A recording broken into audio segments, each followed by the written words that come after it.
The story begins with our MC lamenting that he has nothing, not even a worthless coin or skill with the sword, not a single thing.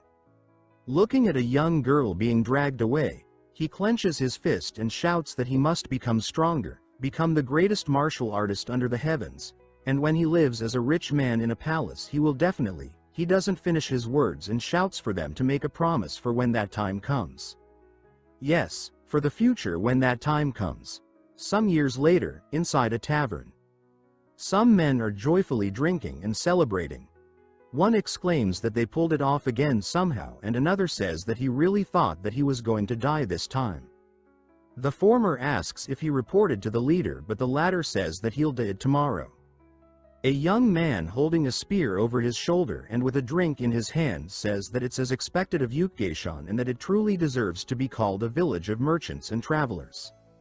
He says to his companion that it's fortunate that they met at the Yongwon Trading Company. Thanks to him, they traveled in comfort, and now he's even treating them with drinks. The man replies that it's thanks to him that they arrived safely and that having someone like him is truly reassuring in these turbulent times. He offers the young man Yian to officially join their trading company, but another man interjects and asks shouldn't he consult with the leader before making such offers. Yian humbly says that he appreciates the offer, but he's afraid it would be difficult. The latter asks why, and he says that there's a dream he wants to achieve and a promise he must keep, and the reason he came here is part of that. The other man says that he won't stop him if that's how he feels, but he should be especially cautious while operating around here. Yian tilts his head in confusion, and the man elaborates that as a martial artist of the Zhonghu, he should already know that in this Yukgaeshan, a monster has taken root. On top of that, this guy hunts martial artists and carries their corpses in sacks as if showing them off. Yian comments on how ruthless he must be and asks about his identity. The man says that he must already know about the two rising stars, who are causing an uproar in the martial world. Yian says that he indeed does know them well. Suddenly, a loud sound echoed behind them, surprising them a bit. A bloody sack is thrown to the ground and a menacing man stood ominously in front of it. The whole tavern turns deathly silent. Some people ask who could that be, and others answer that it must be that guy from the rumors. Yian meanwhile grabs his spear with a slight grin on his face. He thinks inwardly that the star causing a commotion in this world right now is a person who will use any means necessary to achieve victory. He is someone who shows no mercy, regardless of the opponent, a true great villain of their time, chaotic sword demon from the evil sect, Hyeol. Hyeol asks menacingly about the whereabouts of the innkeeper, to which a staff member says nervously that he's out on some business at the moment and if he'd like, he could escort him to a place to wait. He then looks at the bloody sack awkwardly and says that he'll help him carry his luggage. Hyeol grabs the hand reaching for the sack and tells him to stop. The servant's face pales and all customers watch this scene nervously. Hiel says that it's the prey he just hunted, and it's not something a servant should touch. The poor guy starts trembling with tears in his eyes and deeply apologies with a trembling voice. The onlookers start murmuring about his cruelty and mercilessness. The blood sack suddenly trembles and Hiel looks at it and comments that it seems to still be alive. He tells the sack that he's sorry, but it shouldn't worry since he'll end its pain right now. He stretches his hand to do so, but suddenly someone rushes towards him. It turns out to be Yian, who brandished his spear and pointed it against Hiel's throat. Yian tells him that he should stop here and that even if the martial world values survival of the fittest, it's unpleasant to see someone like that facing him in a duel. Yian's companions get shocked at the mention of a duel and wonder if he lost his mind. Hiel asks if he wants to duel him, and Yian declares that a villain who forsakes benevolence and justice to torment the innocent, the scourge of the martial world, Hiel, to eliminate him and restore righteousness to Zhonghu. The Azure Scale Spear Yian has come to this place. Hiel grins before laughing evilly. He tells Yian that he accused him of forsaking benevolence and calls him a scourge of the martial world to be eliminated. He lets out a deep breath and says that he's clearly misunderstanding something here and tries to elaborate, but the pretentious justice warrior cuts him off and says that he bets he's about to spew some predictable excuses, so they shouldn't waste time irritating each other. He slams his spear to the ground and says that he came here to fight him, so he should bring it on. Hyeol says that it seems that he's determined to see this through to the end. He tells him to wait outside, he'll prepare and come out. Yian asks if he's not planning to run away but someone suddenly shouts asking if he's gone mad. He tells him that that is the monster he was talking about earlier. Doesn't he know what kind of person he is? He is someone who doesn't discriminate between righteous and unorthodox factions, and will stoop to any despicable means for victory. He's the very embodiment of a cruel demon unmatched in brutality. He asks Yian in concern if he's really going to duel such a dangerous man which the latter replies that he appreciates his concern, but he made an unbreakable promise. That he would become the strongest under the heavens. Someone as scummy as Hyeol would tremble before. Hyeol closes the door to his room and looks down with a darkened look. He lets out a deep breath and then starts trembling with tears in his eyes, thinking of running away.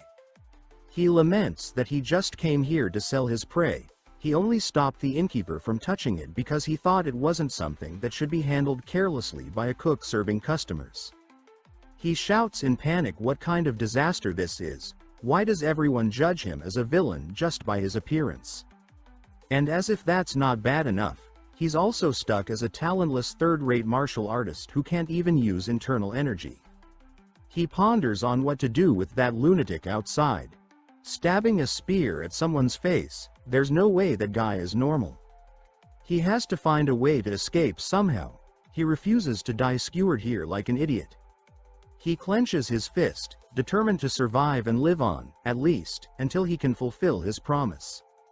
Meanwhile, the girl he made a promise to is walking outside when suddenly, she hears someone shouting for the chaotic sword demon to come out and face him, the azure scale spear. This grabs her attention along with other passers-by.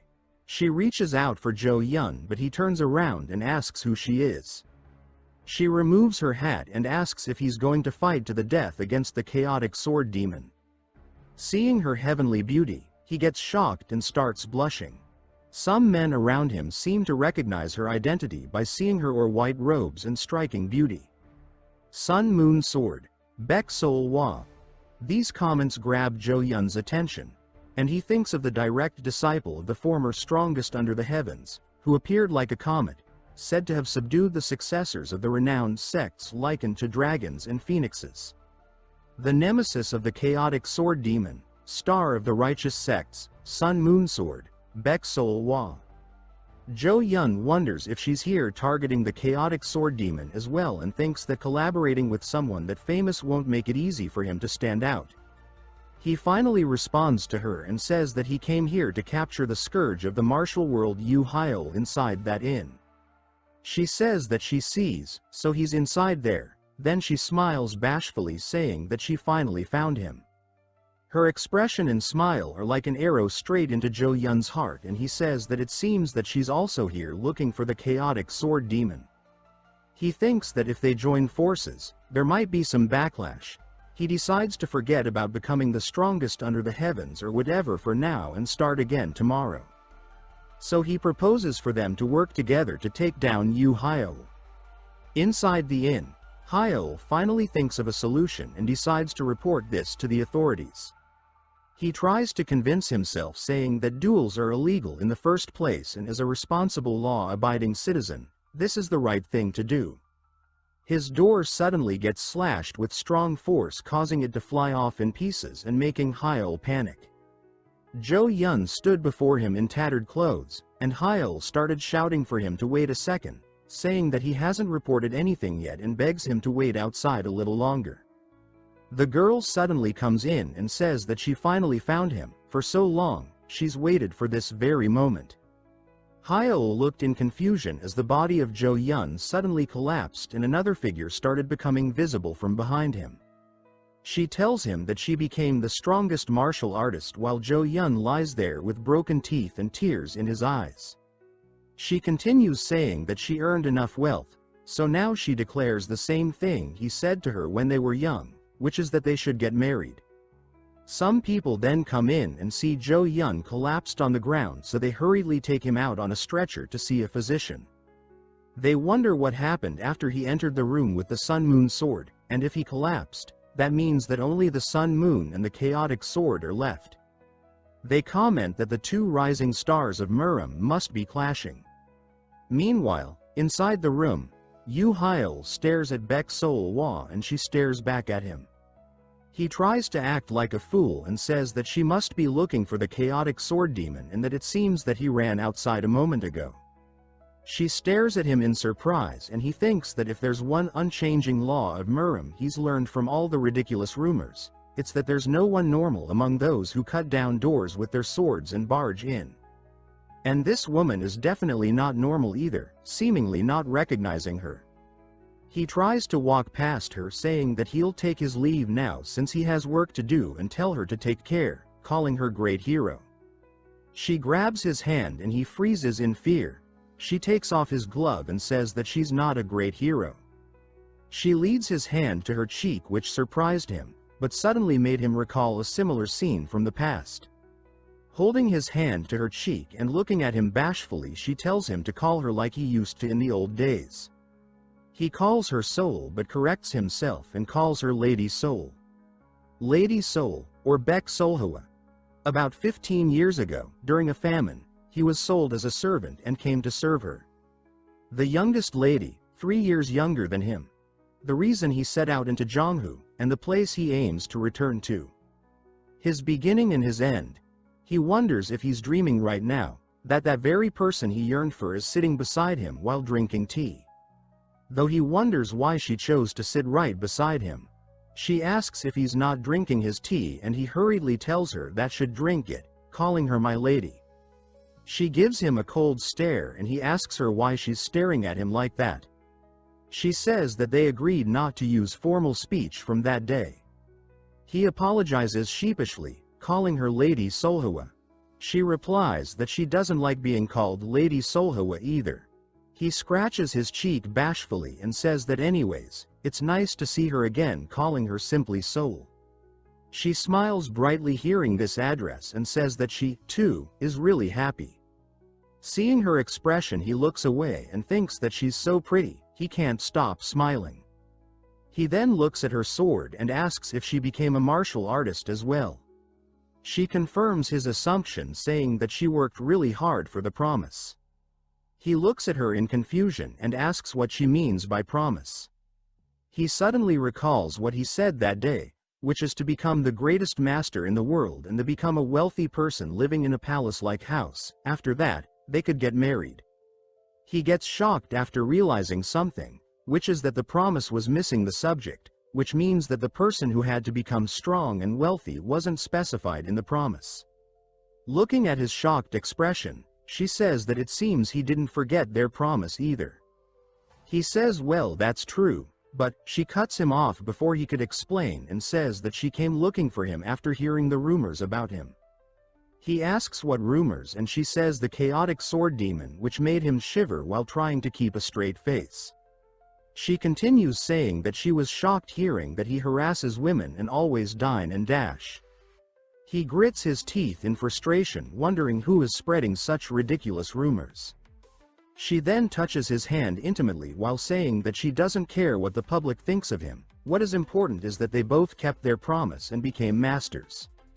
She declares that since they both have reached this height, they should get married now. He tries to come up with an excuse since he hasn't actually achieved anything, and finally says that he's already spoken for. He thinks that in Murim, there are two things that even the greatest master cannot avoid. One is the passage of time, and the other is a rental scam. Even in the grueling life of the martial world, it was one of the worst days to remember. Someone called out to him after falling for the scam, asking if he's the renowned chaotic sword demon, and asked if he needs money. Back in the present, inside a fancy building, a woman confirms that she is indeed one of the leaders of the Eternal Merchant Guild and her name is Han Zhang.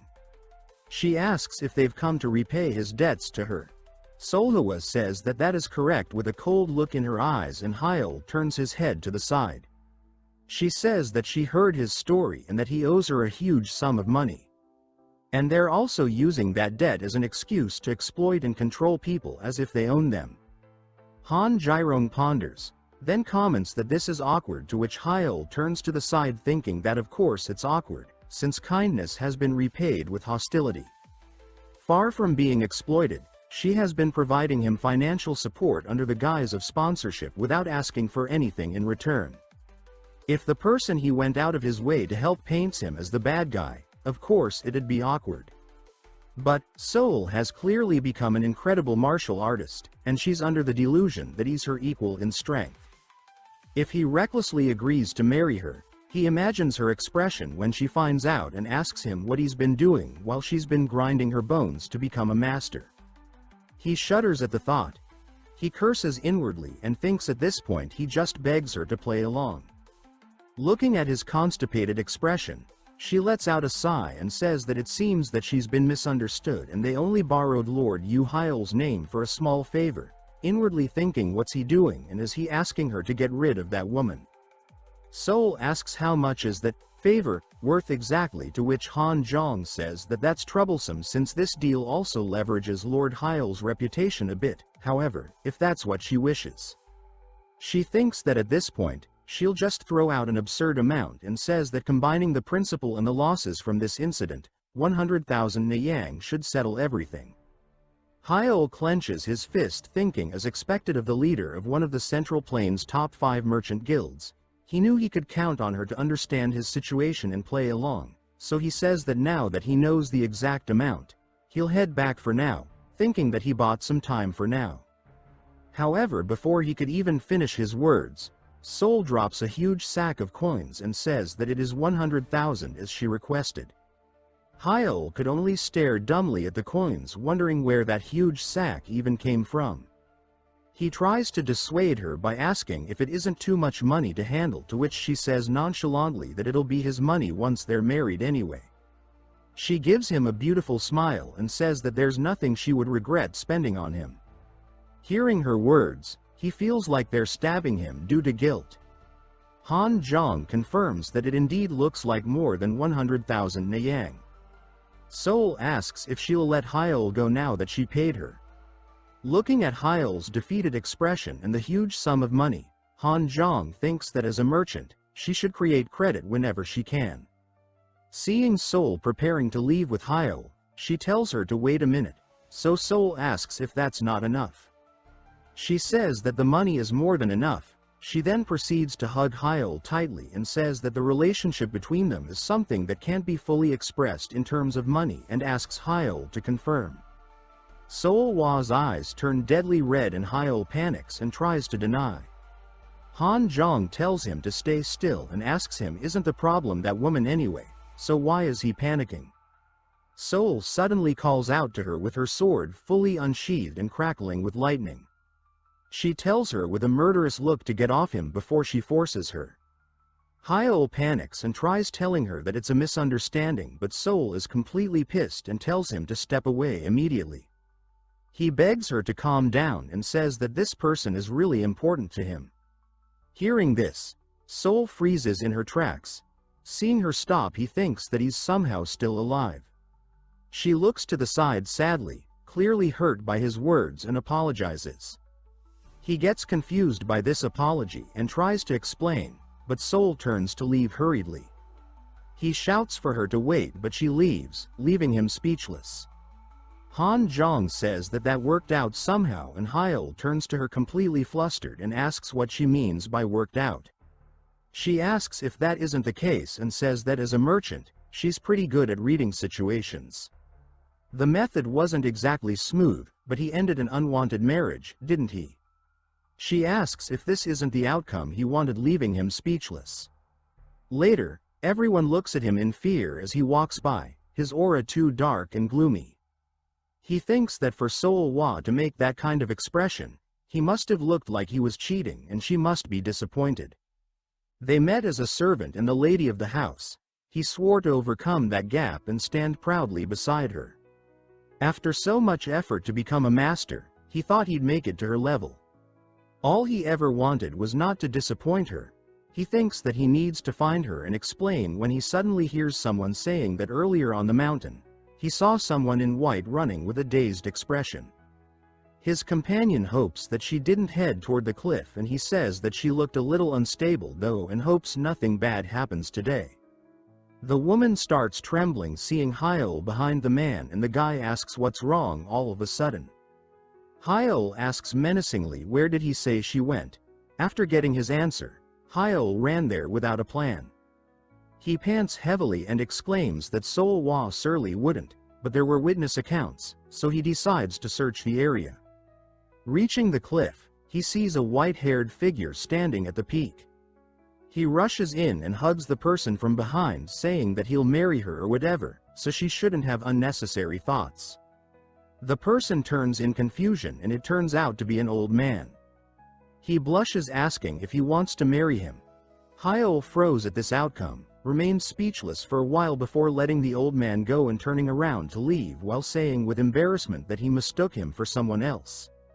The old man asks if he's really going to walk away without taking responsibility, to which Hiel turns in shock and shouts that already told him that it was a mistake.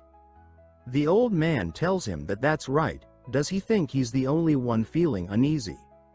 What does he think that girl's eyes were saying? Anger? Disappointment? People never truly understand others' hearts, but he shouldn't underestimate that girl's feelings.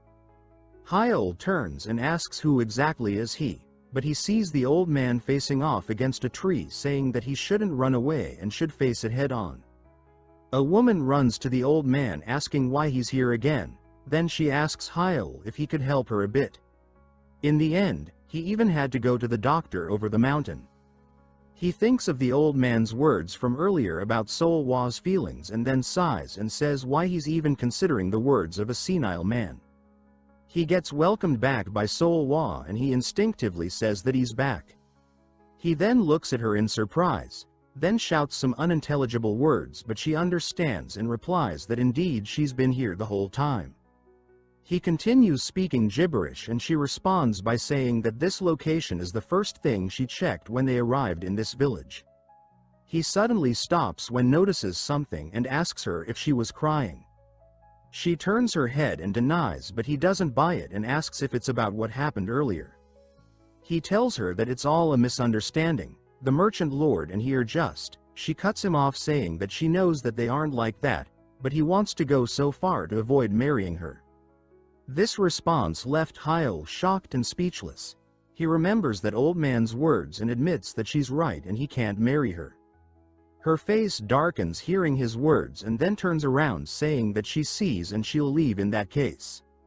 He grabs her shoulders and says that that's not what he meant. He shouts her name, Soulwa, and admits that his monthly income is around 200 nayang. She gets confused by this declaration, but he continues saying that this shabby house he rented from an acquaintance, without the merchant lord's support, he couldn't even afford this place. All the rumors about him are exaggerated nonsense and he's not as amazing as she thinks. He tells her that he still hasn't fulfilled his promise, but if someone like her loves him, he begs her to wait for him a little longer. He tells her that he will keep his promise and will propose to her again, and he'll endure for now too. She finally replies that she'll wait and then they both stand there awkwardly in silence. She grabs his cloak and exclaims in confusion. She tells him that if that's what he wants, she'll wait for marriage. She throws him against the wall and slams her hand on the wall behind him, saying that it'll probably be more special for both of them. She gets close to him and he starts blushing and asks her to wait a second, but she keeps closing the distance between them. With their faces a few inches away from each other, she declares that it would indeed be more special for them to hold their wedding in front of their children. Hyeol's shout for her to hold on was heard by a villager, which terrified him and made him speculate that the star of the unorthodox sect had overwhelmed the star of the orthodox sect. He starts spreading this information, saying that he saw it with his own eyes. The rumor starts getting wilder as some people speculate that Hyeol must have attacked first, and some even started shouting that the chaotic sword demon took the Moon Sword's family hostage. Hearing this, some people decide to notify the sect leader immediately, saying that one thing's for sure, and that is that the Chaos Sword has subdued the star of the Orthodox sect, Soulwa. Receiving this report, a pink-haired girl smiles evilly and says to her companion that this is getting interesting. Her companion asks if she's going and responds by saying that it not because she has any loyalty to the butcher kid. But they're saying that one star devoured the other, so if she just plucks off the last one standing, would that make her the greatest prodigy of this generation? She declares that the next greatest under heaven will belong to their Sachin Tang clan for sure. The next morning, back to our duo's love nest, Baek Soulwa is looking extremely refreshed and satisfied after what they did last night. She looks bashfully towards the room where Hyeol is resting and a beautiful smile blooms on her face. Someone suddenly shouts for Hyeol, calling him a bastard, which causes Soulwa's expression to change and her eyes to turn cold. The man shouts for the chaotic sword demon, saying that today is the day they settle this. He's been waiting for this moment forever and won't go easy on him this time. He starts shouting if he forgot what today was, but gets interrupted by a sword against his throat. Soulwa appears behind the poor man and asks menacingly what day is today. He freaks out and she asks menacingly if it's his death anniversary. He tells her to hold on and asks who she is, to which she replies that she's the lady of the house. The man gets confused by this declaration and says with tears in his eyes that he is actually the landlord here. His information took Soulwa by surprise, and the poor guy elaborates that today is rent day. A while later inside the house, Soulwa is in the kitchen preparing food while Hyeol meets up with the landlord. The landlord says that this is too much. Not only is he late on his rent with a pathetic excuse, but now he's trying to get him killed. Hyeol could only apologize again, but the guy doesn't let up. He says that while he was gone for a bit, he turned the inn into a total disaster, and what's that bore he left? Hyeol shamelessly asks if he could use that bore to cover this month's rent, to which the landlord turns red and grabs him by the collar, shouting if he even hears what ridiculous thing he's saying. Seeing the rough treatment of her husband, Soulwa peeks from the corner and gives the landlord a chilling death stare while holding a butcher's knife. Seeing this, the poor landlord obediently backs off, making Hyeol confused. He whispers to Hyeol asking who's this crazy swordswoman and what's this about the lady of the house. He's never even seen such a beautiful woman in his life. Hyeol responds by saying that he already told him before, that he made a promise to his old lady from back in the day. The landlord exclaims in surprise that she's a real person. He totally thought he was delusional. Hyeol continues saying that they somehow ended up living together and her name is Baek Soulwa. Hearing this name, the landlord's face goes pale and he exclaims that she is the Sun Moon Sword.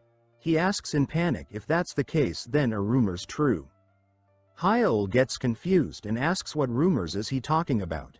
The landlord says that they've spread all the way to the village across the mountain. He dismissed most of the stories as nonsense, but he didn't expect this one to turn out to be real.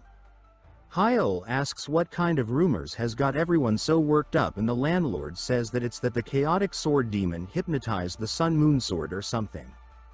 Hyeol gets shocked and asks why would they say that, and the landlord asks in confusion if it wasn't true. Hyeol asks what does he think of him, and the latter argues that using hypnosis seemed the most believable thing compared to what he's seeing right now, with Soulwa lovingly feeding Hyeol. She asks if the food is good, and the poor guy watching could only click his tongue in annoyance. He tells Hyeol that in any way, he better realize that he's under the spotlight right now. Everyone is watching the clash of the two stars. Of course people would notice. Let alone the idea of a union. He has no idea what might happen. Soulwa hugs Hyeol's arm and says that it's fine since she'll always stay by his side. Hyeol looks back at her with a miss of surprise and tenderness. He thinks that this time, he'll definitely get a proper place for both of them to live, not this shabby house, and finally become a real martial arts master. Then the world won't be able to tear them apart, and at that moment, he'll proudly propose to Soulwa. Seeing them getting into a loving mood, The landlord interjects in annoyance and says that he assumes that he prepared this month's rent, right?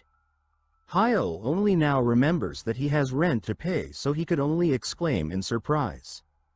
A while later they had to go back to the merchant leader to get back the money. And good thing that she generously returned it after what happened yesterday. Looking at the bag of coins in Hyeol's hand, the landlord exclaims that seeing 100,000 nyang in cash is really overwhelming. He asks Hyeol if he wants to use this opportunity to buy that house, to which Hyeol says absolutely not, he's saving it for a proper move. Besides, he says that the money was brought by Soulwa. Soulwa holds his hand intimately and denies, saying that the money belongs to both of them. They get in their lovey-dovey mood again, which made the landlord gnash his teeth in anger and frustration. He finally sighs and says sarcastically that the family's growing now, huh? He says fine, as long as he's saving up, he assumes that he'll pay rent on time at least. He tells him that if he leaves, he'll rent it out again, so he better not mess up the house with Murim nonsense again. Hyeol says that that's not going to happen, so he doesn't need to worry, but as soon as he finished his words, the scene before him left him speechless. The whole house was set on fire, so both of them could only stare dumbfoundedly before the landlord took the money bag with the same expression on his face. A sudden laugh woke Hyeol from his stupor. A girl jumps from the burning house saying that she's been waiting for him, chaotic sword demon, Hyeol. She declares that it is her, the next head of the Sachin Tang clan, Poison Phoenix Tanghai, is here to assassinate him. The onlookers could only stare at her in silence and awkwardness. Not getting the reaction she wanted, she tries to reintroduce herself, but her chat bubble gets sliced into pieces by Soulwa and the strike rushes past her in an instant, destroying what remained of their shabby house. The landlord and Hyeol are still in denial about the house, and Soulwa says that she doesn't care who she is, but what is she planning to do now? Tanghai grins and says that it's been a while. Sun Moon Sword. She exclaims that rumors seem to be true about her being under Hyeol's control. She says that this wasn't part of her plan, but since it has come to this, she'll show her the Sachin Tang clan's ultimate poison technique. She uses her energy to conjure an attack while shouting for Soul to die, but the next second, she's buried shoulders deep into the ground. After a while, Hyeol says that the immediate fire is out for now, so he turns back to Tanghai and asks why she did all of this. She ignores his question and says that she didn't think he would push her this far, and it's no wonder they call him the star of the unorthodox sect. Hyeol wonders if this person is seriously unhinged. Tanghai grins and says that she's still the next head of the Seolhwa Tang clan. If he thought this was over, then he's gravely mistaken. She suddenly shouts that now is the time, and her companion from earlier jumps down. But before Tanghai could describe her as the elite assassin of the Sachin Tang clan, the silent killer Tang Jo, she gets grabbed by the head and buried deep into the ground by Soulwa. Beck Soulwa dusts off her hand, and Hiel could only look at this scene awkwardly. He collects himself and asks his question again, why she did all of this. She laughs and says that it is obvious, a righteous hero of the Orthodox sect came to punish the wicked of the unorthodox sect and rescue their fellow righteous ally. She elaborates that using fire as a strategy is just a basic tactic, which drove the landlord red with anger, shouting for her to cut the crap and pay for his house. She scoffs and tells him to stop pretending to be a victim. He surely already knows that the chaotic sword demon kidnapped the Sun Moon Sword's parents, so he shouldn't act like he's innocent, saying that this is just karma. This statement made Hyeol cough in pain. He then realizes something and turns back to her, asking if that is the case, why did she just yell, "Die, Sun Moon Sword," earlier? This question took her by surprise, and she stuttered a response saying that she was just caught in the heat of battle. Her companion immediately sells her out, saying that her main target was the Sun Moon Sword anyway, causing Tanghai to shout for her to shut up. Hyeol says that they are both from the Orthodox sect, so why would she go after Soulwa? The women explain in detail that that is because about 2 years ago, during the Murim tournament, her lady was completely crushed by Soulwa. Tanghai even used her hair to hit her and shut her mouth, but the latter was nonchalant, so Tanghai tries to shout loudly to cover what her servant is saying. The silent killer continues saying that she's been wanting to avenge that loss ever since then, but doing it herself is a bit difficult. She looks at the partially destroyed mountain in the distance due to Soulwa's previous slash as if to say who could deal with such an attack, and Hyeol hums in agreement. She then says that regardless of the method, in the end it was he, the chaotic sword demon, that made her surrender. So if she takes his head, she'll regain her honor and save Sun Moon Sword, killing two birds with one stone. He turns to Soulwa and asks if they know each other, but the latter immediately denies, clearly not remembering such an insignificant event. This immediate answer pisses off Tanghai even more and grants in anger before saying that he gets it now, right? She's not the only one who's been humiliated by that woman. Soulwa simply stares back and lets out a breath, and the former continues that before anyone else gets involved, they should end this today. She then shouts for Tangzhou, who asks in confirmation if it's that she wants. Tanghai shouts for her to hurry up, so she suddenly shoots off from the ground at super speed and runs past Hyeol. While passing by, they both exchange looks. The landlord shouts that she's running away, she better pay for the damages before leaving. Soulwa declares that she won't get away and prepares to send a sword strike, but what happened next took even her by surprise. Tangzhou came back and stood on top of the cliff while holding another person. Tanghai says that she didn't want to resort to this method, but she had no choice now, kindness for kindness and hostages for hostages. She tells him to take a good look at their hostage. When he does, he stutters a response, but she continues saying that if doesn't surrender, something terrible will happen. Even he, the chaotic sword demon, can't do anything in this situation. But he cuts her off and asks in confusion, who is this old woman? This question left everyone dumbfounded for a while. Tanghai starts shouting, calling him ungrateful. He shouldn't pretend not to recognize her, since it's his mother, the one who birthed him. Hiel could only scratch his cheek awkwardly and say that his mother died when he was 5 years old. This statement shocked Tanghai and made her speechless for a while. The old woman shouts in anger that she already told them that Sun's name is Hyeon, not Hyeol. The innkeeper even recognized her as Hyeon's mother from the lower village. Tang starts trembling in frustration before bursting out in anger and tears, shouting for everyone to shut up and to just surrender already. She starts bawling her eyes out like a little girl while complaining that her servant doesn't even listen, and why is the Sun Moon Sword sticking so close to some unorthodox punk? They should stop treating her like an idiot. She insists that it is his mom and doesn't care for any other answer. She tells them to surrender or else she'll stab his mother, which made the old woman panic and start playing along with their premise, shouting for Hyeol to save her, calling him son. Hyeol tries desperately to calm them down and de-escalate the situation, but Tanghai, seeing the old woman play along, asks Hyeol how could he abandon his mother. Some villagers start gathering and whispering between each other. Someone asks what's the situation, and another says that the chaotic sword demon's parents were taken hostage and he doesn't even care about his parents.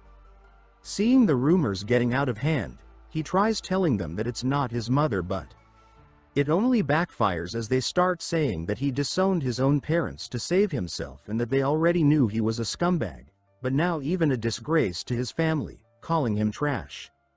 People then start talking about Tanghai, saying things like, "That weird little brat with the strange hair," calling herself Poison Phoenix or whatever, spouting nonsense about being from the Sachin Tang clan. The title of Poison Phoenix in the honor of the Tang clan. Hearing them mock such important things, she starts trembling while green energy gathers around her. Her pride as the greatest prodigy of the generation, and the dignity of the greatest martial family, these are Tanghai's most treasured achievements. She jumps up and calls for their attention in anger. When they turn around, they see her holding 8 needles and glaring furiously at them. She shouts for them to die and shoots out her needles. Soulwa intercepts the incoming needles with a sword slash, but suddenly Tangzhou throws a kunai her way, so she had no choice but to stop it. Tang Zhou says that she blocked it effortlessly as expected, but, taking advantage of that momentary distraction, a needle flies past Soulwa at super speed and strikes Hyeol perfectly. This turn of event completely shocked both Hyeol and Soulwa. The landlord and Soulwa rush to his side to check his condition. Soulwa starts tearing up and blaming herself for what happened, but Hyeol shouts her name and tells her that he is fine, so she shouldn't worry. She hugs him tightly and he apologizes for worrying her. The landlord asks if he's really okay since earlier they clearly saw him get hit by the needle. Hiel confirms, saying that it feels like he might have gotten hurt, but it wasn't a dagger or anything, it was just a needle after all. Tanghai starts laughing uproariously, saying that he's already as good as dead. She asks sarcastically if they thought she just threw a simple needle. She declares that it's the 100 fragrant root acid, the ultimate poison developed by her clan. The poison should already be spreading through his body and it probably reached his dantian by now. She'll make sure he dies in serious agony. Hyeol asks if a single drop could do all that, and she elaborates that it's a poison that corrupts the dantian, it infects and multiplies through his internal energy. Which means the higher his internal energy, the more deadly it is. Its other name is the poison that kills master. This news left Hyeol speechless since he has no energy at all. She declares that he'll die miserably, betrayed by his own internal energy. She stares at them with confusion since it should have taken effect by now, but gets more confused as time goes by and the landlord even went to get some medicine. She finally shouts in frustration why he's completely fine and what is going on. She starts doubting that she even applied the poison to the needles or that she might have brought the wrong poison.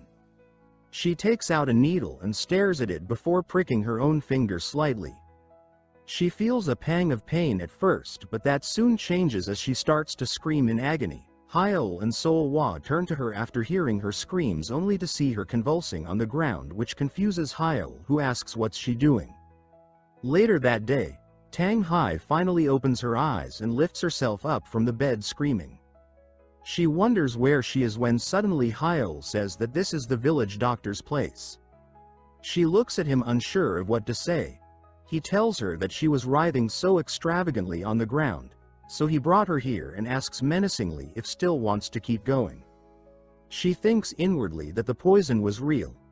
The only way to counter that poison is to achieve the extreme of controlling one's internal energy perfectly through myojigung. As in, return to purity, an advanced level technique requiring internal energy rivaling a sect leader's. She asks why he saved her and tells her that Soulwa was also furious that he did, but they've got some scores to settle, don't they? Her expression turns dark hearing this, and she thinks that her life is in his hands now and even the sun-moon sword lost to him in a duel. She bites her lips and curses inwardly in frustration. He tells her to get back to the main point of their discussion, first regarding her family. She refuses outright hearing him mention her family and says that this is her business and she'll take full responsibility, so he should leave her family out of this. He asks if she could handle it alone and she tells him to not underestimate her, to which he finally agrees. He asks if she knows what 100,000 Niyang means, right? She thinks it's her ransom and he thinks it's his house. He then says that if she understands, they shall go ahead and collect it in person as she wanted. A while later at Pengwal Inn, Tanghai is dressed up as a waiter welcoming customers cheerfully. She handles the transaction pretty before finally realizing her situation and shouting at Hyeol to explain why it turned out like this. He replies that she's the one who said she needed more help, or would she rather do something else. Seeing Soulwa's glared, Tanghai shuts up and goes back to work. While holding Soulwa in his arms, he exclaims that hunting is pretty fun. Then he looks down at her and asks if she could move a little further away, but she flat out refuses, saying that she doesn't know what Tanghai might try next. He tries to convince her that bullying a kid isn't going to bring the house back, and she also seems to have a sense of responsibility, so it should be fine now. Her eyes turn cold and she says that next time, she'll make sure to handle it properly and won't let him get hurt anymore. He thinks awkwardly that staying like this would only make it more difficult to fight. She asks lovingly if he finds this position uncomfortable, so he holds her waist and hugs her tight instinctively. She hugs him back and the atmosphere turns so sweet that the landlord and Tanghai both cringe at the scene. Tanghai wonders where Tang Zhou run off to, leaving her alone. In a bustling street, Tang Zhou walks amongst the crowd while commenting on how exhausted she is and how the heat is unbearable. She continues muttering that the Sun Moon sword is indeed a monster. She reaches for her face and grabs it, lamenting that this mask was so well made too. She removes her mask and finds it refreshing. She declares that she'll make her exist for now, but she'll see him next time, calling Hyeol her dear rival. Seolhwa observed him closely, a habit carried from his mother in his earlier years, and later passed down to Seolhwa. Hiel reflected bitterly that the Jungho had taken so much from him. He thought to himself that although he had managed to endure so far, there was no telling what kinds of troublemakers might cross his path in the future. He reasoned that the only way to protect what was precious to him, without being hindered by failure, was to become stronger. In Jungho, survival was only for the fittest. He paused in his practice, lowering his sword to catch his breath. Turning to Seolhwa, who seemed lost in thought, he asked her opinion on whether his stance was improving or if he was merely flailing around. Seolhwa responded with a faint smile and stepped closer. She assured him that he was doing well, noting that his external energy was evident. She remarked that the discipline in his muscles spoke volumes about his progress. As her fingers brushed over his abdomen, she leaned in lightly before he could react, pressing herself gently against him. Hyeol felt his face flush red as she mentioned the importance of internal energy, adding that she planned to focus on it separately later. She acknowledged his lack of confidence in his internal energy but reassured him that it was fine. She declared herself his true energy master, offering to help him circulate his ki. Her tone softened as she admitted she had never practiced true energy training with someone else before, but she suggested they align their dantians and try it together. Hyeol blinked, his initial excitement fading into panic as he recalled the locations of the dantians. The lower near the thighs, the middle near the chest, and the upper in the head. He questioned whether she was truly suggesting such proximity. Before he could respond, sharp needles flew through the wooden door, causing the hinges to splinter. Tanghai burst into the room with her characteristic chaotic energy, loudly scolding them for attempting true energy training without a bodyguard. She stopped mid-sentence, her expression shifting to confusion as she noticed their partially undone clothes and the situation unfolding before her. Tanghai demanded to know what they were doing, her disbelief evident. Before anyone could explain, the landlord stormed in behind her, his face red with fury. He demanded to know what was happening and inquired about the newbie. His eyes widened in horror as he took in the scene. Tanghai, sprawled against the wall due to Seolhwa's earlier defensive move, raised a trembling hand in surrender. Meanwhile, Seolhwa had cornered Hyeol once again, her intentions clear. The landlord erupted in anger, berating them for being ungrateful brats who had trashed the place despite his pity in letting them stay. He accused them of having no shame. The trio broke into a heated argument, each blaming the others for the chaos. The tension was broken by a familiar, commanding voice that cut through the commotion. The newcomer remarked that their arrival seemed well-timed. Hyeol turned to see Han Kyung entering the room, her presence silencing everyone. Seolhwa narrowed her eyes and asked if Han Kyung was there to interfere as well. Han Kyung smirked, scanning the group before proposing a way for them to earn urgent funds to secure a new place to stay. The scene shifted to a lone carriage rolling down a dusty, narrow road. Hidden in the bushes nearby, bandits plotted their attack. They sprang out suddenly, demanding the occupants freeze and surrender their belongings. One bandit, full of confidence, approached the carriage and yanked open the door, mockingly claiming they needed to inspect its contents. His confidence evaporated when he saw 4 individuals inside, each radiating an intense, terrifying aura. One of them, Seolhwa, drew her sword, and its edge grazed the bandit's face, slicing off a strand of hair. The bandit stammered nervously, declaring no contraband was found, and backed away slowly.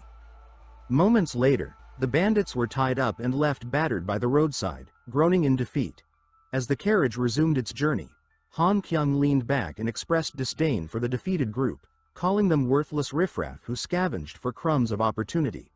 She explained that the real concern was the Green Forest bandits nearby. Han Kyung's tone grew serious as she elaborated that this group was part of a larger organization. Unlike the earlier group, these bandits were trained in martial arts and posed a far greater threat. She noted their cunning, avoiding actions that might provoke retaliation from the Martial Alliance or government. However, their recent increase in violence had made them unavoidable.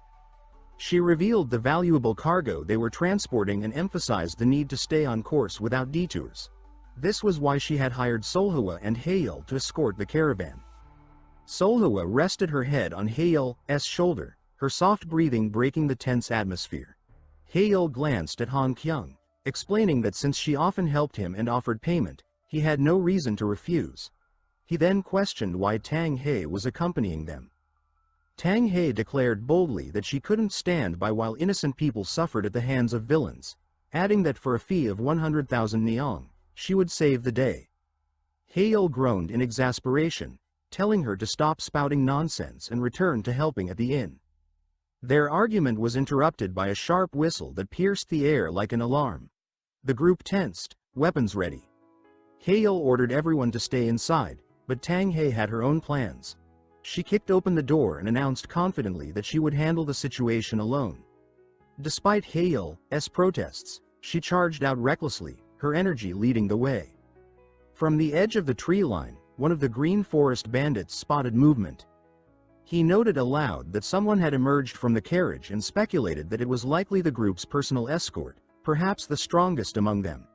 Tanghai, now fully visible to the bandits, paused briefly as she took in the sheer number of well-armed enemies before her. She remarked to herself with a mix of awe and defiance that the bandits certainly knew how to select their fighters, but warned them mentally not to expect any mercy from her. Before Tanghai could make her move, Seolhwa stepped forward with a calm but cutting remark. She stated that Tanghai should step aside and wait for her, promising to resolve the situation in just 10 seconds. Tanghai, however, glared at her in irritation, retorting that she had already claimed these enemies as her own prey.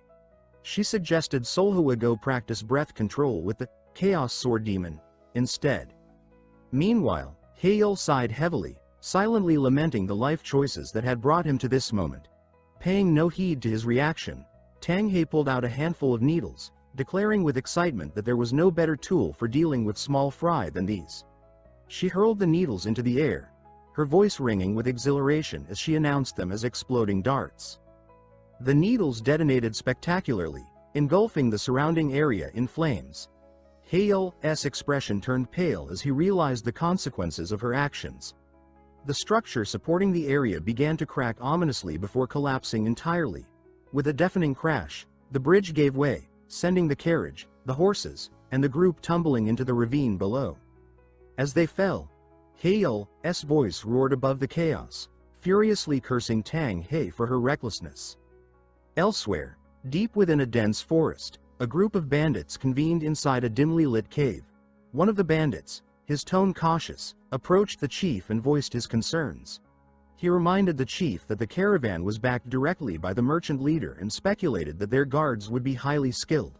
He questioned whether the vanguard team would suffice against such opponents. The chief dismissed the concerns with a wave of his hand, explaining that the purpose of the vanguard team was merely to assess the enemy's strength.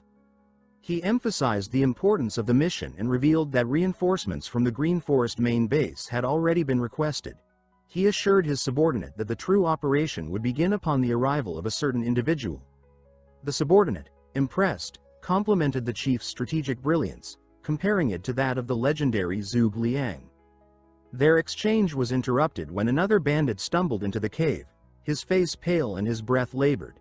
He reported that the vanguard team had been completely wiped out. The chief, initially calm, suggested that the guards must have been exceptionally skilled. However, the panicked bandit clarified that it wasn't just the guards, the entire group, including the target and the vanguard, had been eliminated. The scene shifted abruptly, revealing a disheveled Han Kyung sprawled on the ground, drenched in some sticky, white liquid. Hiel was positioned above her, his chest heaving as he struggled to catch his breath. In the distance, heavily armed figures approached, their presence intensifying the tension. A flashback played, showing Han Kyung in her tent, holding a detailed sketch of Hyeol in one hand. She remarked with interest that the so-called Chaos Sword Demon might prove useful. She instructed the general manager, who stood nearby, to prepare for contact. The manager, his arms crossed, expressed reservations. He acknowledged the rumors of Hyeol's skills but questioned whether someone from the unorthodox sect could be trusted. Han Kyung let out a bitter chuckle, questioning the very notion of trust. She cynically remarked that humans were hardly deserving of such an association. The flashback transitioned to a scene of Han Kyung struggling in a river. Her once confident voice cracked with desperation as she began to express a thought about trust, but before she could finish, Hyeol dove into the water and pulled her to safety. Emerging from the flashback, Han Kyung lay unconscious on the forest floor, and Hyeol gently placed her down, frustration evident in his voice as he questioned how things had gone so wrong. He commented bitterly that, while they were fortunate not to have been buried by the landslide, they were now stranded without firewood, surrounded by the green forest bandits. His thoughts wandered to Seolhwa, and he wondered if she was safe.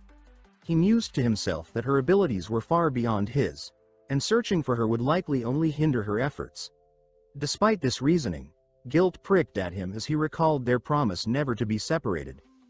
The rustling of leaves snapped Hyeol out of his thoughts. Emerging from the thickets were several green forest bandits, their weapons gleaming menacingly in the dappled sunlight. Hyeol's heart raced as he glanced at Han Kyung's unconscious form. Cursing under his breath, he gripped his sword tightly and shouted a challenge, demanding to know who they were. The bandits halted mid-step, their expressions shifting to shock. As their eyes roamed over Hyeol, one of them gasped in recognition. They whispered among themselves, noting his distinctive appearance and declaring that he was the real Chaos Sword Demon. The bandits dropped their weapons and began chanting his name with admiration, their voices filled with excitement. Hyeol stood dumbfounded as the bandits praised him, speculating about his techniques and his supposed role as reinforcements. One of them offered to deal with Han Kyung on his behalf, but Hyeol quickly declined, stating nervously that he preferred to handle his own prey. The bandits, awed by his response, declared him even cooler than they had imagined. As the bandits eagerly speculated about his supposed skills and strategies, Hyeol inwardly groaned at the absurdity of the situation. When he inquired about survivors among the merchants, the bandits mentioned that none had been seen but suggested that another group might have found someone. Hyeol's eyes narrowed as he addressed the bandits around him. He instructed them to report to him immediately if they found anyone from the merchants alive. The bandits responded with an eager, "Yes, master," but one of them hesitated before voicing a thought. The bandit noted that rumors suggested the Eternal Trading Company had some kind of connection to Hyeol. Hyeol's heart skipped a beat at the comment, but he quickly forced a nervous laugh and waved it off with a dismissive gesture. He claimed that the company had tried to gain his favor by offering him insignificant sums of money, which he found irritating. To counter their presumptions, he said he devised the plan to pose as an escort. One of the bandits clapped his hands together in admiration, declaring that Hyeol's scheme was truly ingenious. He added mockingly that the merchant leader was foolish to have trusted someone like Hyeol, whom he referred to as the Chaos Sword Demon and the worst of the dark sect. Another bandit chimed in with further praise, calling Hyeol's cunning strategy admirable. Hyeol glanced at Han Kyung, noticing her brows twitching in barely concealed anger. He realized that her irritation was growing, much like an earlier encounter with Soulwa. He wondered whether she was acting or genuinely on the verge of losing her temper. Deciding to lean into the situation, he threw his head back and laughed maniacally, taunting her further. Han Kyung's muffled curses could still be heard through her gag, her seething glare intensifying. Her expression made Hyeol briefly question his life decisions. As the group continued their climb, one of the bandits pointed ahead and announced with excitement that they were nearing their mountain stronghold. Hyeol's jaw dropped as his eyes landed on the fortress-like structure. Guard towers loomed over fortified walls, and he muttered in disbelief, questioning if that was truly their base. The bandit grinned proudly and urged him forward, saying the chief would give him a warm welcome. Internally, Hyeol cursed, realizing the severity of his predicament. He knew he needed to find a way to escape with Han Kyung before things spiraled further out of control. His thoughts were interrupted by the ache on his cheek. a reminder of the blow Han Kyung had landed on him earlier. One of the bandits asked if something was wrong, concern evident in his voice. Snapping back to reality, Hyeol waved dismissively, claiming that he was going to practice breath control. His decisive tone convinced the bandits, who immediately nodded in understanding. They assumed he must have used an ultimate technique earlier and insisted on guarding him while he recovered. Hyeol's expression darkened, and his voice dropped to a threatening tone as he declared that he could not entrust his safety to weaklings like them. He warned them to stay away and that he would find a quiet spot himself. The bandits hesitated but ultimately agreed, though they requested to keep watch over Han Kyung instead. Hyeol laughed coldly, his voice taking on a sinister edge. He taunted them, asking if they had gone hunting and didn't intend to savor the prey. Han Kyung's eyes widened in alarm, her thoughts racing as she feared Hyeol's intentions. Later, Hyeol removed the cloth gag from Han Kyung's mouth, only to be met with a barrage of insults. She screamed at him, calling him trash and berating him for his actions. Her voice echoed as she declared she should never have gotten involved with someone like him. She continued her tirade, criticizing his appearance and expressing her disdain. Hyeol sighed, ignoring her outburst as he cut the ropes binding her wrists. Han Kyung glared at him, demanding he untie her immediately, only to realize her hands were already free. Hyeol rested a hand on her shoulder, a mischievous grin playing on his lips. He praised her acting skills, saying they were exceptional and looked entirely genuine. Han Kyung blinked, momentarily caught off guard by the compliment. Composing herself, she remarked smugly that acting was a fundamental skill for merchants. She questioned why Hyeol hadn't simply fought off the bandits instead of creating such a convoluted situation. Hyeol admitted sheepishly that engaging them would have dragged on indefinitely, and unlike the bandits, he had the responsibility to protect her. He then suggested they leave and head down the mountain. He offered to escort her halfway, but beyond that, she would need to manage on her own. Han Kyung snapped in frustration, pointing out that the mountain was crawling with green forest bandits and accusing him of leaving her in danger. Before Hyeol could respond, they froze as a gruff voice called out nearby. Ducking into the bushes, they held their breath as two bandits approached.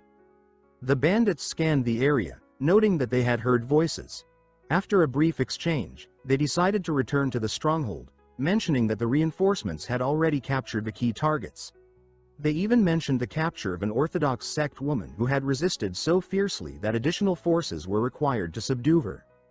Han Kyung turned to Hyeol with a soft but serious tone, questioning whether his reluctance to leave the mountain was due to Seolhwa's capture.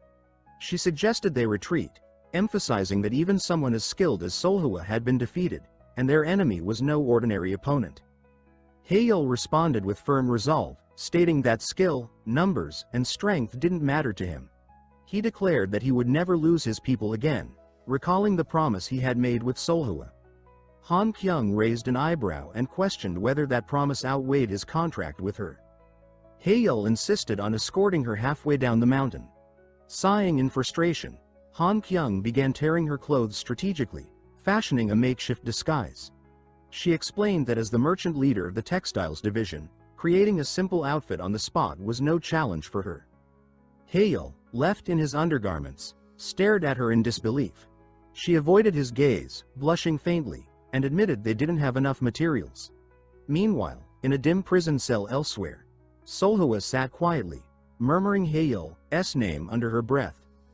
As Hyeol and Han Kyung neared the stronghold entrance, two guards stopped them, demanding identification.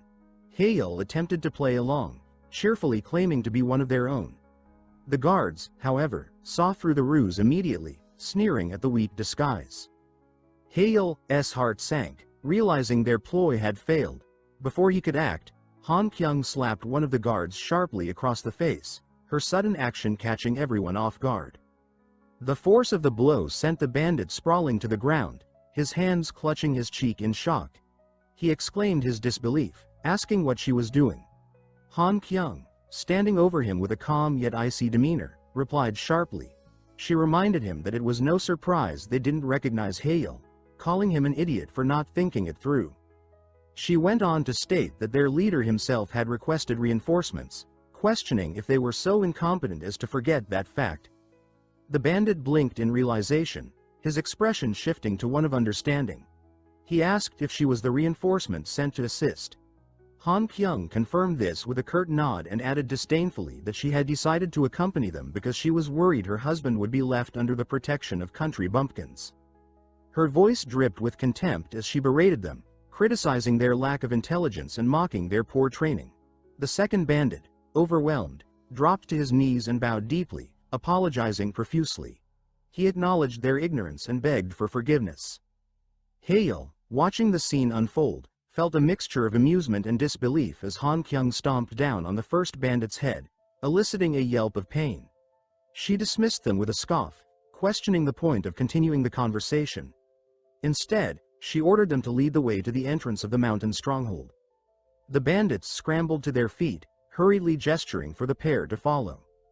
As they walked, Han Kyung flashed Hyeol a sly smile, her expression speaking volumes about how perfectly her manipulation had worked.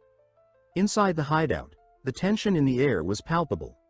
The walls were scarred, and the structure bore signs of extensive damage, including a massive hole in one wall. One of the bandits muttered in disbelief, commenting on the destruction. Another explained that the damage had forced them to increase their raids in order to fund the repairs. Han Kyung, unimpressed, responded coolly, remarking that the place looked as though it had been struck by lightning. The bandit hesitated before continuing. He revealed that the damage had been caused by a sudden strike of blue sword energy that appeared out of nowhere one night, obliterating parts of the mountain and the main building.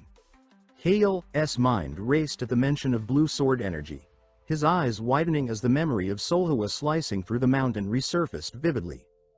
Han Kyung noticed the change in his expression and asked with concern why he suddenly looked so pale.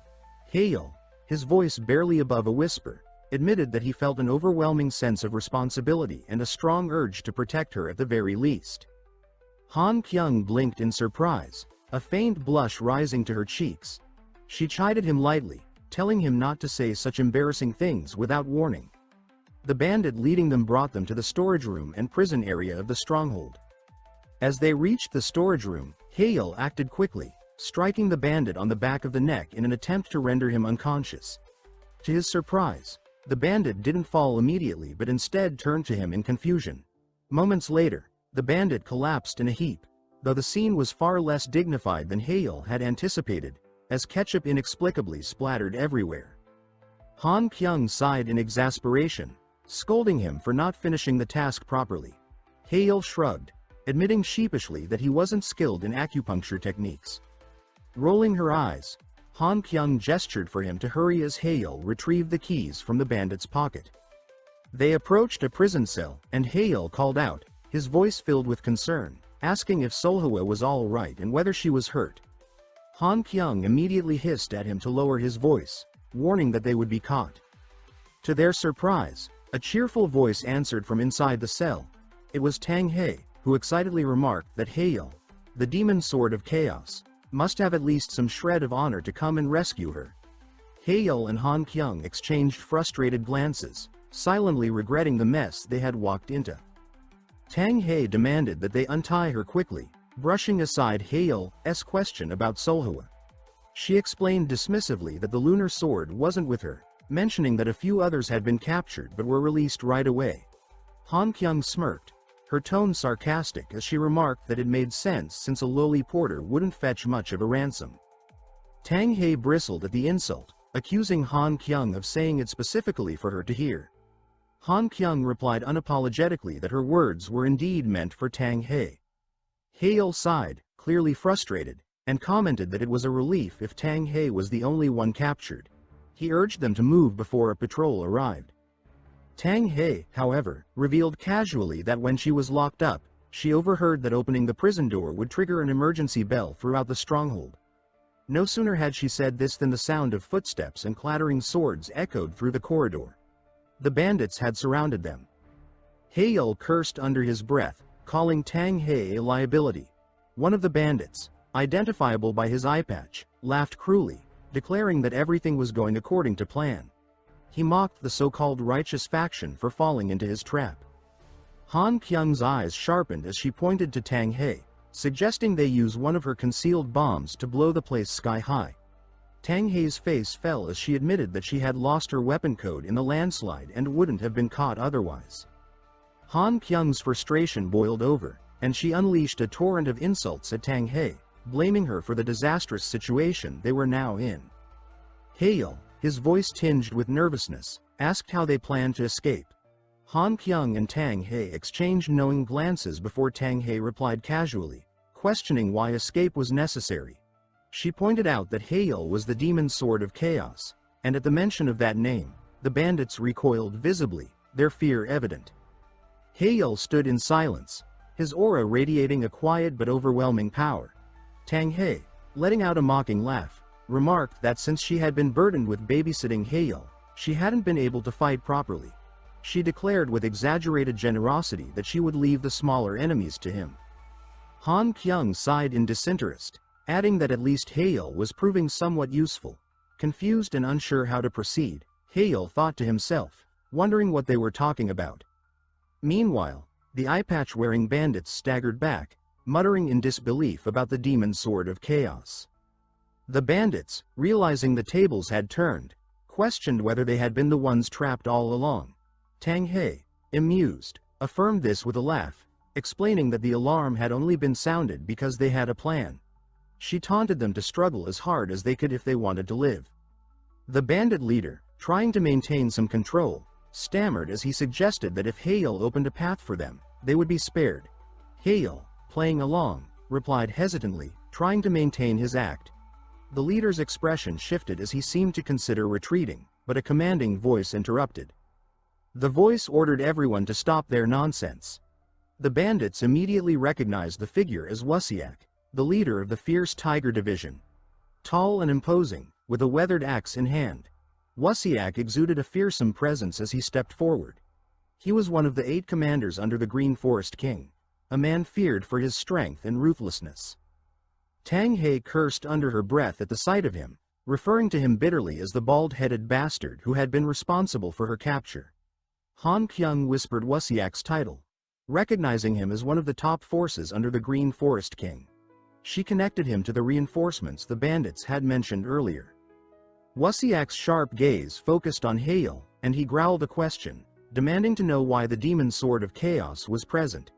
He offered Hiel a chance, stating that if Hiel changed his mind and cooperated, they could share the ransom and work together as unorthodox faction allies. Hiel hesitated, weighing the situation and the consequences of his choices. Wasiak pressed further, asserting that the only thing worth trusting in the world was money. Han Kyung visibly flinched at the statement, her expression faltering as the harsh reality of his words hit her. When Wasiak extended his hand to solidify the deal, Hiel slapped it away with fiery determination. He accused Wasiak of being no different from other martial artists, who used their strength to take what didn't belong to them.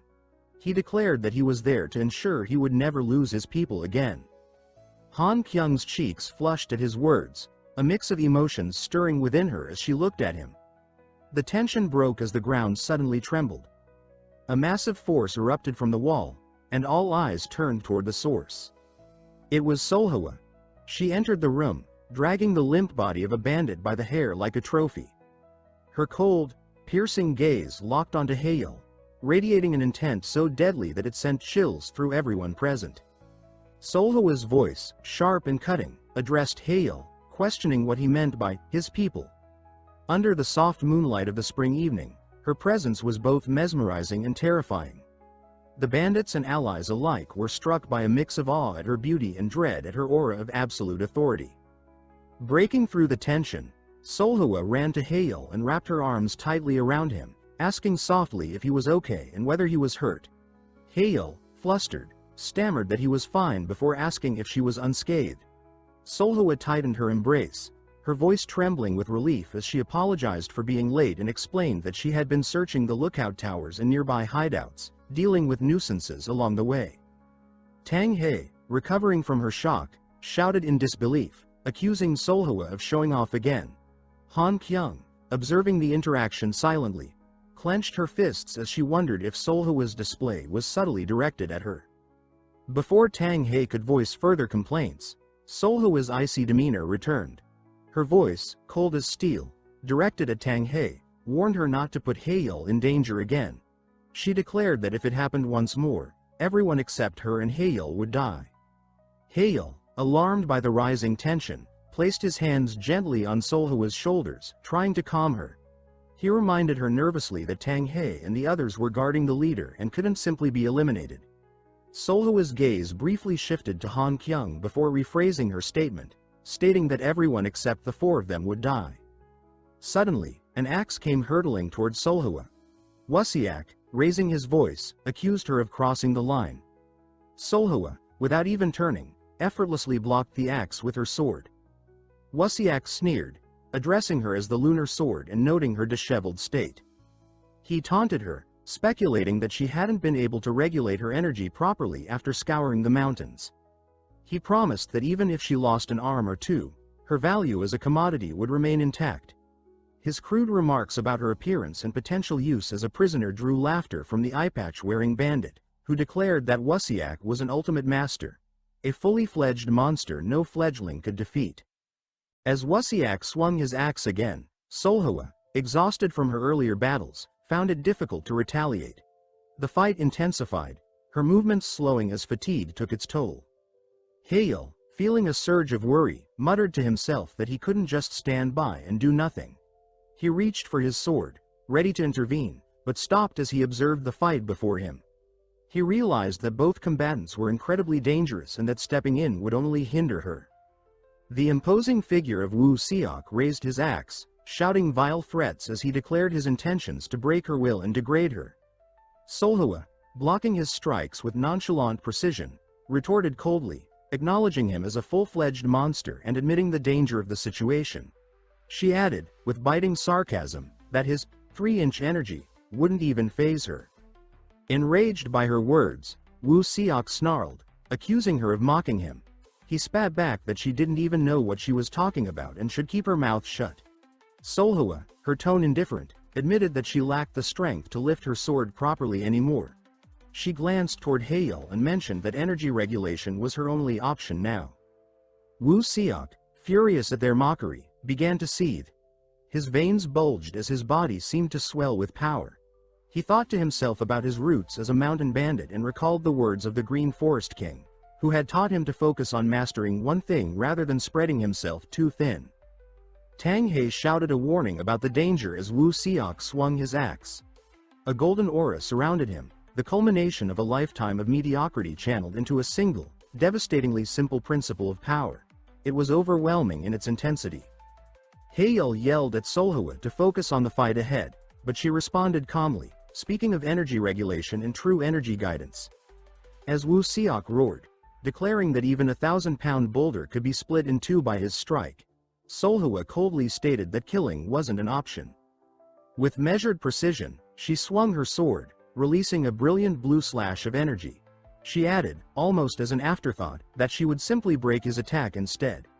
The slash tore through Woo-seok, his body trembling as he spat out blood, collapsing in shock. The onlookers were left speechless. The sheer brilliance of Seolhwa's sword technique, the asterisk sword of the sun and moon, Dawn asterisk, seemed to cut through the very fabric of the world.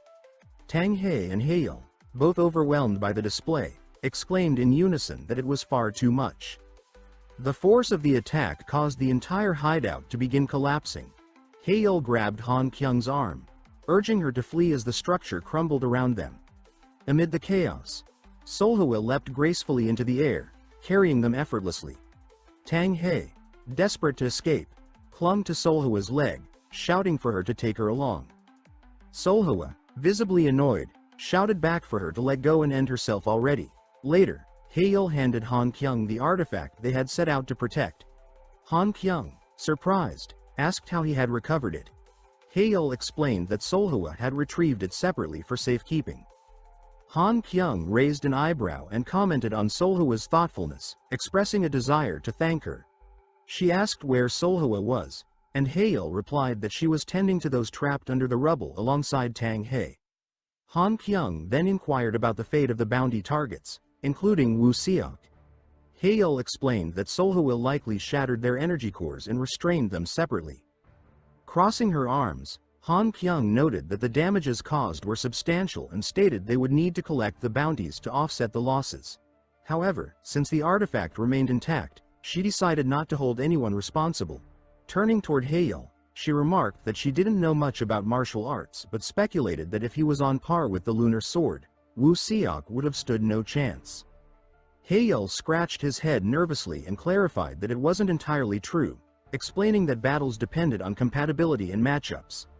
Han Kyung tilted her head, questioning why he hadn't handed her over to someone more troublesome to protect himself.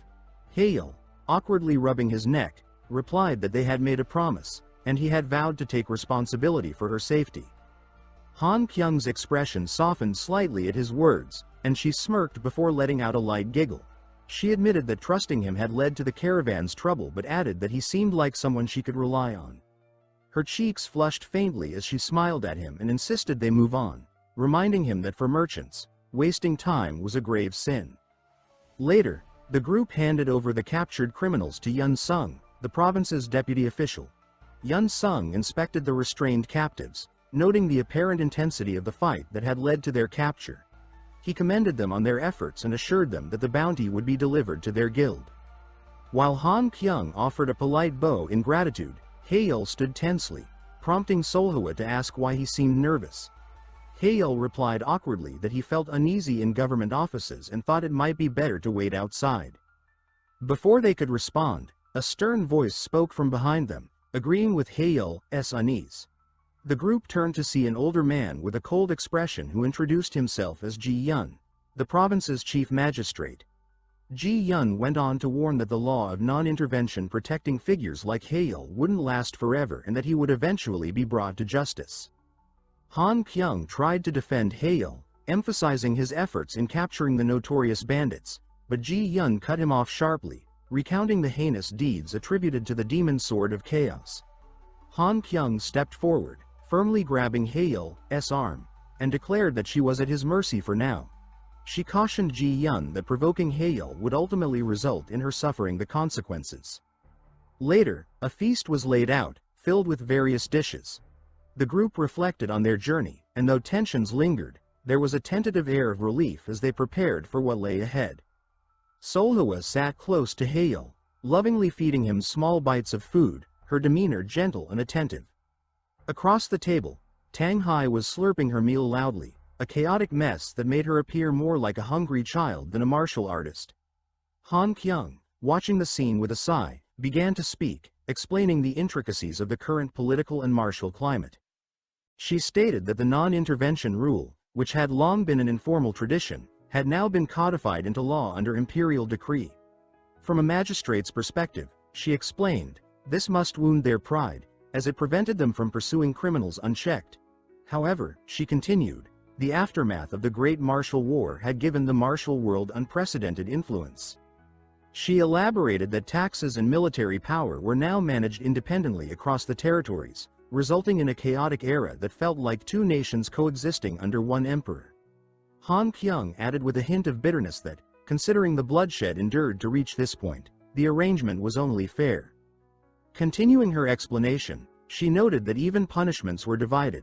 Martial contributors and government criminals were treated separately, and unless someone openly attacked a government facility or committed blatant pillaging, the authorities had no jurisdiction over them.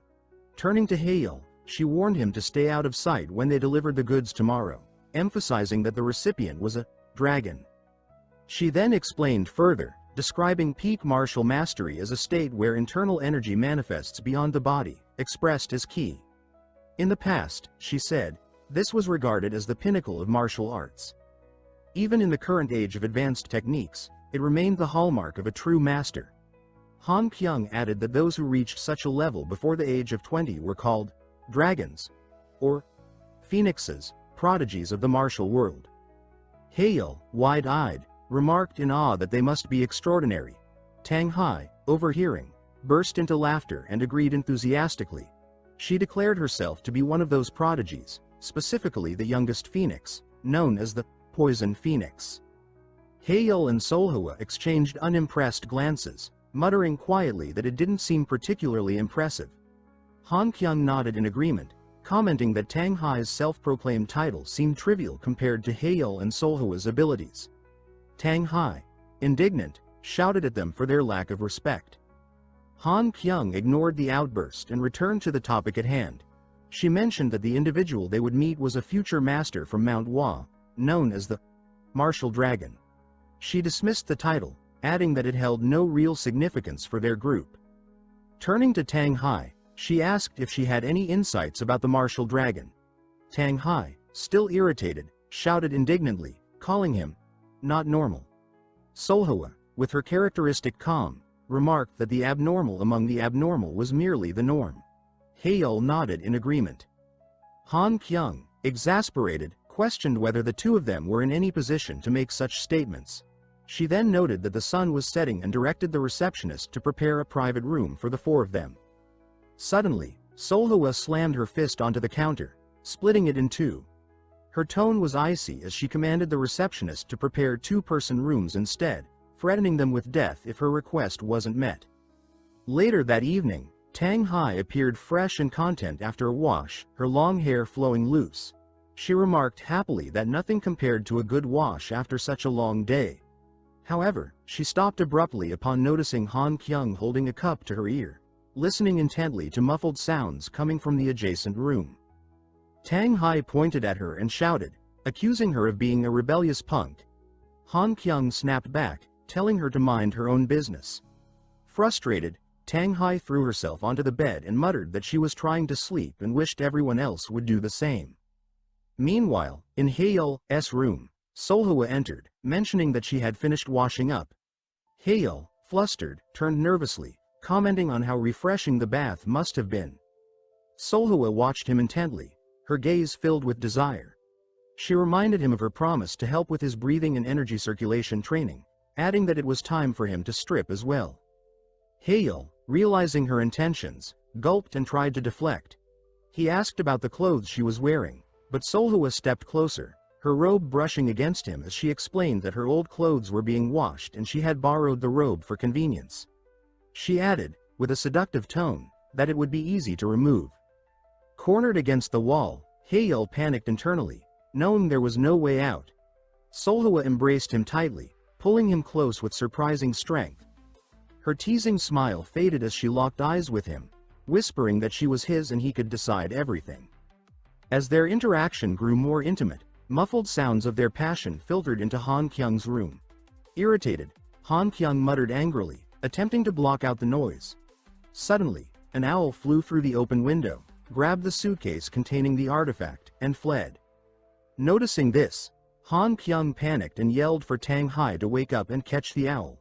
Without waiting for a response, she burst into Hiel and Seolhwa's room, shouting that there was a disaster outside. Seolhwa, visibly furious at being interrupted, radiated a chilling aura. Her voice, sharp and cold, declared that the real disaster was within the room. The owl, attempting to flee with its prize, was suddenly reduced to ashes as Seolhwa's sword slash cleaved through the night sky. The suitcase began to fall, and Hiel leapt after it. However, in his haste, he tripped on the window ledge and fell. Landing with a thud, he rubbed his head, exclaiming in relief that he was still alive. His relief was short-lived as he noticed armed guards surrounding him, weapons drawn. One of them accused him of harming Magistrate Yian.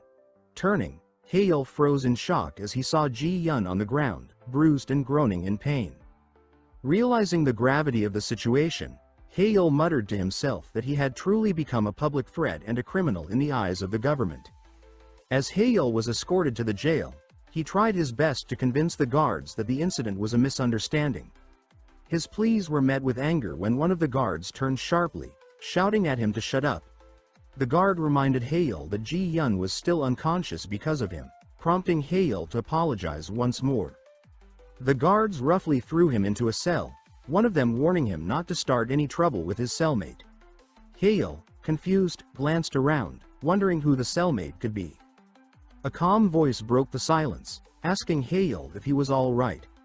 The voice continued, suggesting that Hiel must have quite a story to tell and encouraging him to share if he didn't mind. Turning toward the source, Hiel was struck by the sight of his cellmate, who seemed to radiate a faint glow. He wondered to himself if his eyes were playing tricks, but upon closer inspection, he realized the man was actually glowing. The bald man introduced himself as Gwangdu, a disciple of manhwa. As Gwangdu studied Hyeol's face, his expression grew suspicious. After a moment of silence, he pointed at Hiel and asked if he was the Chaos Sword Demon. Elsewhere, Seolhwa was furious, her body crackling with lightning as she vowed to save her husband. Han Kyung, the merchant leader, tried desperately to reason with her, warning that storming a government facility could make her an enemy of the entire nation. Unmoved by the warning, Seolhwa declared coldly that she would kill anyone who stood in her way. Seeing that Seolhwa was unmoved, Han Kyung asked if she had considered how her actions might affect Hiel, potentially turning him into a fugitive as well. She pressed further, asking if Seolhwa had thought about why Hiel surrendered so easily. These words finally gave Seolhwa pause. Sensing her hesitation, Han Kyung urged her to calm down and focus on clearing up the misunderstanding. Seolhwa, her tone icy, warned that if a single hair on Hiel's head was harmed, she would annihilate everyone involved. Han Kyung reassured her that she would negotiate as best as she could and advised Seolhwa to stay quiet in the meantime. The tense moment was broken when both realized that Tanghai was nowhere to be found. Frustrated, Han Kyung shouted in exasperation. Meanwhile, Tanghai stood on a hill overlooking the prison.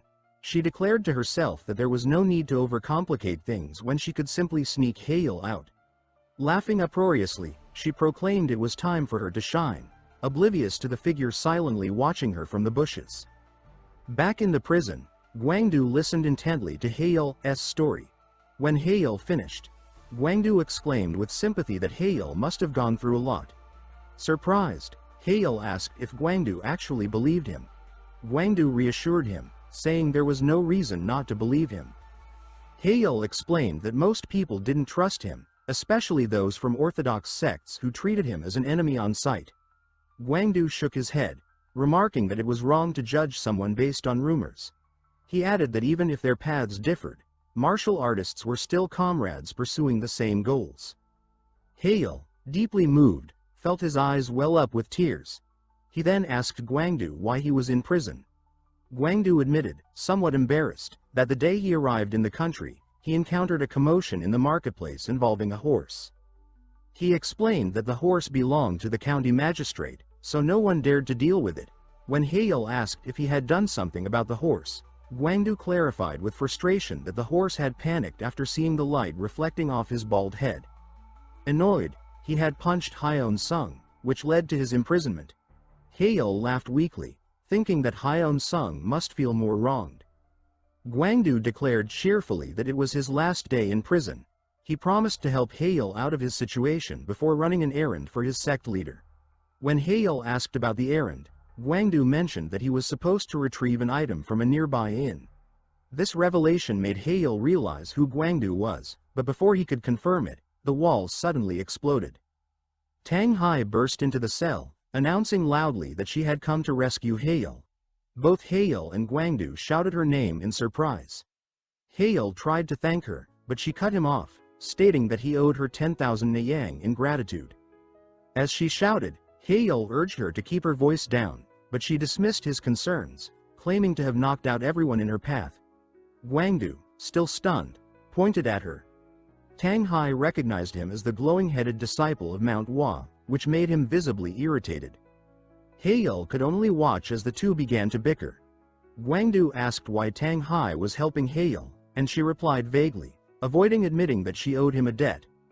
Once Hiel was freed from his shackles, he hesitated and asked if escaping was really okay. Gwangdu advised him to leave quickly, warning that Yian wouldn't let this incident slide.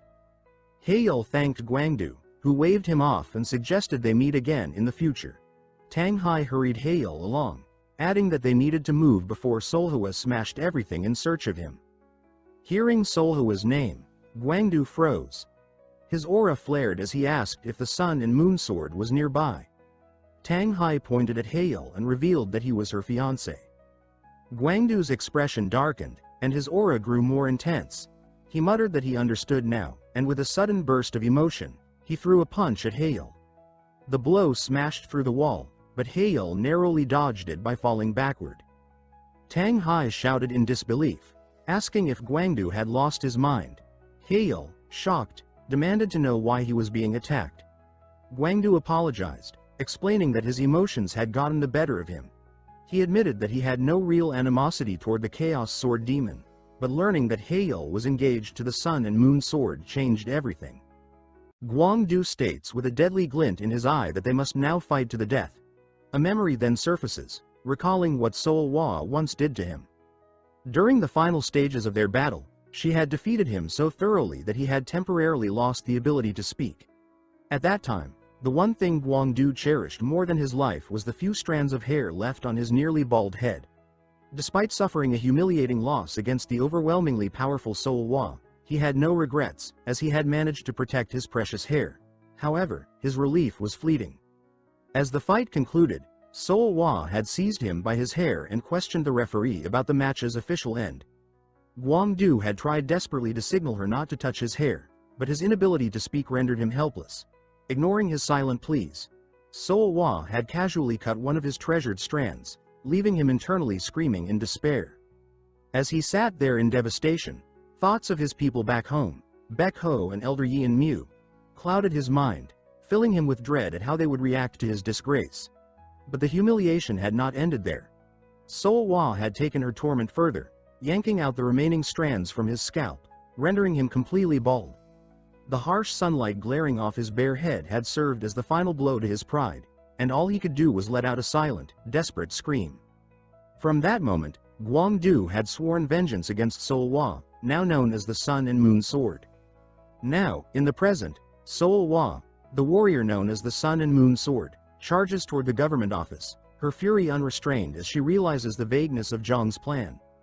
Zhang, beside her, urges her to remain calm, insisting that even if Guangdu had acted first, she must not lose herself. Yet, Soulwa ignores the plea, her mind fixated solely on Hiel. Meanwhile, after recounting yet another one of his sorrowful tales to Hiel and Tanghai, Guangdu loses control. In a fit of rage, he detonates the prison cell, forcing the two to flee for their lives. His sole purpose now is to make Soulwa feel the same agony he had endured when she had torn away his hair.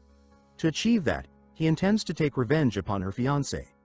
As they escape, Tanghai questions Hiel about Guangdu's sudden outburst. Hiel explains that it is entirely because of Soulwa. Tanghai then asks why Hiel does not simply confront him, to which Hiel responds with a question of his own, asking how exactly he is supposed to do that. Misinterpreting his hesitation, Tanghai urges him to run while she deals with the rampaging bald warrior. Perplexed, Hiel asks why she is willing to help him, but she dismisses his inquiry, instead describing the location of his clothes and weapon. Still bewildered, Hiel expresses his gratitude and swiftly departs. Shortly after his exit, a legendary clash ignites between Guangdu, the dragon, and Tanghai, the phoenix, both warriors eager to test their strength. Meanwhile, Hiel arrives at the spot Tanghai described. After searching thoroughly, he finally locates his belongings. Enveloped in the warmth of his coat and the familiar weight of his sword, he steels himself for his next objective, retrieving the merchant leader's item. Before he can proceed, Elder Hung Sung appears, demanding an explanation for Hiel's presence. Before any words can be exchanged, an explosion from the ongoing battle shakes the ground, knocking Hiel off his feet. In the battle, Tanghai unleashes her true poison dance art, but Guangdu skillfully counters with the 24 stances of plum blossom swordsmanship. He then offers her one final chance to step aside, asserting that he has no quarrel with her. His sole target is Soulwa's fiancé, Hiel, whom he calls upon to face him directly. Confused, Hiel questions Guangdu's grudge against him. However, before Guangdu can respond, Tanghai interjects, arguing that it is dishonorable for someone of his standing to behave this way toward a friend. She reminds him that although the Chaos Sword Demon is reckless and arrogant, he is still a man of honor. She then recalls that in the prison, Guangdu himself had referred to Hiel as a friend, implying that this is the very reason Hiel is reluctant to fight him. Her words strike a nerve, causing Guangdu to falter in his conviction. As he stands in contemplation, Hiel remains lost in confusion. Guangdu begins to reflect on his actions, recognizing that directing his anger at another is unjust. Acknowledging that he has tainted Mount Wa's name, he apologizes for his prior foolishness. Before Hiel can respond, Soulwa suddenly crashes through the prison wall and immediately embraces him. She then turns to Gwangdu and, with her characteristic bluntness, asks Hiel who this bald man is. Once more enraged, Gwangdu mutters bitterly, addressing Hiel as senior brother. As the turmoil within the government office intensifies, midnight draws a growing crowd of curious bystanders outside, all eager to discern the cause of the commotion. Among them stands a striking, middle-aged woman with purple hair, her identity yet unknown. She observes the scene with mild irritation, wondering what business the government office is entangled in this time. It seems that the person her sect had dispatched for a mission had proven utterly incompetent and failed miserably. Meanwhile, Hyung arrives at the government building through a hidden passage and immediately finds Soulwa facing off against Gwangdu. Urging her not to destroy the government office, Hyun quickly discerns subtle signs of foul play unfolding in the chaos. As Soulwa begins to piece together the situation, Elder Hung Sung appears behind her, desperately begging for his life. Meanwhile, Hyeol makes an attempt to reason with Gwangdu, urging him to reconsider fighting Soulwa, as there may be a misunderstanding at play. However, Gwangdu remains too consumed by rage to listen. He screams, declaring that Soulwa took everything from him. Confused by his words, Soulwa demands that he reveal his identity and explain what exactly she has taken from him. As Gwangdu continues his furious rant, Hyeol finally steps forward. He states that if Soulwa has wronged Gwangdu in any way, then he will take responsibility for it as her partner. Gwangdu is left dumbfounded, unable to believe his ears, as Hyeol's words make little sense to him. In an effort to de-escalate the situation, Hyeol even suggests that if it would put an end to the endless cycle of conflict in Yunhu, he would seek Ji-yun's forgiveness. He explains that he has already made a promise to Soulwa, to share her burdens and spend his future with her. Hyeol insists that even if Soulwa had no ill intent, he will still take responsibility for her actions. Then, with bold resolve, he tells Gwangdu to reclaim whatever it is that Soulwa has taken from him. Gwangdu, still in disbelief, asks if Hyeol is being serious. When Hyeol confirms, Kyung interjects, reminding Gwangdu that they are all disciples of the manhwa sect leader. However, Gwangdu dismisses her words, stating that none of it matters anymore. Following the sacred grudges of the Murim, Gwangdu declares that in order to settle Soulwa's wrongdoing, he will shave Hyeol's head as restitution. The room, having anticipated a far more severe demand, collectively falls into disappointment upon hearing the nature of Gwangdu's grudge. Before he can continue his rampage, the purple-haired woman from earlier arrives and smacks him on the head. She calls him a fool, chastising him for making his situation even worse. She reveals that upon hearing her errand boy had been thrown into jail, she rushed to the scene, only to find him stirring up more trouble over a petty grievance. After reprimanding Gwangdu, she introduces herself as Chai Yian Young, an elder of Mount Hwa, and apologizes on behalf of her disciples' misconduct. As her eyes sweep the room, she recognizes Tanghai as the poisoned phoenix and expresses her admiration, congratulating Tanghai on reaching such an impressive level of mastery at a young age. Soon after, her gaze lands on Soulwa, whom she identifies as the infamous Sun and Moon Sword. Just as she is about to mention the Chaos Sword Demon by name, Zhang abruptly intervenes, claiming that Hyeol is her personal guard. She attempts to assure Chai Yian that Hyeol has no involvement in the present conflict and urges her to remain calm. Chai Yian agrees, stating that she has not come to threaten anyone. However, now that she has seen the so-called demon up close, she admits that the rumors about him being a womanizer seem to hold some truth. Then, as an apology for her disciples' mistakes, Chai Yian makes an unexpected offer, her own body as compensation to Hyeol. Hyeol is immediately appalled and flatly rejects her, telling her to act her age. Unbothered by his reaction, Chai Yian continues to proposition him, prompting Tanghai to call her an old hag and scold her for her lack of shame as a Taoist elder. Tanghai even recalls that the last time they met, Chai Yian had flirted with her brother. Annoyed by the accusation, Chai Yian retorts, claiming that she never wanted to be an elder in the first place. She goes on to reveal that the Mount Hwa sect leader had tricked her into siding with the demon cult during the Great Demon Cult War in her prime years. Afterward, due to merit distribution, she was forced into the elder position, which ultimately ruined her chances of marriage. Still confused, Hyeol asks how old Chai Yian must be if she fought in the Demon Cult War. Chai Yian lies, claiming that she is 25 years old. However, Tanghai quickly clarifies that multiplying that number by 2 would be a more accurate estimate of her true age. Unfazed by the correction, Yian argues that since Hiel already has 3 women, adding one more should not be a problem. Her persistence fuels Soulwa's irritation, who has had enough of her nonsense. To Soulwa, nothing matters more than Hiel, and all these distractions have stolen the precious time she promised to spend with him. Worse still, Hiel had been placed in danger because of her mistakes. Determined to put an end to it, Soulwa unsheathes her sword and attacks Yian.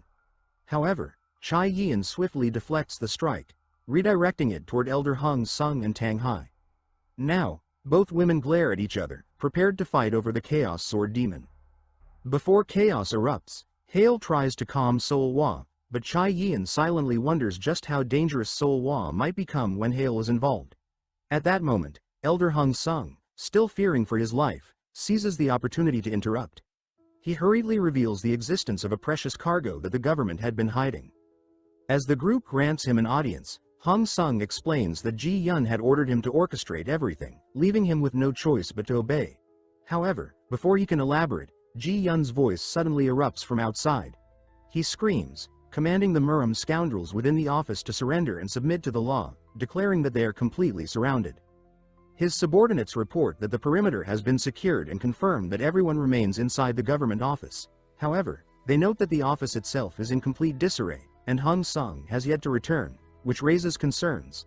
Most notably, one of the subordinates admits uncertainty about whether they are truly capable of handling the infamous Chaos Sword Demon. Yian, growing frustrated, yells at them, questioning if they are supposed servants of the Emperor or mere cowards afraid of a few Murim warriors. He claims to have already received a report that a manhwa elder has intervened, meaning that the Chaos Sword Demon must have already been beaten into submission. Furthermore, he asserts that if anything has happened to Hung Sung, they can use it as leverage to pressure manhwa. He then begins to state his intentions, declaring that if he can get his hands on the hidden item, then he will.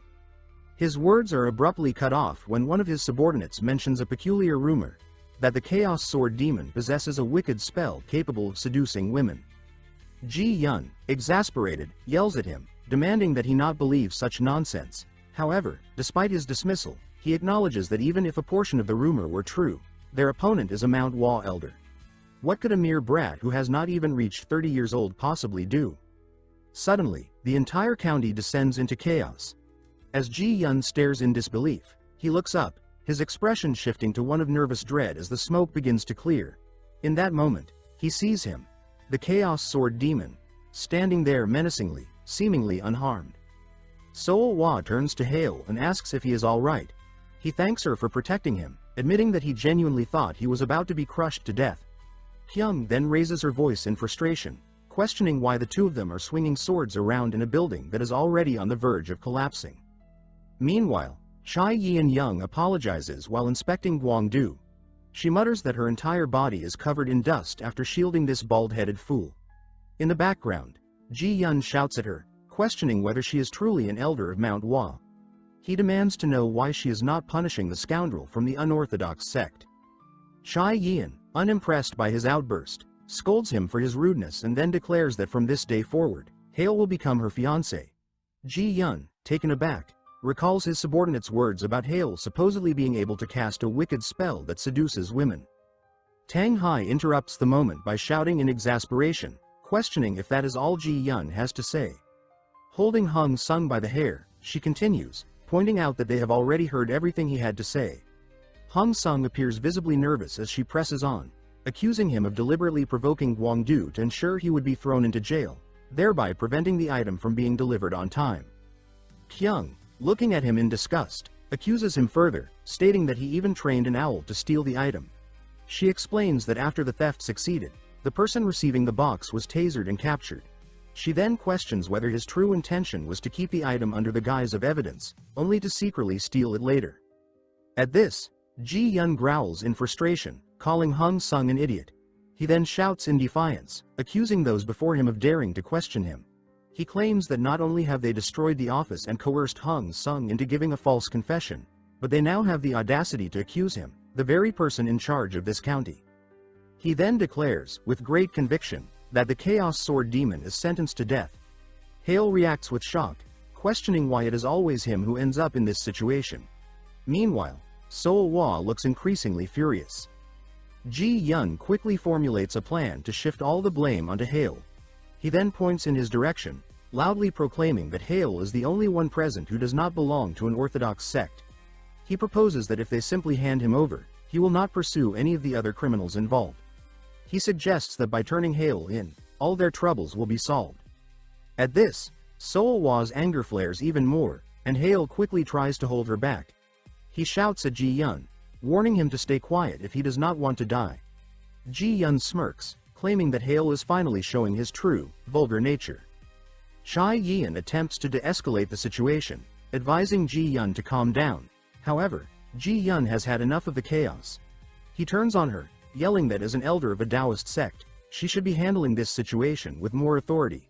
He expresses disbelief that she is unable to control a mere brat and then accuses her of destroying the government office, which he deems a vital institution of the nation. His patience wearing thin, he rants that Murim people are all the same. He then threatens to report the incident to the imperial court immediately. Before he can continue, Yian swiftly silences him by pressing her fingers against his lips. With a menacing tone, she dares him to go ahead and make his report. She then reveals that she, too, has a report of her own to submit. She states that Yian not only coveted manhwa's property but also falsely accused a disciple, imprisoned him unjustly, and had the audacity to proclaim himself as a servant of the emperor. With an air of intimidation, she asks if he is prepared to face the consequences of his actions. At this, Yian's bravado crumbles. Fear takes hold of him, and he quickly offers an apology. As the sun rises, the long-protected box is finally opened. To their disappointment, they find only a piece of metal inside. Frustrated, they question whether all their trouble had truly been for nothing more than a piece of junk. Yian inwardly contemplates the situation, wondering why the old sect leader deemed this item important enough to send her personally. She reflects that it has been nearly 30 years since she last saw it. Tanghai, curious, asks what the metal actually is. Yian simply giggles and claims that she has no idea. She then turns to Kyung and states that the item has been secured and that they have all worked hard. Kyung expresses her gratitude. At this moment, Yian takes hold of Hyeol's hand, causing Soulwa to look visibly jealous. With a teasing tone, Yian laments that she cannot believe they are parting ways like this. She playfully expresses that she had hoped Hyeol would solo level her dungeon and expand her domain. Gwangdu, overhearing this, yells at her to have some dignity. He questions whether she is not embarrassed, considering that Hyeol is young enough to be her son. Yian, unfazed, retorts that they are the ones embarrassing her and argues that age is just a number as long as both parties are above 18. At this, Gwangdu turns his attention to Hyeol and Soulwa, stating that he has not forgotten the grudge he holds over his lost strands of hair. However, he acknowledges that settling grudges requires the right time and place. He then declares that they shall meet again at the Dragon Phoenix martial duel. Both Hyeol and Soulwa look confused. Soulwa, in particular, questions who this bald man even is. Without missing a beat, Yian lifts Gwangdu over her shoulder like a sack of potatoes. She then tells Hyeol that they will see each other again before departing. Kyung, sighing in exhaustion, remarks that the trade journey has finally come to an end. Tanghai then comments that this journey was unusually troublesome. However, the others immediately shout at her, reminding her that half of the trouble was caused by her. Hyeol then expresses how tired he is, and Kyung agrees. She suggests that they arrange a carriage and get some rest. Soulwa, holding Hyeol's hand, asks if he is tired. He responds by asking if she is tired instead. She insists that she is fine, though she confesses feeling disappointed that their intimate moment was disrupted by the chaos of earlier events. Hyeol, taking note of her expression, contemplates a solution. The scene then shifts to a rental shop, where Kyung is seen requesting a 4-seater carriage for their journey to Yukgaeshan. Suddenly, a hand slams onto the table. It is Hyeol. Soulwa, startled, looks at him as he firmly demands that they instead be given 2 2-seater carriages. He then warns the rental shop that if they do not have them available, they should build them immediately. Soulwa, realizing his intent, is visibly delighted. Meanwhile, Tanghai, exasperated by their antics, yells at them to stop. She questions whether they are trying to destroy the rental carriage with their intense exercises. Sometime later, after arriving at their destination, Tanghai is seen dramatically recounting the events to a group of bystanders. She claims that as soon as they boarded the carriage, the Chaos Sword Demon launched a sneaky preemptive strike. The crowd blushes as she continues her exaggerated tale. She describes how, not to be outdone, the Sun and Moon Sword immediately retaliated with the star absorption technique. She insists that the battle between them raged on for 3 days and 3 nights. As the audience listens in embarrassment, Kyung sits nearby, clearly mortified. Meanwhile, Hiel, overhearing the storytelling, appears completely humiliated. As Kyung spits out her tea in shock, Hiel attempts to apologize. In response, Kyung, blushing furiously and trembling, stammers that she is completely fine. She claims to have a solid understanding of these kinds of situations and insists that she does not have a problem with it. However, as she speaks, her words devolve into gibberish, and an awkward silence follows. Tanghai, undeterred, continues telling the bystanders about the supposed battle cries that shook heaven and earth, much to Hiel's complete embarrassment. Hiel then calls out to Soulwa, and she immediately stands up, saying that she understands.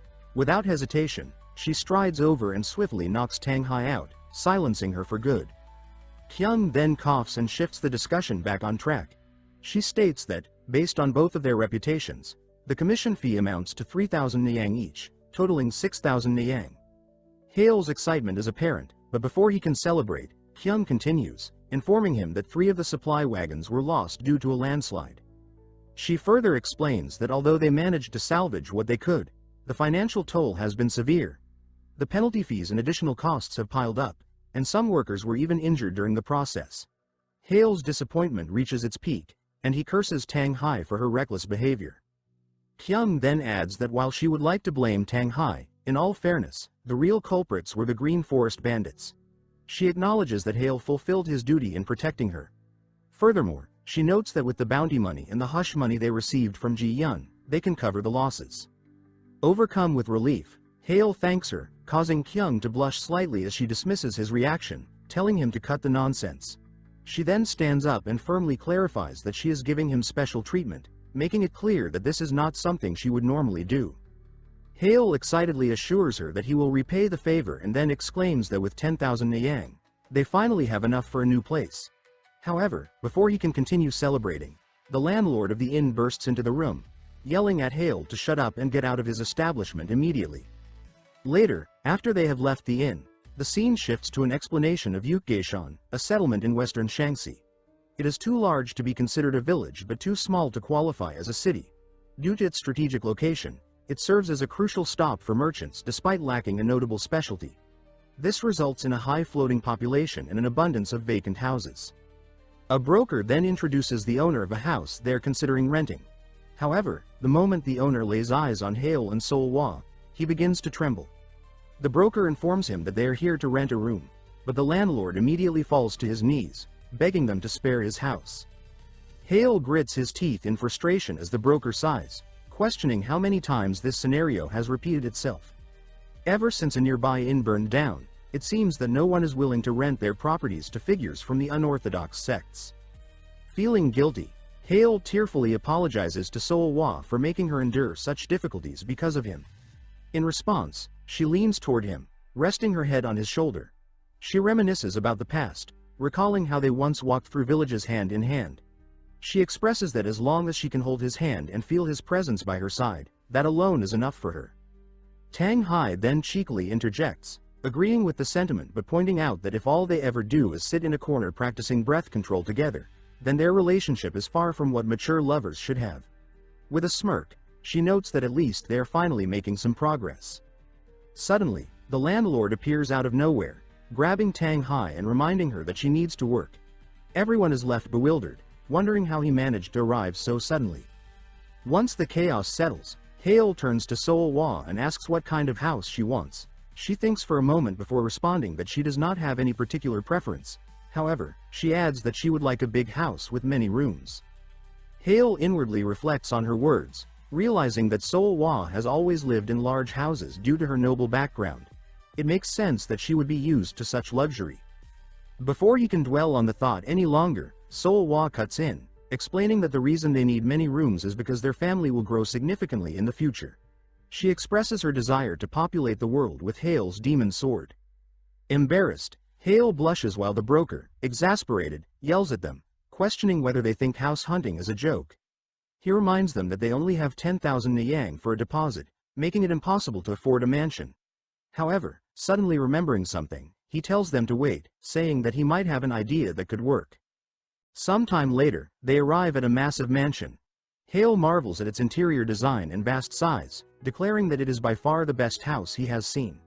The broker nervously agrees. Hyeol continues, exclaiming that the deposit is only 10,000 nyang, with an unbelievably low monthly rent. At this, the broker hesitantly looks away before confirming that while the deal is accurate, it is only temporary. Hyeol, now confused, asks for clarification. Adjusting his glasses, the broker explains that the house is cursed. Soulwa and Hyeol both appear perplexed. The broker elaborates, revealing that every family that has moved into the house 4 times in a row has fallen victim to rental fraud. Hyeol is shocked by the revelation. Before he can process the information, a woman approaches them, giggling. She dismisses the broker's concerns, claiming that the situation must be purely coincidental. The broker then announces that the landlord has arrived, suggesting that they can ask her directly.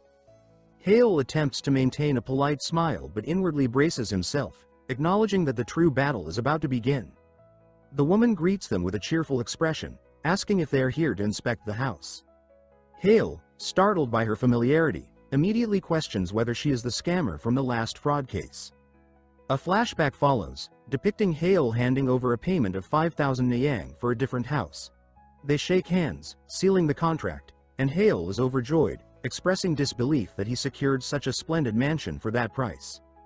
Grinning, the woman responds that seeing his happiness brings her joy as well.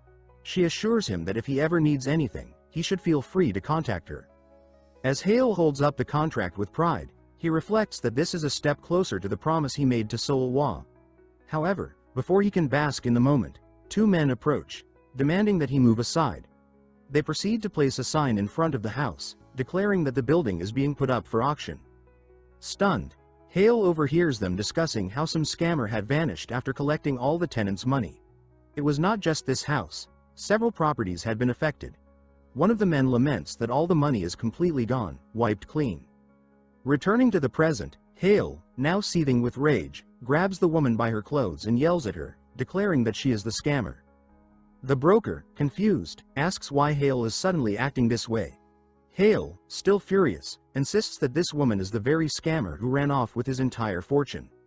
He demands that she provide an excuse, but she merely smirks before dismissing the idea of offering explanations. Instead, she tells him to forget about excuses and just give him back his money. Feigning distress, she suddenly cries out for help, claiming that Hyeol is about to hit her. Hyeol, momentarily caught off guard by her dramatic reaction, shakes her angrily, demanding that she stop her nonsense and return his money. She continues sobbing, claiming that she has no money to give. She insists that she has already accepted her punishment from the authorities and is trying to start anew. Confused, Hyeol asks what authorities she is talking about. With tearful puppy eyes, she reveals that she had already been beaten at the magistrate's office. She argues that she cannot be punished for the same crime twice. Hyeol demands that she return his money, but she smugly reminds him that the state has already forgiven her. If he has complaints, she suggests that he take them to the authorities. Soulwa, visibly angered, unsheathes her sword and holds it near the woman's neck, warning her to watch her words unless she has a death wish.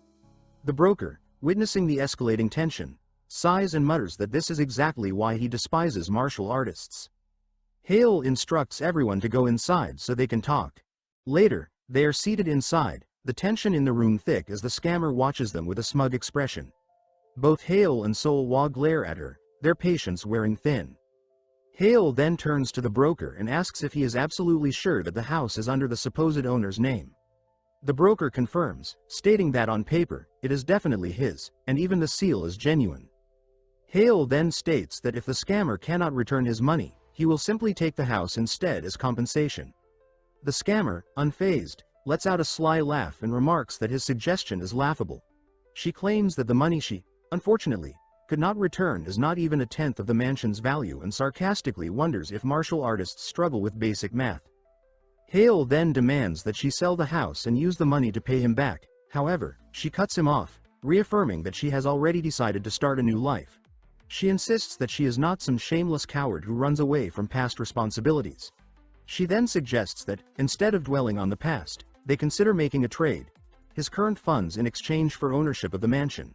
She calls it a bold proposal, as if it is an opportunity he should not refuse. Hyeol clenches his teeth, debating whether to accept the deal or not. Seeing his hesitation, the scammer mocks him, questioning why he is thinking so hard about it. She taunts him further, implying that martial artists must carry their heads around purely for decoration. She claims that, no matter how much goodwill she offers, he refuses to appreciate it. With a smirk, she points out that he has no other options anyway. Hyeol inwardly questions whether he can trust her again.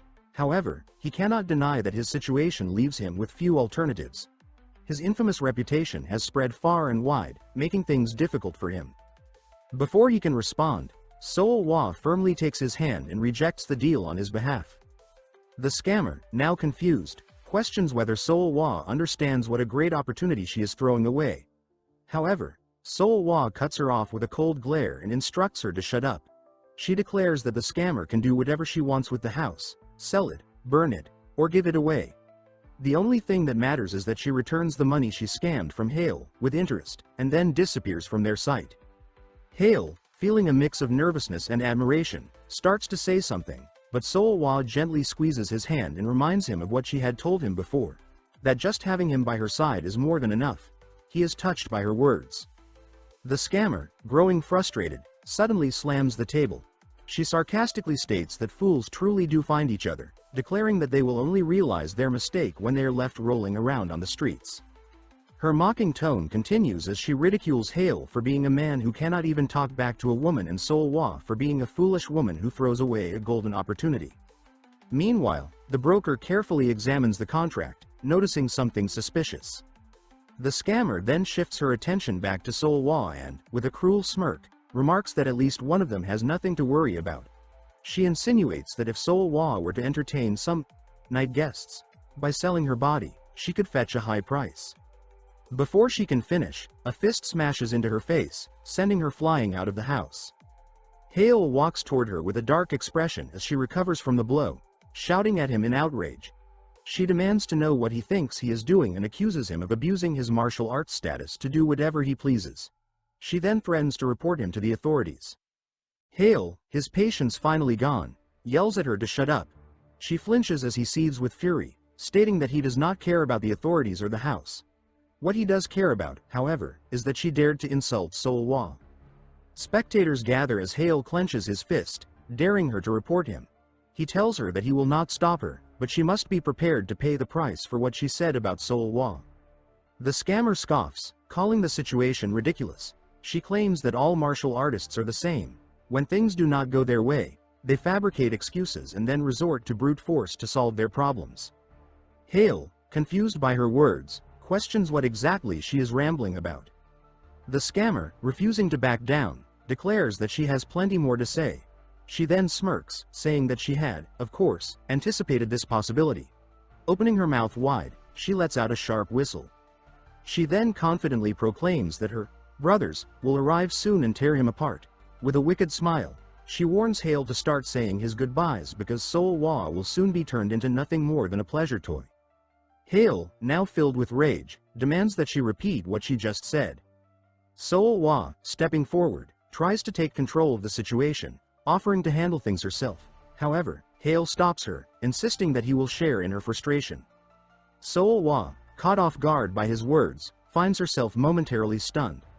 A deep blush spreads across her face as her breath quickens. At that moment, a loud voice suddenly interrupts. A group of thugs arrives, demanding to know who dared to lay a hand on their little sister. The scammer, now emboldened, becomes hysterical with excitement. She gleefully points at Hyeol and Soulwa, shouting that they are the ones responsible. She then calls for her brothers to teach them a lesson, boasting that they are true masters, heroes of the Green Forest. One of the thugs, appearing furious, demands to know which fool had the audacity to attack their sister. However, as soon as he gets a closer look at Hyeol, his anger dissipates. His expression shifts to one of pure terror. Recognizing Hyeol instantly, the entire group begins trembling. Without hesitation, they drop to their knees and bow before him, desperately pleading for their lives. One of them speaks up, explaining that after witnessing Hyeol's strength that day, they left the green forest for good. Hiel, still irritated, questions why they are still wearing their headbands if they supposedly left. In response, one of the men quickly rips his headband off and declares that he has always hated the color green. The scammer, now panicked, rushes toward them, demanding to know why they are acting this way. However, the bandits scoff at her. One of them outright denies having a little sister, stating that no matter where he goes, he is always the younger sibling. Another chimes in, complaining that even when he returns home, he is still treated as the adorable youngest child. Hyeol, watching the scene unfold, turns his gaze back to the scammer. With a smirk, he reminds her that they still have unfinished business. Seeing the situation rapidly turning against her, the scammer's attitude changes instantly. She frantically waves her hands and urges Hyeol to reconsider. With a nervous laugh, she insists that there is no need to resort to violence. She suggests that they talk things through rationally instead. The broker then turns to the bandits, calling out to them. Meanwhile, the sly woman, realizing the situation is turning against her, desperately shouts that an apology should be enough. She insists that if she just apologizes properly, everything should be resolved. However, the bandits shift their focus to something else.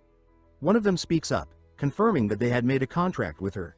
He explains that a completely unfamiliar young woman had approached them, claiming she had an identical seal to the real one. She had proposed a scheme, asking if they wanted to work together. At this revelation, the sly woman grows visibly pale, knowing that her fate is sealed. The bandits continue, revealing the details of her scam. They explain that she would locate houses where the owners had been absent for long periods, then pose as the landlord, sign fraudulent lease agreements, and vanish with the deposit money. Realizing she has no way out, the sly woman finally accepts her fate. However, the bandits show no mercy. They state that her usual tricks will not work on Hyeol and immediately proceed to beat her mercilessly. Later, the aftermath of her punishment is revealed.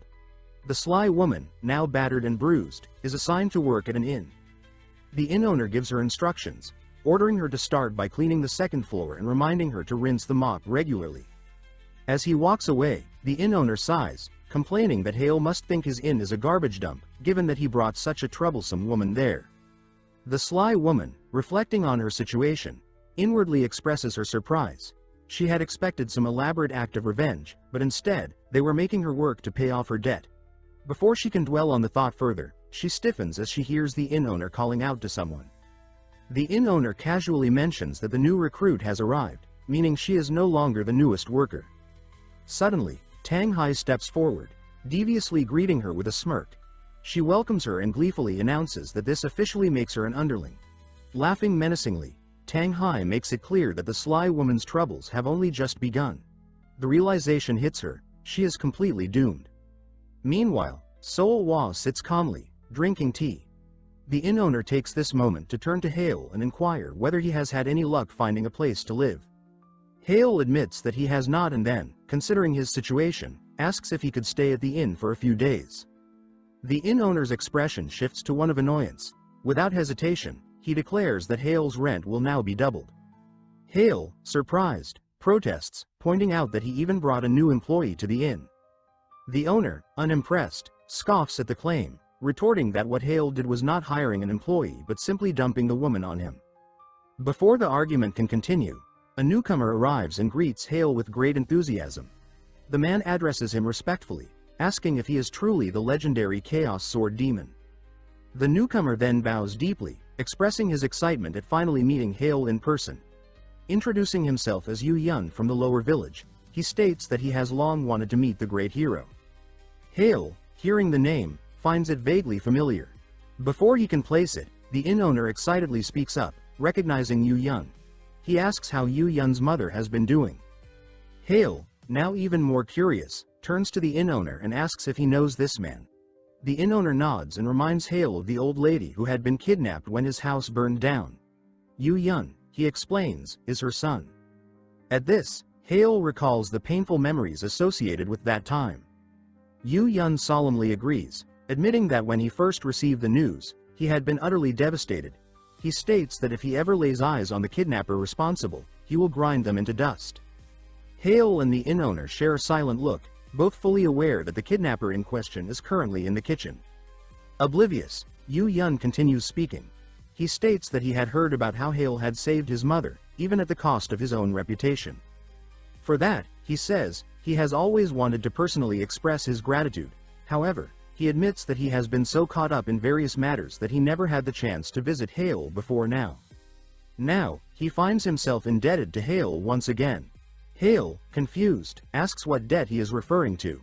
Yian explains that the house recently scammed from him was his own childhood home.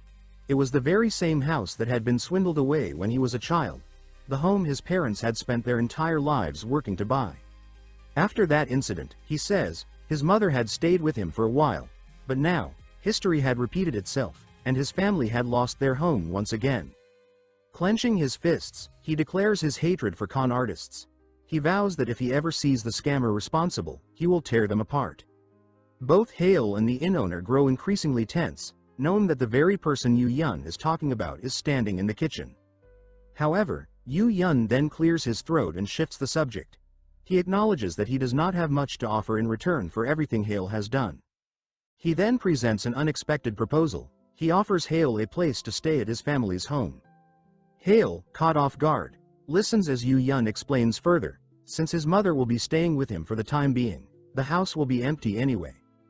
Because of that, he says, he would feel much better knowing that Hiel was there to look after it. He then assures Hiel that, of course, he would not charge him anything for staying there. Hiel, filled with excitement, asks if it is really alright for him to stay at the house. Yian reassures him, stating that it is only natural since Hiel had saved both his mother and their home. The inn owner offers his congratulations, while Soulwa wraps her arms around Hiel and playfully remarks that since they now have a house, they must make sure to fill it up properly, and, in the same breath, suggests that he should also focus on filling her up as well. Hiel, immediately flustered, blushes furiously and tries to stop her from continuing. However, Soulwa counters that he is the one who seduced her first, constantly making her feel weak in the knees. The inn owner, growing increasingly exasperated, shouts at them to take their inappropriate conversation elsewhere, preferably to their new home. The scene shifts to the mountains, where a shadowed figure speaks. With a calm yet commanding voice, he states that securing the fragments was a failure. One of his subordinates, addressing him as Elder, confirms this. The Elder then reflects on the situation, acknowledging that she had been present as well. Since she interfered, he states, Yian alone cannot be blamed for the outcome. Clicking his tongue in irritation, he mutters that she had run off on her own again and questions what exactly she is doing. However, he concludes that this turn of events is not entirely unwelcome. He states that he had already planned to drag her back, whether she liked it or not. He then refers to her as his foolish daughter. Later, the scene transitions to a bathhouse, where Tanghai calls out to Jeonju, announcing that she is heading into the bath first. As she sinks into the warm water, she sighs in satisfaction, appreciating the presence of even her small sidekick in the bathhouse. Completely relaxed, she lets out a contented moan, remarking that this is what life is all about. Then, as if suddenly realizing where she is, she abruptly stands up in shock. With a startled expression, she questions what exactly she is doing there. Meanwhile, Soulwa is seen burning letters to use as firewood. Elsewhere, Hiel is attempting to meditate but quickly becomes frustrated. Sighing, he trembles slightly, admitting to himself that he still cannot master it. Trying to find a silver lining, he acknowledges that at the very least, he has achieved his first goal, a place to live, even if it is only temporary. However, he remains troubled. He questions how one truly becomes a master. He admits that he has tried everything, yet he still cannot feel the flow of energy or any internal power. He wonders what others are doing that he is not. Clutching his coat, he contemplates how Soulwa had grown so strong. Before he can dwell on it further, Tanghai suddenly appears, responding to his thoughts with a sarcastic remark, stating that she would not know. Then, without missing a beat, she turns the question back on him. Hiel, startled, asks how she got there and questions why she is not at work. Tanghai dismisses his concern, casually stating that great people do not sweat the small stuff. Hiel, unconvinced, accuses her of skipping work entirely. Tanghai, ignoring his complaints, abruptly asks if he knows any weaknesses of the lunar sword. Hiel, caught off guard, questions why she is suddenly asking about this. A memory then flashes through his mind, recalling a moment when Soulwa had become momentarily weak in battle. However, Realizing that his thoughts are straying in a questionable direction, he quickly shakes them off and demands to know what Tanghai is planning. Tanghai responds with newfound determination, declaring that she has come to a realization. She states that, unlike the rumors circulating about them, she knows that Hyeol and Soulwa are not engaged in any questionable behavior. Hyeol inwardly scoffs at her assumption, knowing that they have done far more than what she imagines. Tanghai continues, admitting that due to a misunderstanding, she does owe them a debt, and she is willing to acknowledge that. However, she insists that her original goal has not changed. Her true objective is to defeat the lunar sword. With fiery determination, she proclaims that she came to seek revenge for what the lunar sword had done to her. However, she acknowledges that charging in recklessly would only lead to repeated failure. Quoting a well-known saying, she declares that one must know the enemy and know oneself, in order to never lose a battle. Because of this, she asserts, she must first uncover every weakness and secret behind the lunar sword's martial arts. Before she can continue her monologue, Hyeol interrupts her, pointing out that she is revealing her entire plan to him despite their close relationship. Realizing her mistake, Tanghai freezes in shock before yelling in frustration. The scene then shifts again, showing Soulwa purchasing fresh chicken from a vendor. Meanwhile, Hyeol observes her from a distance, wondering if they will be having seasoned grilled chicken for dinner that night. Tanghai, hidden in the bushes, questions why Hyeol is there. He responds that someone has to stop her whenever she does something reckless. Inwardly, he admits that he has never actually witnessed Soulwa train. However, he is deeply curious about the secret behind her strength. He reflects that she always seems distant, a direct successor to the previous generation's greatest martial artist. Perhaps, he wonders, she trains in secret as well. If so, maybe uncovering her methods could be the key to finally becoming a master. Hyeol then concludes that, at the moment, it simply looks like she has finished shopping and is heading home. Tanghai clicks her tongue in annoyance, claiming that she anticipated this outcome and had already hired someone in advance. Hyeol, confused, immediately questions where she got the money for such a thing. Tanghai responds bluntly that she stole it and then questions why he is even asking something so obvious. In the distance, the inn owner can be heard yelling in rage, having just discovered that his money was stolen. Hiel, now alarmed, demands to know exactly what Tanghai did. She casually replies that she simply sent an assassin.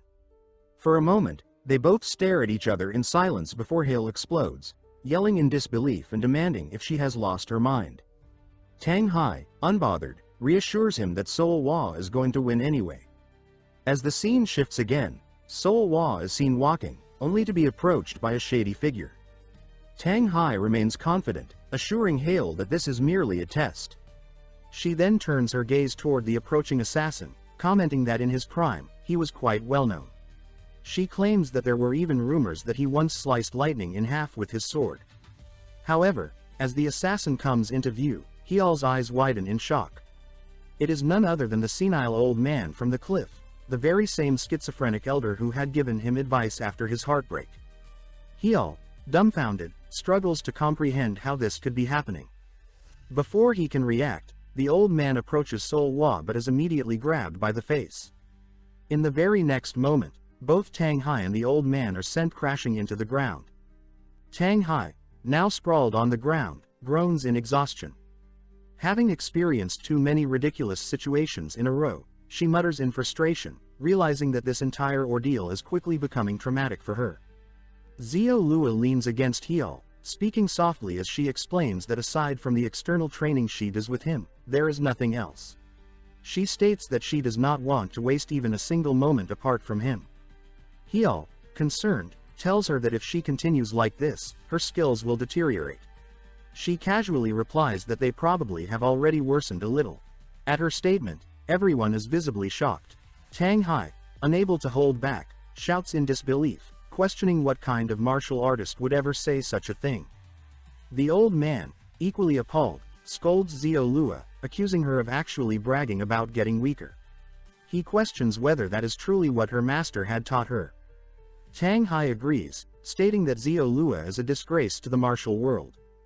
Seolhwa, unfazed by their criticism, smacks both of them on the head. With a firm voice, she declares that martial arts mean nothing to her. She then states that her only goal has always been one thing: As she leans against Hiel again, he finally understands what she means. He realizes just how deeply she has fallen for him. Their moment is interrupted when the old man suddenly suggests that they try Jindo in. He begins to explain that it is a beneficial practice, not only for the one receiving it but also for the one performing it. He elaborates that it helps maintain internal energy control and that he himself used to practice it frequently in the past. He acknowledges that it is a difficult technique but argues that doing something is better than doing nothing. Furthermore, he mentions that it does not depend on time or place, meaning they could attempt it right away. Seolhwa's eyes brighten with excitement as she turns to Hiel, eagerly asking if they should try it immediately. Hiel, feeling embarrassed, hesitates and admits that doing it outdoors might not be the best idea. The old man, confused by their reaction, wonders aloud what exactly they are talking about. Tanghai sighs, shaking her head, and mutters that they are both perverts. Later, Hiel and Seolhwa find themselves alone together. She tells him that she will begin, closing her eyes and concentrating as she starts pouring her energy into him. As the energy flows, a glow surrounds them both. Hiel feels it clearly, recognizing the familiar warmth of Seolhwa's energy as it seeps deep into him. He inwardly acknowledges that the sensation is similar to the nights they had spent together in pleasure. However, he quickly shakes off the thought, scolding himself for letting his mind wander. He reminds himself that this is internal energy, this is what true mastery feels like. He feels himself finally approaching it, just one step away. But then, the old man notices something. At the same time, Hiel suddenly feels a hand on his shoulder. A mysterious figure speaks, telling him that it is not yet time. Confused, Hiel tries to understand what is happening. However, before he can react, the energy begins to dissipate. Seolhwa gives him a worried look as if sensing that something is wrong. Hiel, still shaken, questions whether he just saw his master. Seolhwa calls out to him, bringing him back to the present. He quickly regains his composure, turns to her with a smile, and states that he finally understands. Despite his words, Seolhwa continues looking at him with concern, as if she knows something he does not. Hiel, trying to reassure her, thanks her and admits that it worked even better than he had expected. However, Seolhwa's worried expression does not fade. He then tells her that before he forgets the sensation, he will go train for a little longer and return home before dinner. Seolhwa, sensing something off, calls out to him to stop, but he runs off, leaving her behind. Later, deep in the forest, Hiel sits in a gloomy state. He mutters to himself, frustrated, stating that he had felt as though he was about to grasp something significant.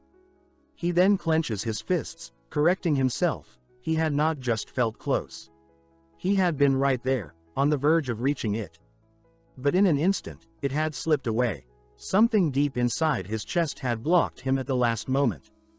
Gritting his teeth in frustration, he rears his fist back and punches a nearby tree. Yelling in anger, he questions why this keeps happening. He asks himself why he cannot change, why he remains stuck. Desperation creeps into his voice as he wonders aloud if he is truly doomed to stay pathetic and useless forever. Then, unexpectedly, another voice speaks, cutting through his turmoil. The voice remarks that at the very least, Hiel knows his place well. Hiel immediately tenses, feeling a cold sweat form as a man approaches him. Recognizing the figure, his eyes widen in shock. With disbelief, he calls out the man's name, Master Baek Sok. Now introduced as Baek Sok, the head of the Baek clan and Soulwa's father. Baek Sok gazes down at Hiel and states that it has been 10 years since that day. Hiel, still overwhelmed, nervously asks how he has been. However, Baek Sok does not answer. Instead, he snaps his fingers. Before Hiel can react, a hand reaches out and pins him to the ground. Baek Sok then speaks once more, dismissing the rumors he had heard. He states that people had claimed that an insignificant slave, one who could do nothing but cling to that thing, had somehow become a master. With a sharp, indifferent tone, he refers to his own daughter as nothing more than an object. Hiel, struggling against the grip holding him down, demands to know what is going on.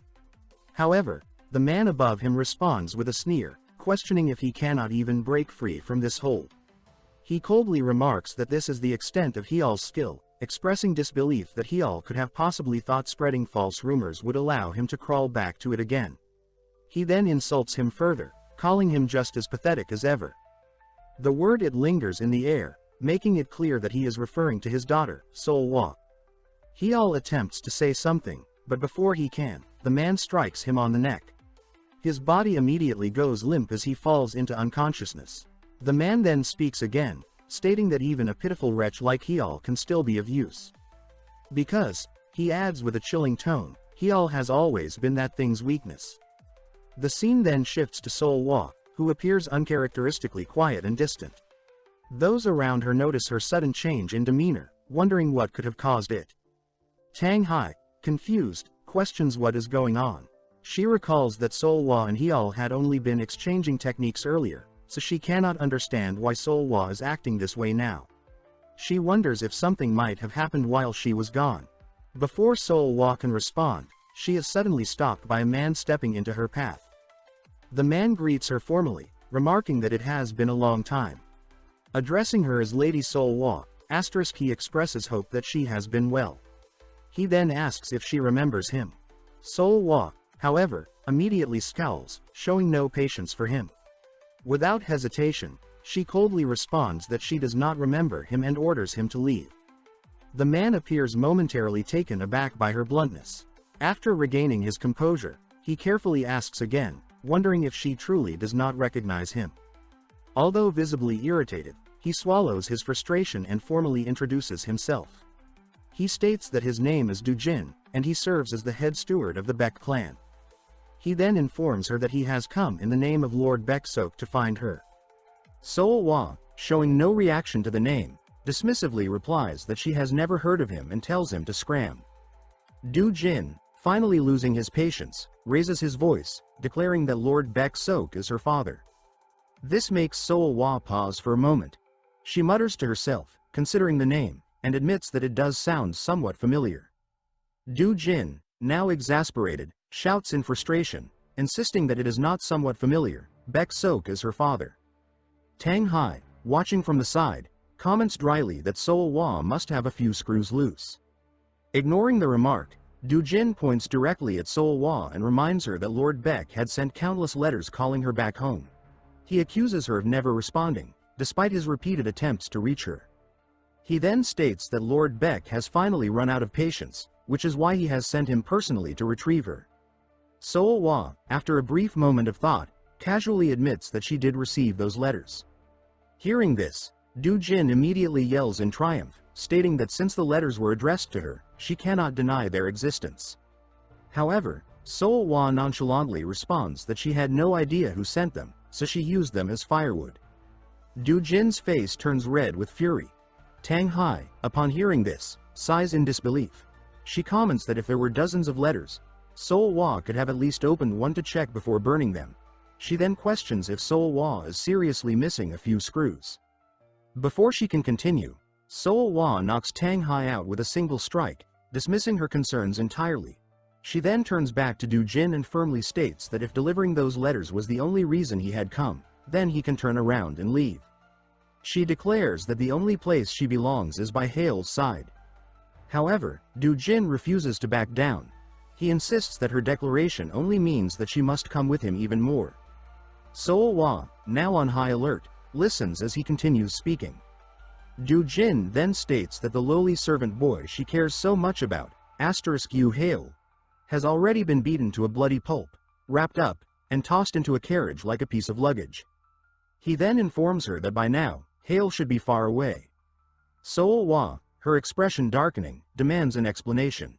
Dujin, remaining firm, reveals that they had never come unprepared. He explains that they knew exactly what her weakness was. Then, with a smirk, he tells her to behave. However, before he can say another word, Soulwa grabs him by the neck. In an instant, her aura flares dangerously, her eyes filled with murderous intent. With an icy voice, she warns him that if anyone so much as lays a finger on Hyeol's body. Dujin, struggling in her grip, stammers that her father. But before he can finish, Soulwa cuts him off. She declares that if anything happens to Hiel, everyone in that house will die. Before she can act further, the old man from earlier suddenly intervenes. He calls out to her, urging her to stop. With a serious tone, he reminds her that the hostage has already been taken. He warns her that breaking Du Jin's neck now will not change anything, it will only make things worse. He then poses a question to her. What matters more to you, your vengeance now, or your betrothed? Soulwa hesitates for a brief moment before releasing Du Jin, sending him crashing to the ground. Du Jin, now gasping for air, looks up at her in terror. Soulwa glares down at him, her voice cold and unwavering as she commands him to take her to Hyeol. She demands to know exactly where he is, right now. At that moment, a flashback surfaces. It shows a young Hyeol introducing himself to Soulwa for the first time. With a polite but nervous tone, he states that he has been ordered to take charge of this place starting today. He then formally gives his name, Hyeol ***. With a small but sincere smile, he greets her properly. And tells her that it is a pleasure to meet her, Lady Soulwa. The scene shifts to Hyeol, who is seen carrying something with excitement. Nearby, passers-by exchange whispers. One of them remarks that the scruffy-looking man who arrived earlier had been sold off by his own father. Another responds in disbelief, noting that the man had been assigned to the annex lady. A third person speculates that it is probably just another one of the madam's whims, lamenting that there is nothing they can do about it. He adds that the madam has been too harsh, practically abandoning the girl in the annex, even if she is not her real daughter. The same, he remarks, applies to the master of the house as well. Another man quickly warns him to be careful with his words, stating that it would be dangerous if someone overheard their conversation. Meanwhile, Soulwa watches as Hyeol excitedly calls out to her. He approaches, urging her to try what he has brought, yakgwa. For those unfamiliar, yakgwa is a Korean honey cookie. Soulwa glances to the side and then deliberately turns away, completely ignoring him. Despite her cold reaction, Hyeol persists, assuring her that it is really good and that he went through great trouble to obtain it. He then adds that he had only eaten it once in his entire life. Without looking at him, Soulwa tells him to eat it himself, dismissing his efforts. Hyeol calls out to her again, his voice gentle, as he notices something about her. He inwardly reflects on the way she stares blankly into the empty sky. Her eyes, he observes, hold nothing, no light, no warmth. Yet, in those empty eyes, he sees himself reflected. The scene then shifts back to the present, where Hyeol suddenly wakes from his dream, only to find himself bound and awaiting execution. However, before he can fully comprehend his situation, his restraints are suddenly cut. Confused, he looks around, unsure of what is happening. A voice then speaks. A man addresses him, remarking that he is finally awake. He then refers to Hyeol by his infamous title, *Chaos Sword Demon Hyeol, and states that meeting him like this is honestly a pleasure. Later, Hyeol exclaims in disbelief, stating that this mansion should have been completely destroyed 10 years ago. The man standing before him responds, explaining that they rebuilt it in the exact same location as before. He adds that they had also provided some assistance in its restoration. Hyeol, still trying to make sense of the situation, questions why he was brought here. He demands to know what they are planning to do to Soulwa and why someone from the *Guje Great Clans is even present at the Baek family estate. At that moment, the man's identity is revealed. He is Peng Jo, the young master of the Hebei Peng clan. With a smile, Peng Jo tells Hyeol that there is no need to be so wary. He explains that he had always wanted to meet the great Chaos Sword Demon at least once. Hyeol, unimpressed, questions whether Peng Jo expects him to believe such a claim after having kidnapped him. Peng Jo, unfazed, acknowledges that Hyeol has a point. However, he then casually reveals that he was the one who ordered his men to take care of Hyeol for the entire 10-day journey from Yukgaeshan. Hyeol, stunned, reacts in disbelief, questioning whether he had really been unconscious for 10 whole days. Peng Jo confirms this, explaining that they had used their clan's secret medicine. He describes it as a type of recovery pill that not only heals the body but also keeps the patient in a deep sleep. He then notes that Hyeol's energy seemed quite depleted. Hearing this, Hyeol inwardly reflects on the intense activities he had shared with Soulwa, admitting to himself that he has been through a lot lately. Peng Jo suddenly bursts into laughter. He claims that he understands completely. He then adds that he can picture it. Sensing Peng Jo's implications, Hyeol's expression turns serious. Peng Zhou, still smirking, continues speaking. He remarks that Hiel had actually lived under the same roof as the Sun and Moon Sword. He describes her as a lone flower that had descended like a comet at the Dragon Phoenix martial duel. He recalls how no one could take their eyes off of her. He then muses about the way her fair skin had peeked out with every movement, calling it breathtaking. He declares that every man in attendance, himself included, must have imagined plucking that flower. And yet, he adds, Hiel had been the one to claim her for himself. With a chuckle, he admits that he is jealous. Then, without hesitation, he asks Hiel a vulgar question. He wants to know how the night Hiel spent with Soulwa was. He wonders aloud whether she had screamed. He then asks if the Sun and Moon Sword's cry was as beautiful as she was. Before Peng Zhou can say another word, Hiel snaps. He immediately grabs Peng Zhou and yells at him to watch his mouth. Peng Zhou, instead of reacting with fear, simply laughs. With a satisfied grin, he exclaims that this is exactly the reaction he wanted to see. He then declares that this moment alone makes everything worth it. He continues taunting Hiel, daring him to hit him. He goads him further, claiming that if Hiel holds back now, then he is not a real man. Hiel, filled with rage, shouts at him to shut up. As he moves to strike, an aura begins to form around Peng Zhou, who continues smirking. The scene abruptly shifts as a massive explosion tears through a wall. Dojin, lying on the ground, slowly regains consciousness, wondering if he is still alive. Smoke rises from the Baek clan's main house as destruction spreads. Baek Sok's voice echoes in the air. He tells someone to say whatever they like, but if there is one thing he is certain of, it is that he raised them with strict discipline when it came to manners. Yet, he observes with disappointment, that person is now showing such disrespect to their own parent. The scene reveals Soulwa, standing before him with her sword pressed to his neck. With cold determination, she orders him to shut up and return Hiel to her. Baek Sok, completely unbothered by the blade at his throat, calls her as foolish as ever. He then questions whether she truly believes she holds the sword in this situation.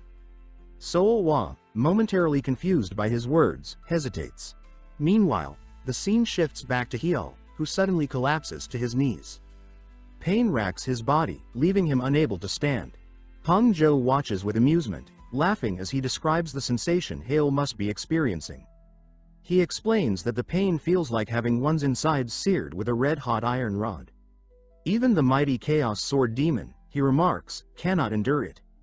Then, with a twisted smile, he licks his lips. He begins to recite an old saying, stating that someone else's rich cake always looks bigger. He then muses that, from his experience, stolen meals always taste the best. He adds that both people and women alike are more desirable when they belong to someone else. With dark amusement, he concludes that coveting what belongs to another is the ultimate seasoning.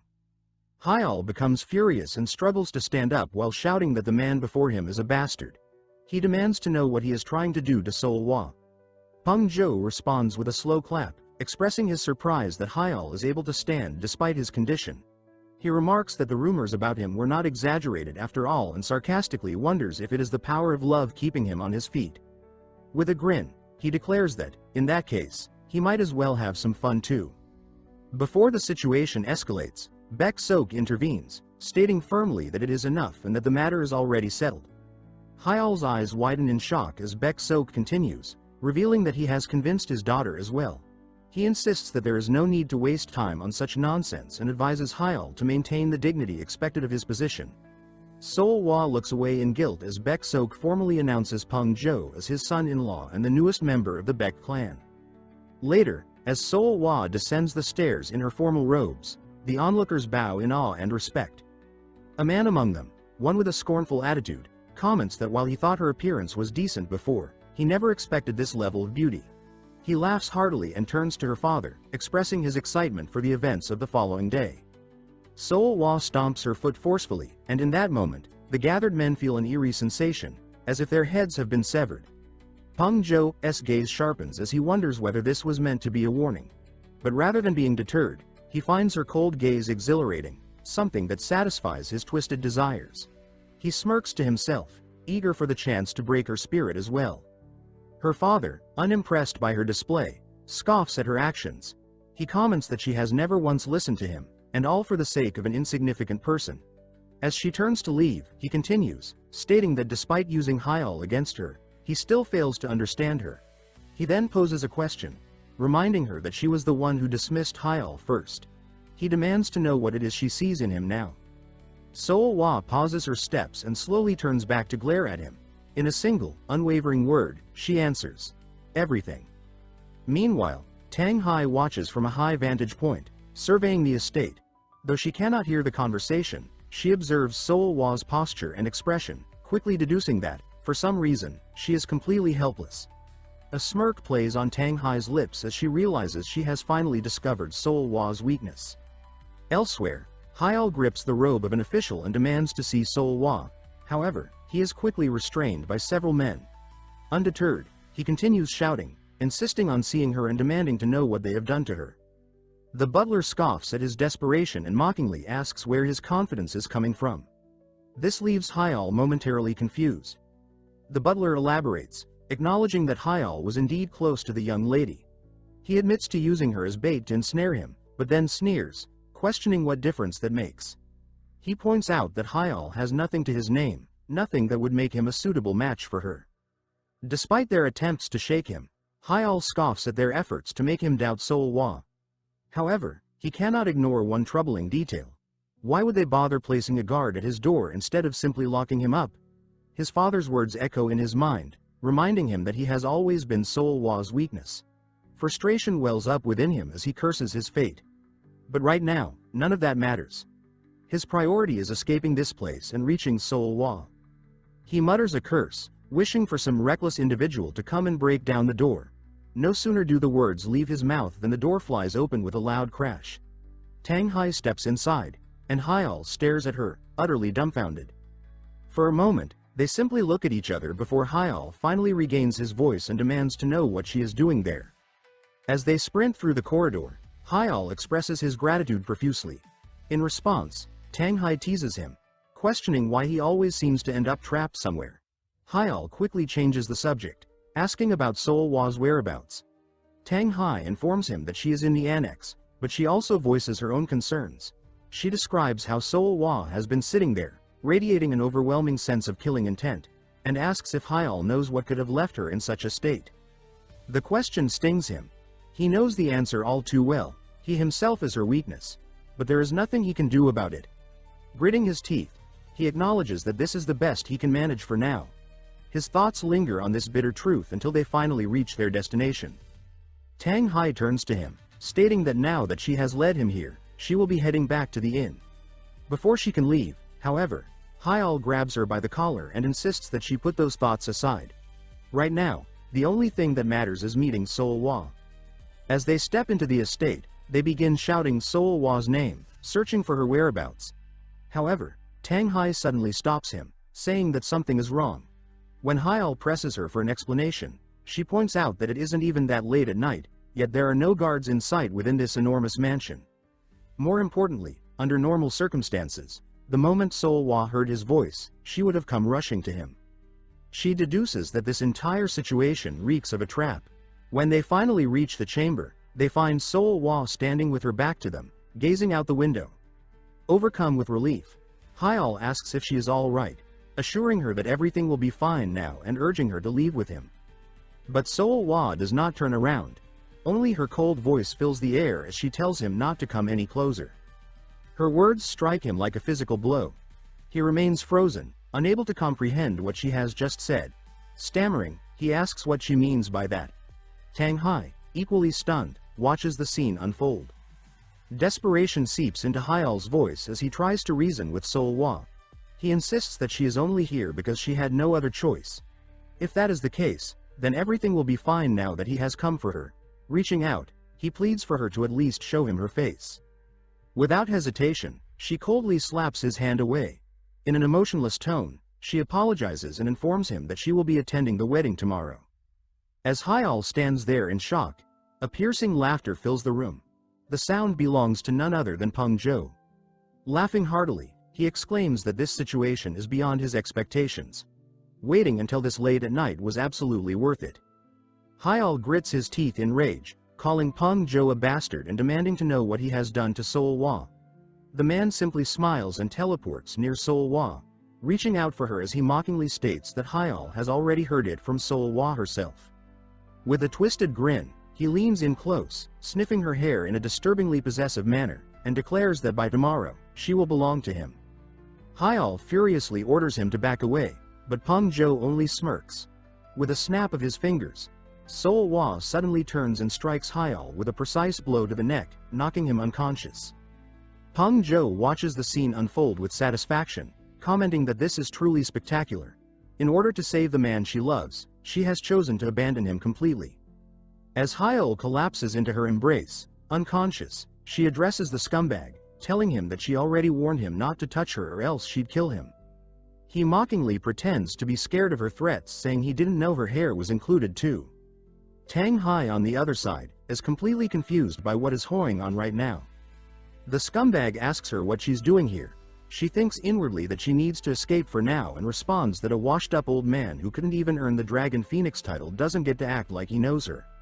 She mocks him for barely reaching the beginning of the Supreme Realm and tells him to drown himself in water for being such an embarrassment. Her words causes his smile to stiffen and his veins to bulge. Tanghai continues that even after that he is still here drooling after another man's wife, his parents must be ashamed. As he tries to act in anger, she suddenly jumps back and takes out a wrapped sash. But before she could throw it, someone catches her arm from behind while saying that it's getting late for children to be playing around. This man is the Hebei Peng clan leader, Lionblade Peng Yian, and the scumbag's uncle. He instructs Peng Jo to wrap things up for today since he'll need his energy for tomorrow. He agrees with his uncle as he turns to Tanghai and Hyeol with an evil smile. Before she leaves, Seolhwa tells Tanghai that it's time for her to know her place, so she should do herself a favor and stick to what she's capable of. Before Tanghai could digest her words, Peng Yun knocks her out with a suic strike to the neck. Later inside the cell, Tanghai curses at the durability of these chains. She turns and looks at Hyeol awkwardly, seeing that he is completely depressed and thinks that this is 100 times worse than the handcuffs. She tries to cheer him up, saying that there is no way Seolhwa would do that on her own accord and that they must have something on her. But Hyeol responds that he already knows that, because he is sure it's all because of him again. She tries to respond, but Hyeol is completely out of it. He thinks inwardly that he already knows that she would never abandon him, and that is why she had that expression earlier with tears in her eyes. He mocks himself for being such a clown and not having the capability to do anything. He starts to question himself if he even deserves to be by her side. His mind drifts towards distant memory where he calls out to her in the snow. Looking around, he wonders if he's in dream and if he fell asleep from exhaustion. He recognizes the place as the old Beck family's back mountain. He sees his young self shouting and suddenly recognizes this memory when he sees Seolhwa in the distance. Suddenly a wave swallows her. Thinking that she was in danger, his younger self rushes in her direction. Hyeol tries to stop him, thinking that he didn't even know how to swim, so what was he thinking? As his younger self looks back at him, Hyeol thinks that Seolhwa can get out on her own just fine. If anything, she'd end up in more danger trying to save him. So it's time to accept that truth, that there was never a place for him to step in from the start. To Seolhwa he is nothing but dead weight. Despite that, his younger self shakes him off and shouts that he'll stay by her side. The only place in this world where Seolhwa can smile is right next to him. As these words hit him, an adult Seolhwa jumps into his embrace. He finally recalls the words of some woman who asked him why he wanted to learn the sword. He then wakes up from the dream and opens his tear-covered eyes. Sitting up, he notices his coat and the cuffs as well and asks Tanghai if it was her doing. Tanghai tells him that managed to release the cuffs moment ago and asks him if he knows what Seolhwa told her last night. That she should focus on what she can do. Tanghai found her wording weird since Seolhwa has never addressed her by her name. And if she had to pick the single greatest thing about her clan, that would be medicine. She points at him and says that checked his pulse while he was asleep and discovered that has GU poison. It's usually something the demonic cult uses to control hostages. It reacts to a special flute, and then the parasite poison starts eating away at his heart. Which means that as long as the sound reaches him, they can kill him remotely. This made Hyeol remember the time when felt an unbearable pain and deduces that Seolhwa must have knocked him out yesterday before Peng Zhou could use the flute, to which Tanghai agrees. She continues that they didn't leave the flute here, which is the problem. They left their coats and weapons in plain sight, and these cuffs are ridiculously easy to unlock. It's like they are telling them to hurry up and escape. She tells him that this wasn't an act of kindness. Even if they manage to get out of here, Seolhwa wouldn't know that, and the wedding will proceed as planned. This is an outright provocation. Either he abandons his lover and run, or if he's got the guts, to come get her himself. Meanwhile, at the celebration banquet, Peng Yun comment on the extravagant event, and Seolhwa's father says that it's thanks to their support. Peng Yun asks if he's really alright with this, prompting the father to ask what he means. Peng Yun says that as he has seen, his nephew is no longer human. Born an only child, he was burdened with expectations far beyond his talent. And in the end he became filth, someone who finds pleasure in taking from others. He continues saying that his older brother would be furious if he knew he was telling him this, but, at very least, he has enough conscience to warn him that his daughter will truly. Seolhwa's father cuts him off before he could finish and says coldly that it doesn't matter if she suffers. Looking at his expression, Peng Yun thinks that those aren't the eyes of a father looking at their child.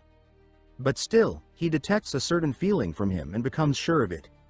Elsewhere, Tanghai says that running away wouldn't be the worst idea. She doesn't even know if the plan they put together will work, and Seolhwa must have her own thoughts on this too. Hyeol turns to her and seriously asks why she started learning martial arts. She responds proudly that it for the glory of the great Sachin Tang clan, for her family's honor. But still, in the end there is still something she refuses to give up on, even if it kills her. He laughs and says that it's the same for him, he feels the exact same way. He prays for Seolhwa to wait for him a bit longer, saying that he'll be there soon. Seolhwa moved with purpose, her expression grim and resolute. Inwardly, she repeated to herself that she would cut them down. Strapped tightly to her thigh, hidden beneath her clothes, was a kitchen knife. Her only weapon and her last chance. She reminded herself that the ones who poisoned Hiel with that wretched goo and dared threaten his life would be in the same place tonight. She thought of them with venom, disgusting scum, rotten through and through. She seethed with hatred, labeling them nothing but annoying trash. She resolved to kill every last one of them and retrieve the flute. Even if they didn't carry it, once they were dead, no one would be left to wield it against Hiel. She would end it all tonight, then return to him. Her aura grew darker with each step, but just as she advanced, a voice called out to her, stating that they had come for her. Her reaction was immediate and silent. She muttered in her mind that she would kill them all. Kill. Her eyes burned with intent as she turned to face the source, only to see Hiel and Tanghai standing there. Hiel reached a hand out to her, calmly saying that he had come to get her. In a heartbeat, she ran into his arms and clung to him tightly. With a shaking voice, she asked if he was okay, apologizing in the same breath, saying his throat must be in pain. He responded with quiet reassurance that he was fine. He urged her to calm down. When she asked again about his condition, worry creeping into her tone, she suddenly paused, the realization hitting her, if he was here now. Before she could finish, Hiel interrupted her gently, assuring her that everything was all right. He explained that he had uncovered the truth before coming and that he had a plan. At that moment, Taeyong smirked in the background. Hiel added that their first move should be to escape before anyone caught them. That was their best option. He suggested they go back home. Then Taeyong's voice rang out, mocking Hiel as the Chaos Sword Demon, and accusing him of stealing someone's bride on her wedding day. He scoffed that even for an outcast of the evil faction, it was bold.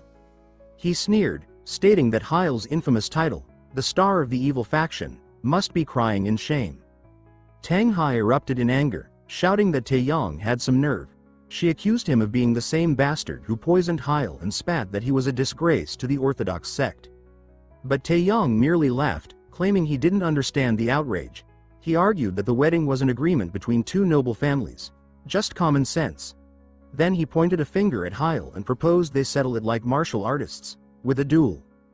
Gasps spread through the crowd as he declared that right here, right now, the Star of the Evil Faction and the young master of the Peng clan would fight for the Sun and Moon Sword. He said everyone present would be witnesses. Internally, he grinned, thinking that Baek Sok had already told him everything. Hiel was nothing but a shell, incapable of using internal energy. Hiel responded coldly, asking if Taeyong really intended to duel for Seolhwa. Taeyong raised his arm, thinking that Hiel wouldn't be able to refuse. This was the only way to reclaim her without risking the flute's poison. With a smug grin, he said he was sure Hiel would accept. Inwardly, he sneered, confident that he would walk away with both Hyel's woman and his pride. But before he could enjoy the moment, a fist slammed into his face. Hiel had punched him, fury burning in his eyes. He shouted, demanding to know who gave Taeyong the right to treat Seolhwa like some kind of prize.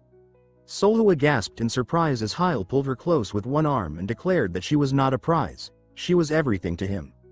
Tanghai broke the tension with a sharp interjection, suggesting they ask the Sun and Moon Sword herself what she wanted. Hiel roared at Taeyong that Seolhwa belonged to no one and questioned who gave him permission to wager her like an object. A flashback revealed Tanghai's voice, asking Hiel what he was planning. He had explained that since the goo poison responded to the flute, maybe drowning it out with louder sound could block it. Tanghai had scoffed, calling the idea ridiculous. Two people couldn't outplay a crafted sound art tool. Unless, she said with a pause, they had a full chorus. That idea stuck with Hiel, and now, in the present, his eyes sharpened. He muttered that they were here. Baek Sok and Du Jin stepped into view. Baek Sok looked at him with contempt, calling him a filthy brat who complicated everything. Du Jin lifted the flute and began to play. Suddenly, Tanghai exploded into the scene, weapons drawn. 3 masked assassins stepped in front of Baek Sok. He sneered, asking if they really thought he wouldn't come prepared. But Tanghai laughed with wild glee and introduced herself as Tang Cho Peng Wall, right hand to the Chaos Sword Demon. She declared that she would butcher every last flute-stealing bastard and hurled her weapons with reckless delight. Panic erupted. Guests screamed and scattered as chaos tore through the gathering. Baek Sok shouted furiously, while Tanghai laughed like a madwoman. Hiel watched the chaos unfold and thought that, for better or worse, Tanghai was having the time of her life, but thanks to her, the flute's sound had been drowned out. He turned to Seolhwa and told her this was their chance, they had to leave now. But just then, Seolhwa grabbed the hidden knife from her thigh and parried an incoming attack. Peng Yun stepped forward, saying he had suspected she was armed. Her concealed dagger had given it away. He stated that she really was the Sun and Moon, and he had been ordered by the clan leader to ensure the wedding happened. He declared he wouldn't let her walk out. Tae Yong rose, his aura crackling with rage. He shouted at Hiel, saying he'd given him a chance, and this was the result?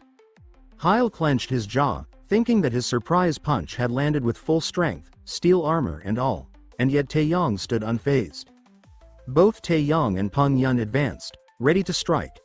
Seolhwa looked at Peng Yun, thinking he wasn't some low-level thug. If only she had a proper sword, but she cast that thought aside, her resolve steeling. She told herself that she would protect Hiel, no matter what. Hiel unsheathed his sword and told her that it was all right. His entire life had been for this moment, just to be by her side. Taeyong scoffed at him, calling him a third-rate fighter who couldn't even use internal energy. He lunged, demanding to know what Hiel thought he could possibly do. A memory flashed through Hyel's mind, his master asking why he wanted to learn the sword.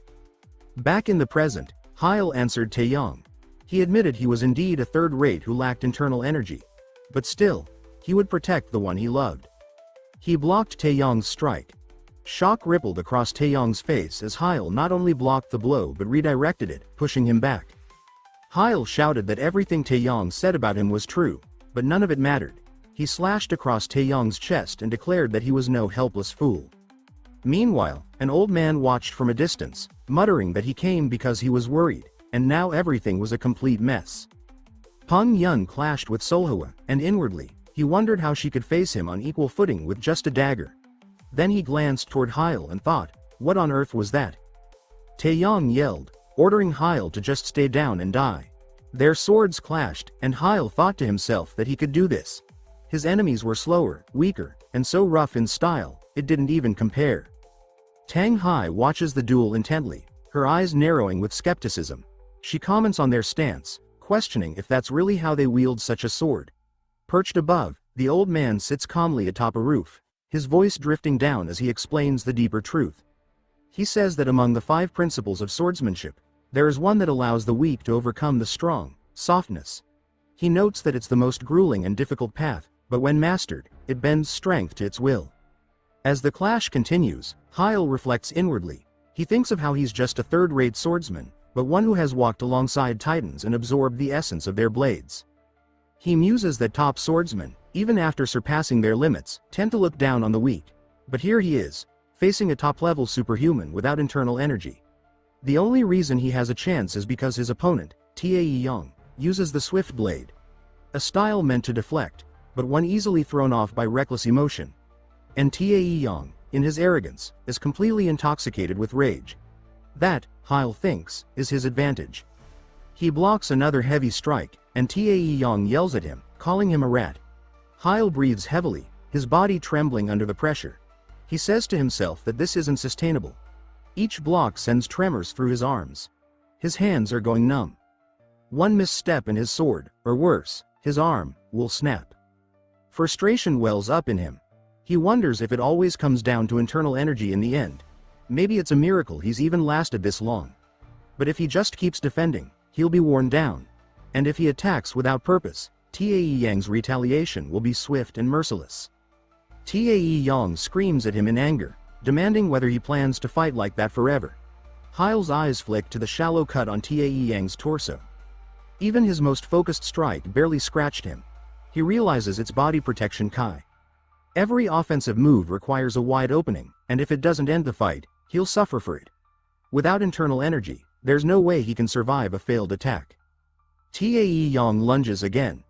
Hiel meets the charge, timing his defense. Their blades clash, and in that narrow space, Hiel redirects Tae-yong's sword just slightly. The moment opens. He strikes. His thoughts narrow down to one clear solution. One clean blow to a fatal point. Tae-yong falters slightly, his composure breaking. The old man above remarks that Hiel's conclusion is both correct and incorrect. The tension in the air peaks. Suddenly, pain explodes in Hiel's chest. His body freezes, and his legs give out. He realizes the others have escaped. Soulwa's voice breaks through the haze, screaming his name with terror. Tae-yong advances to finish it. Moments later, Hiel blinks awake. He wonders if he's dead. His body is heavy and numb, his mind fogged. He thinks that somehow, he must have deflected the killing blow. Maybe it blasted him backward. But now, he can't move. Consciousness feels slippery, distant. He tells himself to rise but wonders what it would even change. He is nothing, no internal energy, no advantage. Tae-yong is a master. The solitude poison still burns in his chest. What's left for him? Then, a voice, Soulwa's again. Desperate, calling him back. A vision of her younger self surfaces in his mind, crying. He clenches his jaw. Tae-yong warns aloud that if the Sun-Moon sword takes another step, he'll use solitude again. Hiel stirs. Soulwa gasps in relief. Tae-yong growls in frustration. He says it's pathetic. He asks what Hiel thinks will happen next. That he can rise and win. He mocks the idea that Hiel might get another lucky hit. But Hiel cuts through the taunts, telling Tae-yong coldly to move. He's in the way. He says Soulwa is behind him. Tae-yong sneers in fury. He grips his blade and lunges again, snarling that if Hiel wants to die so badly, he'll grant that wish. Meanwhile, Soulwa is rushing toward Hiel, only for Peng Yun to ambush her. Hiel sees it. Her eyes, completely locked on him. That, he thinks, is enough. A sudden image flashes in his mind, his master jabbing him with a finger, scolding him, asking sarcastically if he means it, just this once. And then it happens. A jolt. A surge of power ignites in Hiel's body. Energy explodes through him. The air shudders. Onlookers freeze in shock. He understands. This is strength. Tae-yong's sword crashes toward him again, but Hiel, without effort, blocks it. He notes that using this energy just on his arm would be wasteful, so he pivots. His deflection is elegant, precise. Tae-yong stumbles, caught completely off guard. Hiel's internal energy gathers, not in his sword, but in his knee. Their eyes meet. Hiel targets the one place even Kai can't protect. Then, crack. His knee slams upward, unrelenting, devastating. The air is split by the echo of one fatal, devastating blow. Tae-yong releases a scream so raw and piercing it cuts through the battlefield like a blade. Among the crowd, his uncle gasps in horror. stunned into silence as the grim reality dawns on him. The Peng family bloodline has just come to a catastrophic halt. Soulwa watches the scene unfold, eyes shimmering with joy, as Tae Yang's manhood meets its violent and possibly permanent end. Tae Yang now lies sprawled on the ground, unconscious and foaming at the mouth. Hiel, swaying from exhaustion, begins to collapse, but before he hits the ground, Soulwa rushes in and catches him in a firm embrace. He gives her a weak smile and apologizes, saying he didn't mean to make her worry. She holds him tighter and asks if he's alright, then adds that what he did was seriously impressive. Nearby, Baek Sok grabs one of his guards by the collar and demands an explanation. He angrily asks how this could have happened when he was told Hiel was useless without internal energy. The guard stammers nervously, insisting that when he fought him before, it really seemed that way. But Baek Sok cuts him off, shouting in frustration, demanding to know what exactly he just witnessed with his own eyes. Tae Yang suddenly bursts out laughing from the ground, or perhaps from delirium, declaring that fools like them missed the obvious. He says a true master ends the fight in a single strike and points out that Hiel finished the duel before anyone could even react. She folds her arms smugly and says it was all part of a plan. She questions if anyone really believed someone with no inner power and just a scary face could become so infamous. Baek Sok's expression tightens. Realization sinks in as he grits his teeth and roars that it doesn't matter. Hiel's life is still under his control. He lifts the flute and threatens that the moment Hiel flinches, he'll blow it without hesitation. Peng Yun, seeing Tae Yang's condition, storms forward in a rage. He demands to know how anyone could dare do such a thing to the young master of the Hebei Peng house, and warns that no one will be leaving alive. Then, with a sharp crack, a stone whistles through the air and smashes the flute from Baek Sok's hand. Silence falls. An old man steps out from the shadows, arms crossed, expression unreadable. He remarks that the fight's already been settled and asks if it isn't pathetic for a bunch of old men to interfere now. He questions whether they've truly fallen this far. Baek Sok, startled, yells at the old man, asking if he's lost his mind. Peng Yun's eyes widen in disbelief as recognition hits. He utters the name, the Sun Moon Sword. Baek Sok turns, confused, and demands clarification. Peng Yun stares, stunned. He recalls how, after the Great Demon Sect War, this man vanished without a trace, retired, and went into seclusion for decades. Now, he stands before them, unmistakably Yang Cheon, the strongest man alive, the peak of the martial world. Yang Cheon fixes Peng Yun with a cool stare and says that judging by his face, he must be the second son of the Peng house. He then advises him to do himself a favor and step down quietly. Hiel, trying to process it all, turns to the old man and asks if he is Soulwa's master. Yang Cheon nods calmly and confirms it.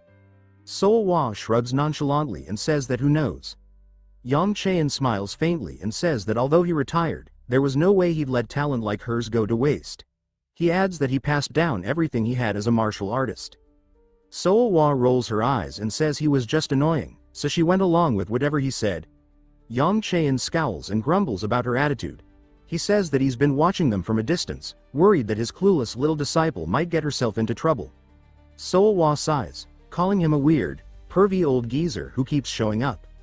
He snaps at her, asking how she can talk to her master like that after all he's done for her. The two begin bickering, and Hiel watches the back and forth with disbelief, unsure what exactly he's witnessing. Peng Yun steps forward and reminds Yang Cheon that even if Soulwa is his student, this matter concerns their family. He accuses Hiel of ambushing his nephew during a formal duel and emphasizes that he struck him in the groin, ruthlessly. Yang Cheon's expression hardens. A low, chilling menace fills the air as his aura grows dense. He says it's enough. He condemns Peng Yun, calling it disgraceful for an elder of one of the 5 great clans to resort to hostage-taking and use of forbidden techniques like solitude. He says he can almost hear Peng Yun's father weeping in shame. He takes a step forward, his presence like an avalanche bearing down. He says he's doing Peng Yun a favor, protecting the shreds of honor he has left. Peng Yun starts trembling under the weight of his aura. Yang Cheon then asks what Peng Yun plans to do. Try to wipe them all out, even him. He narrows his gaze and says that if Peng Yun is so sure of himself, he should go ahead and try. Peng Yun hesitates. Fear creeps into his stance. Yang Cheon gestures toward the unconscious Tae Yang, telling him to take the boy, who won't be using his manhood anytime soon, and leave. He says it's his final act of kindness, in memory of Peng Yun's father. Hiel watches the exchange and thinks to himself that Yang Cheon really is a lot like Soulwa. Tanghai steps beside him and demands to know what that burst of energy earlier was. She asks who the old man is and where he even came from. She surveys the dissolving chaos and asks if it's really over now. Hiel exhales, tension draining from his shoulders. He says that, yeah, it's finally over. She nods and tells him he did good. But Soulwa cuts in, stating that it's not done yet.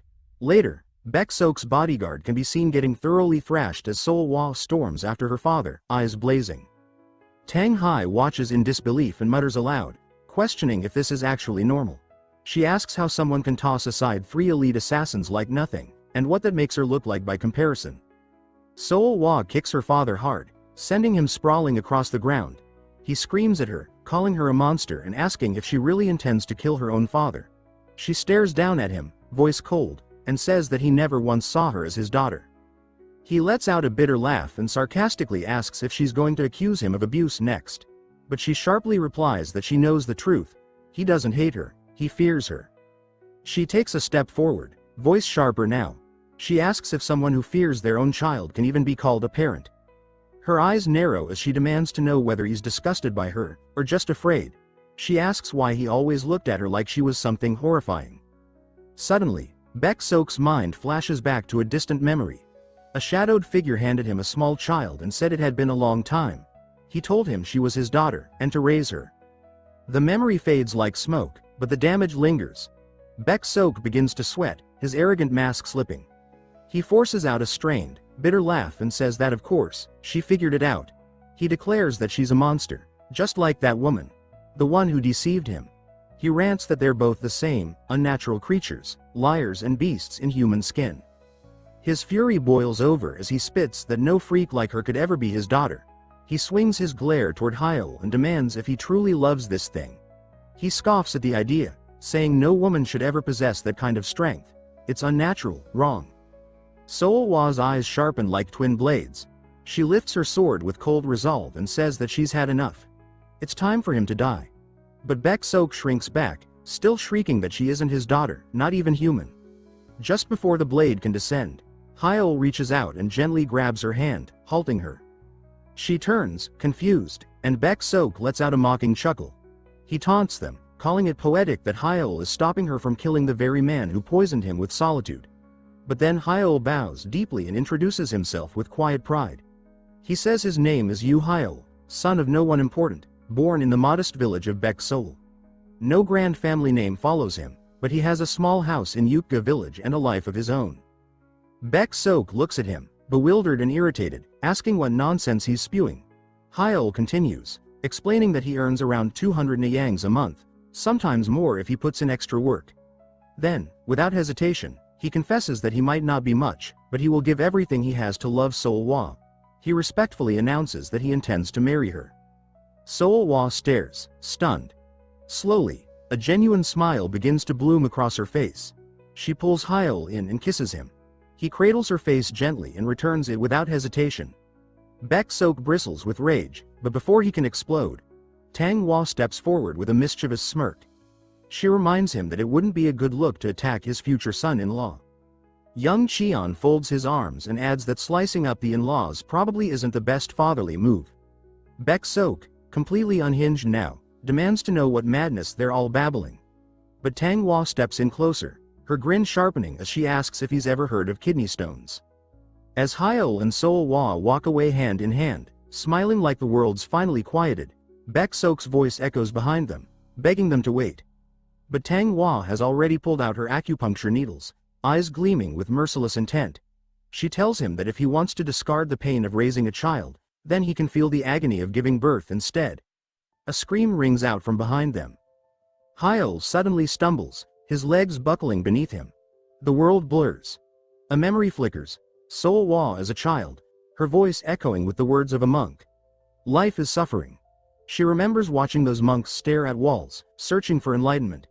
But she had nothing to search for. That emptiness became her peace. She recalls how that same emptiness let her forget the things that made her skin crawl. The nights where rest was shallow, broken by the breeze. She once believed life was just this, Dull, grim persistence. She remembers reaching out to crush an ant, but then Hyeol's voice had stopped her. He said he brought ointment for her blistered feet. She remembers the feeling. The strange faces he made her pull, the inexplicable things he made her feel. Emotions she had never known stirred to life, growing slowly and quietly, enough to blur her empty gaze and unravel the numbness that once shielded her.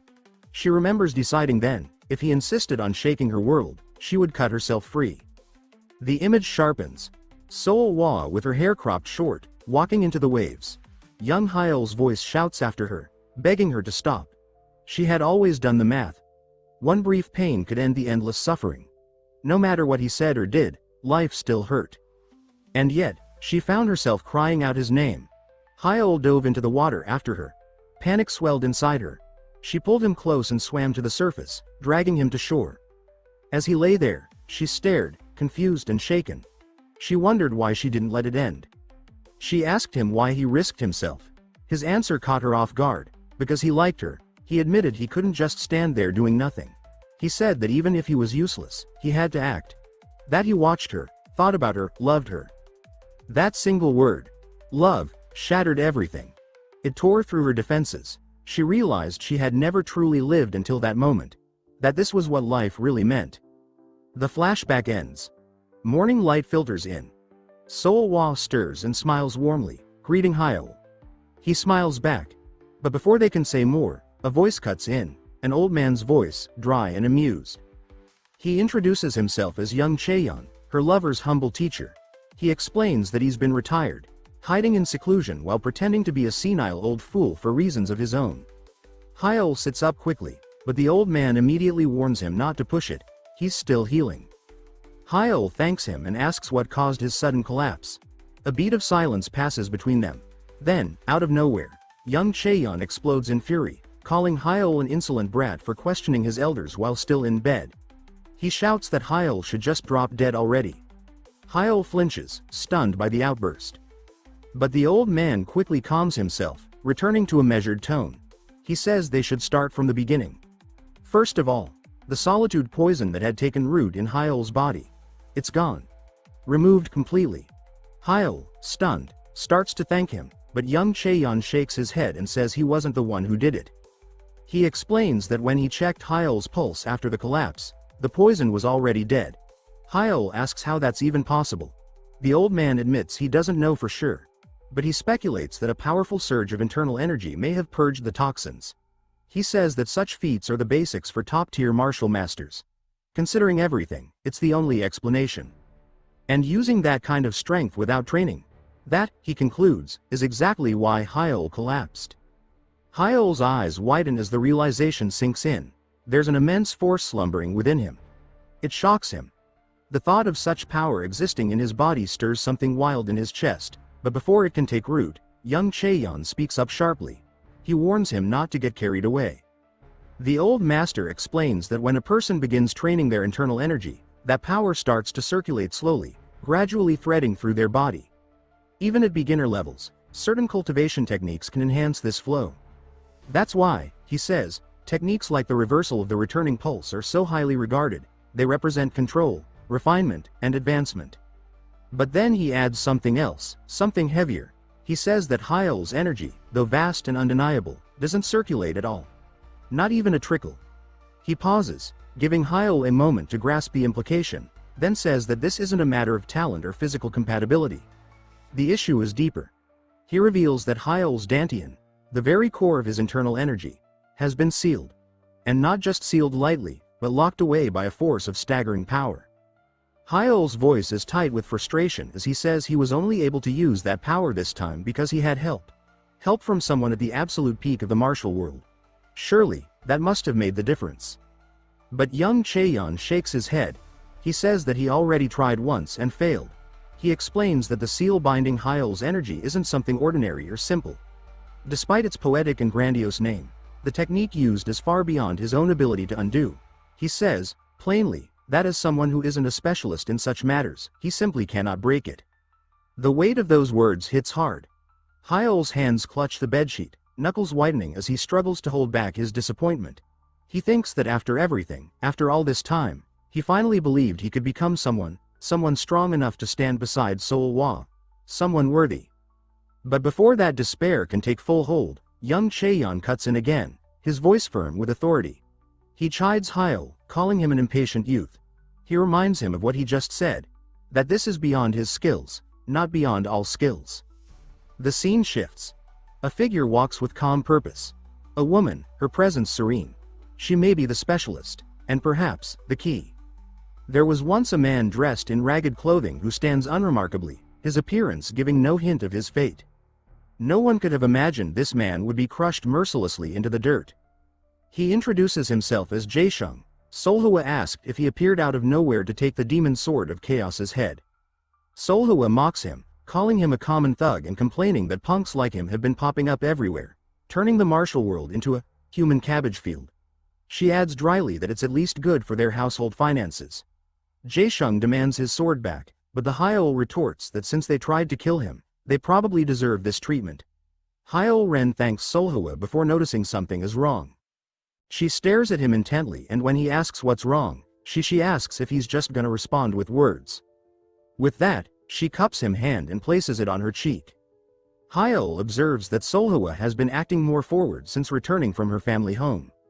He questions if it's just her perception. Meanwhile, Tanghai protests that Seolhwa should at least clean up first before doing something. Her voice erupts in panic, calling this situation one of the biggest screw-ups in history, lamenting how they failed to recognize the world's greatest master standing right in front of them. The protagonist tries to calm his wife, who starts getting annoyed, but Tanghai continues ranting about secretly snatching dumplings meant for the old man. She berates herself for missing such an opportunity, and Hyeol asks if the old man is truly that significant. The panicked Tanghai exclaims that he's not just any old man but the peak of the martial world. The protagonist admits it's hard to wrap his head around. He repeats the phrase, "A great opportunity," trailing off. He recalls a discussion that unfolded about legendary techniques like the wind-shifting spells said to be used by the founder of the Jegal clan. The old man confirms these famous stories and adds that his seal carries its own will. He notes that for true masters, such feats aren't impossible, but the overwhelming foreign sensation from the seal suggests sorcery, or more precisely, martial arts infused with sorcery. The protagonist reacts with disbelief, calling it too sudden. The other reassures him they won't reveal his condition to the dang clan girl, emphasizing that fewer people knowing is safer. The protagonist thanks them, and the speaker expresses hope that he finds a real sorcerer to resolve the issue safely. When the protagonist asks if they're leaving already, the old man replies they only wanted to see the kind of man Seolhwa was blindly following. They declare themselves an old man who left the world behind long ago and must return to where he belongs. He wishes them good luck and blessings. Bigor Gis caretaker bursts, saying that she's been looking for him. As they leave the room, Hyeol laments that finding a specialist without any leads would extremely difficult. Back in the present, Hyeol wonders why he's been targeted by so many people lately. A sharp voice cuts in, asks if he really doesn't know. Seeing the merchant leader, Hyeol smiles and greets her while Seolhwa's expression darkens. Shoving a notice in his face, she demands to know what he has been doing all this time. He sees that notice is a Jonghu Bulletin, a martial world newspaper. The notice condemns corrupt officials, rulers, and sects that exploit the people, lamenting the loss of justice and honor. They describe the evil sects running rampant and frame the bulletin's mission as restoring righteousness and protecting the innocent. To spread light and truth across the land. Born from the Nobel mission and vast intelligent network of Haomun disciples, the Jonghu Bulletin. A peasant comments that although they're only running a tea house, any member of Haomun carrying these noble ideals should feel nothing but pride. His junior marvels at this noble cause, admitting they thought it was just a side hustle recycling provocative rumors for profit. He proudly affirms the bulletin's ideals, but expresses doubt, referencing a headline about the wicked demon sword of chaos, attacking the Hebei Peng family, one of the 5 great houses, crashing a wedding to snatch away the bride. The groom is said to have stood his ground and fought valiantly. But a sneaky attack struck him somewhere fatal, leaving him gravely wounded, and in the end, the bride was taken. The notice declares that the evil deeds of the demonic sect have finally crossed the line, calling it a tragedy beyond words. It urges all righteous warriors to rise and defend the honor of the martial world.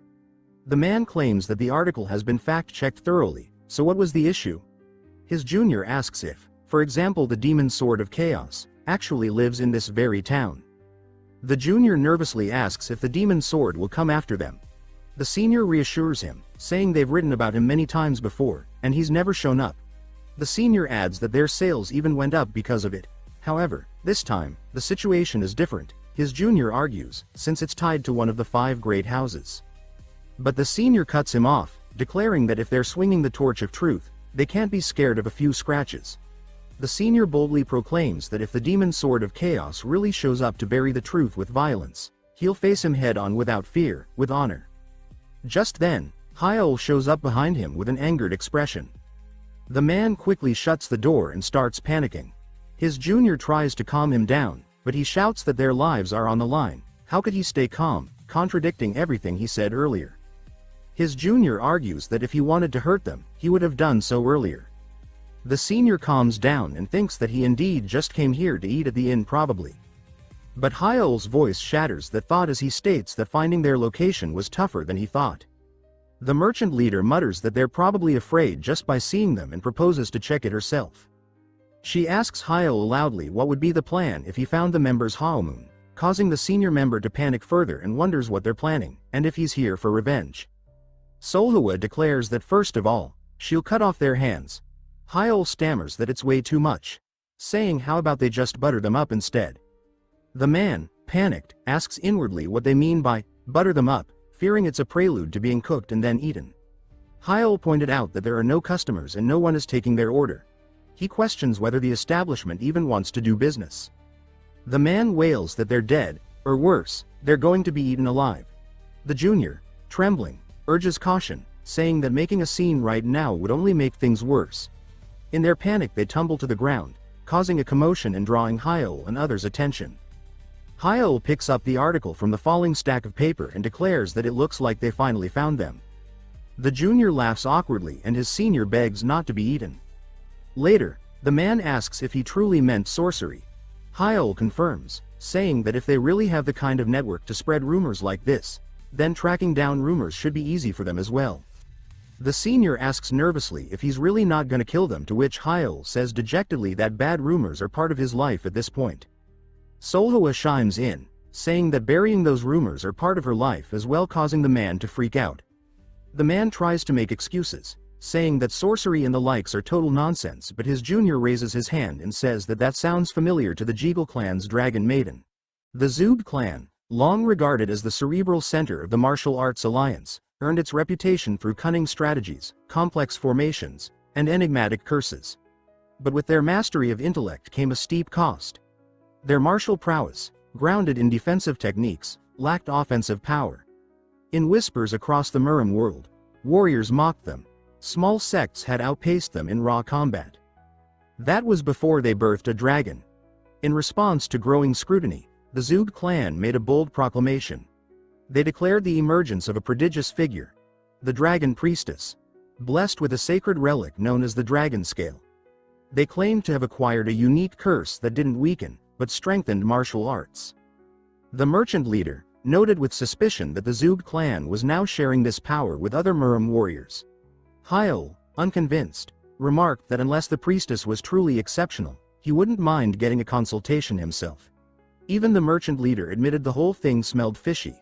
Why would such a convenient curse be handed out freely? Still, it was undeniable. For the first time in years, the Zood clan had opened its gates. An informant explained the pretext for the event. The clan would hold the 3 Visits Festival, commemorating Zoog Mahu's legendary act of humility and persistence. Over 3 days, one lucky warrior would be chosen daily to receive the priestess's blessing. The crowd milling about the festival grounds was mostly composed of Murim warriors. Hyeol, dressed suspiciously, found himself able to blend in unnoticed. He wondered aloud if this entire charade was necessary. Around him, murmurs floated through the crowd, rumors about the Taipeng clan and the so-called Chaos Sword Demon finally revealing his true nature. The merchant leader groaned about headaches inflicted by a certain young master, visibly exasperated. Seolhwa, standing nearby, gave off a dark, ominous energy. Hyeol couldn't help but think they were all ignoring the much bigger issue, the seal. Seolhwa asked gently if Hyeol was feeling unwell and suggested a rest. Hyeol brushed it off, saying they had just arrived. Another voice chimed in, asserting that even so, proper rest was important. Hyeol turned to the speaker and gasped. He recognized her instantly. "Manhwa elders," he exclaimed.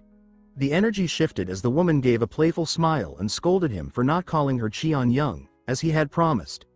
Hyeol, caught off guard, had no memory of making such a promise. Seolhwa, not one to shy away from curiosity, asked why a busy elder from Great Mount Hwa had traveled all the way here. Cheon Young responded that paying respects to another righteous sect during their festival was part of her responsibilities. The surrounding crowd took notice, whispering about the surprising appearance of a Mount Hwa elder.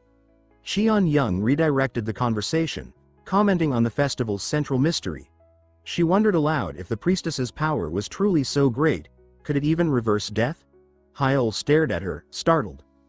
A sudden shout rang out, calling for the elder. A man, noticing the group, faltered in shock. Cheon Young pointed at him and said only one word. "Death." She laughed warmly and said it had been nice meeting everyone. As she walked away, Hyeol muttered doubts about their disguises. Still, it was better than nothing. Baldy caught up with Cheon Young, demanding to know what she was doing in the middle of an important mission. She responded with an apologetic chuckle. Then, turning serious, she asked Gwangdu for an update. He said the word had just come in. Things were about to get noisy. Back with the group, they tried their luck with the lottery. As expected, they failed. Hyeol noted that with only 12 chosen a day, 36 in total, their odds in this massive crowd were abysmal. The merchant leader decided to take action. She ordered the Sun and Moon Sword and the informant to accompany her to meet the clan leader. Although it wasn't her official assignment, she explained that the Zug clan was a client of the Eternal Trading Company. With the Sun and Moon Sword's reputation, arranging a private meeting with the priestess should be manageable. The informant asked why they had to tag along. The merchant curtly replied they were the luggage boy. Without an attendant, they'd be overlooked. Turning to Seolhwa, she added there was no point in complaining. This was all for their benefit. Hyeol apologized to Seolhwa, who reassured him that it was okay. She promised they'd be back and asked him to wait. As they left, a masked figure turned their head toward Hyeol. Sitting alone on a bench, Hyeol's thoughts drifted to Seolhwa. He wondered if Giryong still bore a grudge against her. He reflected bitterly that Seolhwa probably had as many enemies as he did. The masked figure sat down beside him, casually remarking on the madness of the crowd. Hyeol tensed. An internal monologue spun. Who was this guy, and why was he sitting here? Hyeol mentally pleaded for silence. He didn't want any trouble. The masked figure asked if Hyeol didn't find it absurd. High class or low class, hero or villain. It made no difference. All these warriors, pretending to be noble, were just dogs waiting for a curse to grant them power. The man went on, saying that results and power had become everyone's obsession. People wanted to shatter boulders and split the sky, not for justice, but for the thrill of feeling godlike. He then turned to Hyeol and asked if he was there for the same reason. Hyeol hesitated before admitting that he was never that strong to begin with. Martial arts, he explained, was just a tool, something to carry when your eyes were set on something bigger than power. He said that if strength or accomplishments were necessary to achieve that goal, so be it. But he didn't crave power for its own sake. This answer seemed to surprise the masked figure. He clenched his fist and asked if Hyeol truly believed that. Standing up, he said he hoped it stayed that way, and walked off. Left confused, Hyeol wondered who the man even was. Then he spotted something left behind on the bench. A red lottery stick. Later, a booming voice announced the arrival of the priestess. The crowd surged forward in awe. The merchant leader, surprised, commented that after their failed negotiations, they didn't expect this outcome. Hyeol had somehow been selected. And now, he was lined up for an open ceremony. He cursed under his breath. This wasn't how he wanted things to go. No private diagnosis, no time to prepare. Panic built as his turn came. He noted that the so-called scale just looked like an ordinary rock. He berated himself for zoning out at such a crucial moment. Introducing himself nervously, he gave the name Pangwal from Yuga village. Then, something strange happened. The priestess, who had been staring at him in shock, suddenly collapsed.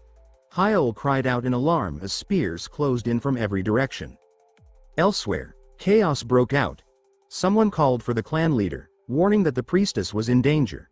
A calm voice responded that they shouldn't panic. They needed to lie low, like a coiled dragon waiting to strike.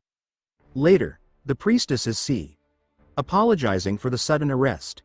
A view of the Zug clan estate under a bright blue sky is shown, followed by the priestess explaining that it was just a minor dizzy spell, but their guards had acted too aggressively. Hyeol replies that he's just glad it wasn't anything serious, admitting that he's honestly used to it. The woman then insists that they still have to compensate him. As he raises an eyebrow and smiles sinisterly, he asks if she would check him out. She stammers, confused and flustered. He exclaims that he didn't mean it that way. He tries to clarify, saying that he meant the curse, and insists that he's been cursed. He frantically says that it's real, swearing that it is. She says that she's afraid that kind of decision can't be made without the clan's permission.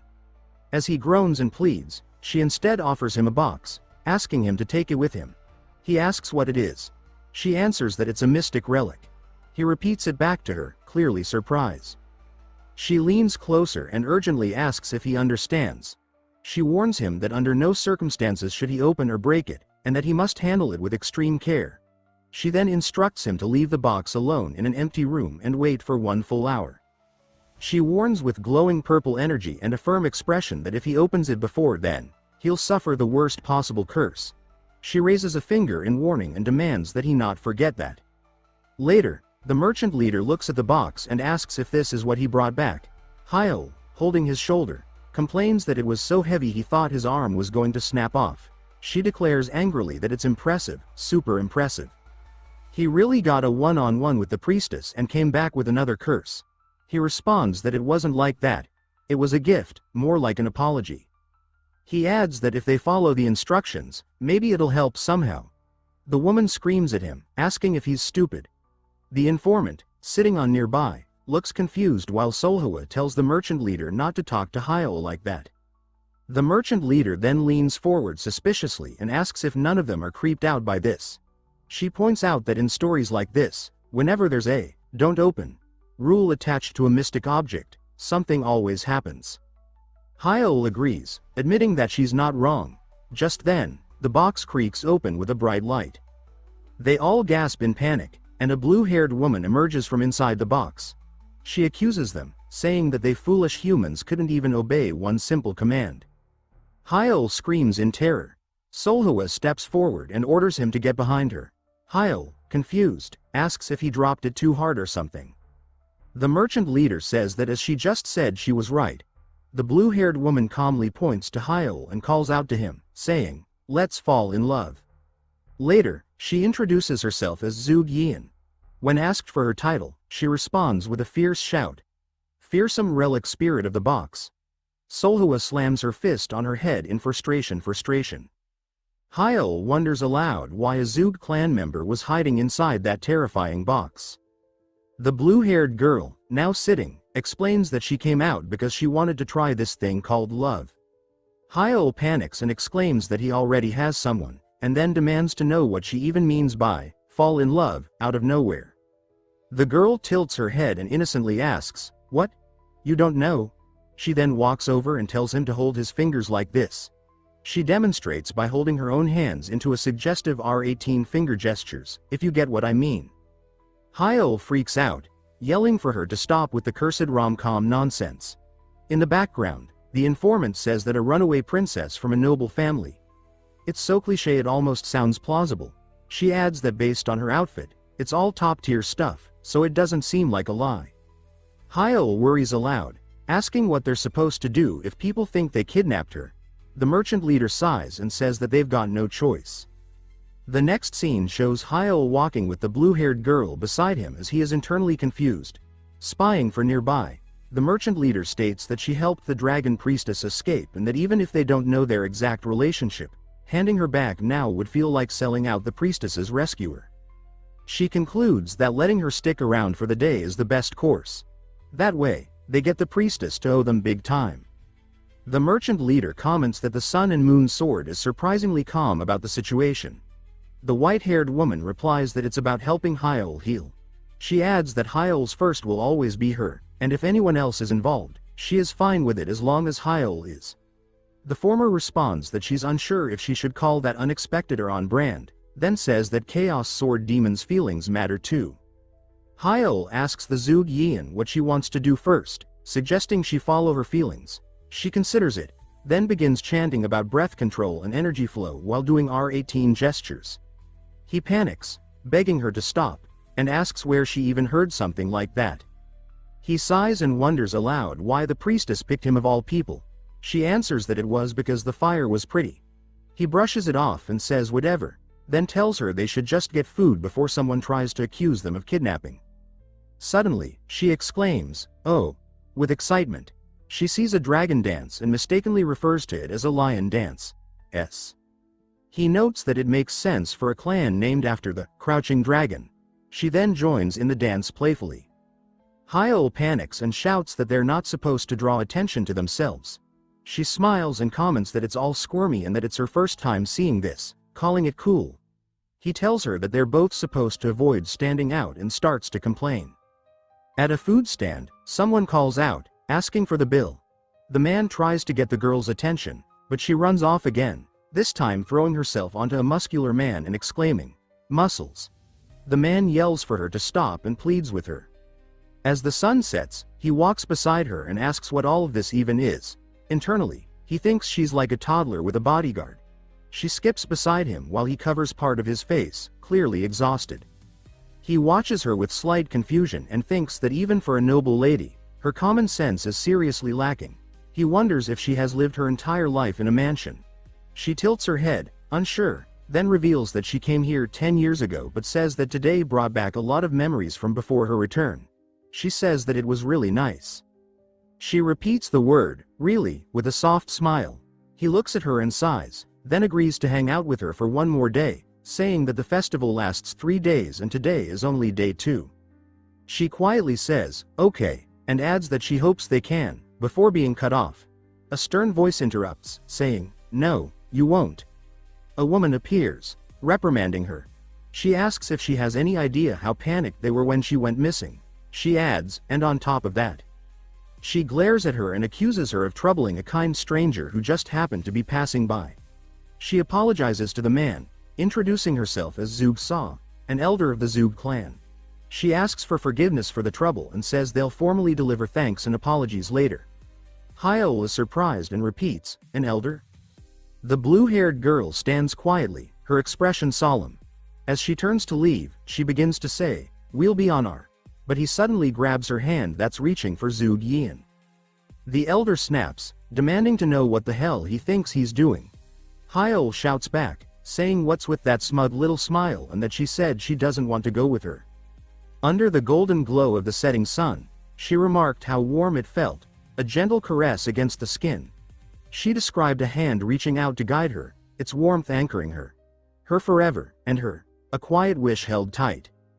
Hyeol suddenly shouted, demanding to know what they thought they were doing. He added that she had made it clear she didn't want to go with them. The elder responded coldly, asking what Hyeol planned to do about it. Hyeol answered that the choice should be hers, whether to return or not. Irritated, the elder raised her arm and declared that his behavior was an insult beyond tolerance. She barked an order to her guards, demanding they teach him proper clan etiquette. But before they could move, a sword was pressed to the elder's neck, halting everything. She threatened grimly that if that hand came down, so would her head. Hyeol reacted in shock upon seeing Seolhwa and the merchant leader standing with blades drawn. The elder flew into a fury, drawing her own sword as her guards scrambled to calm her. Then, a commanding voice rang out, "Enough!" A tall figure with long hair and dark robes approached with quiet menace. His presence alone was enough to silence the growing storm. He stated that, by the clan leader's orders, all hostilities were to cease immediately. Hyeol immediately recognized him. It was the shady figure from the previous day. The informant confirmed it aloud, identifying the man's garb and mask as belonging to the Zug clan's elite unit, the Black Talon Squad. She added that he was one of the 5 dragons and 4 phoenixes. Zug Ho, the odd dragon. Zug Ho explained that the clan leader had summoned the guests for a private audience. As they followed Zug Ho through the Zug compound, the informant elaborated. "Zug Ho," she said, was infamous for using unorthodox, aggressive martial arts, unusual for the usually defensive Zug clan. His mask and demeanor had earned him the nickname Odd Dragon. She added that he was living proof of the dragon priestess's power. He hadn't appeared publicly since winning the dragon title during the Dragon Phoenix martial duel 2 years ago. She doubted even the Sun and Moon Sword had met him. Seolhwa confirmed flatly. Hyeol privately thought that Seolhwa wouldn't remember anyone from that duel anyway. The moment they arrived inside, the merchant leader turned on Hyeol, furious. She demanded to know what he had been thinking. She reminded him that she had warned him to be careful, but he had gone ahead and gotten involved in someone else's mess. Now, because of him, they were being summoned by the clan leader. She drove the point home. The head of the Zug clan wasn't just anyone, he was the Murim Alliance's top strategist. She ordered Hyeol not to try anything clever. Suddenly, booming laughter echoed through the hall. The grand doors opened, and a man who looked far too young for his station strode out, waving enthusiastically. His exuberance clashed completely with the expected gravity of his title. He introduced himself as Zug Gang, the current clan leader. Hyeol hesitated before introducing himself as Cho Pangwal. Zug Gang laughed loudly, complimenting the name and thanking Hyeol for protecting their little girl. The merchant leader stammered in confusion, noting how unexpectedly cheerful and casual the clan leader was. Zug Gang turned to the merchant boss from the Eternal Trading Company, recognizing her with warmth. He admitted he'd only been leader for 3 years and wasn't fond of stiff formalities. His carefree nature unsettled the group. But then, his tone shifted. Addressing Zug Yian, his voice carried disappointment. He scolded her for yet again disappointing the family. Before he could continue, Hyeol cut in. He thanked the clan leader for the welcome but said plainly that Yian looked terrified. He asked if they were really her family, or just the ones who had abandoned her first.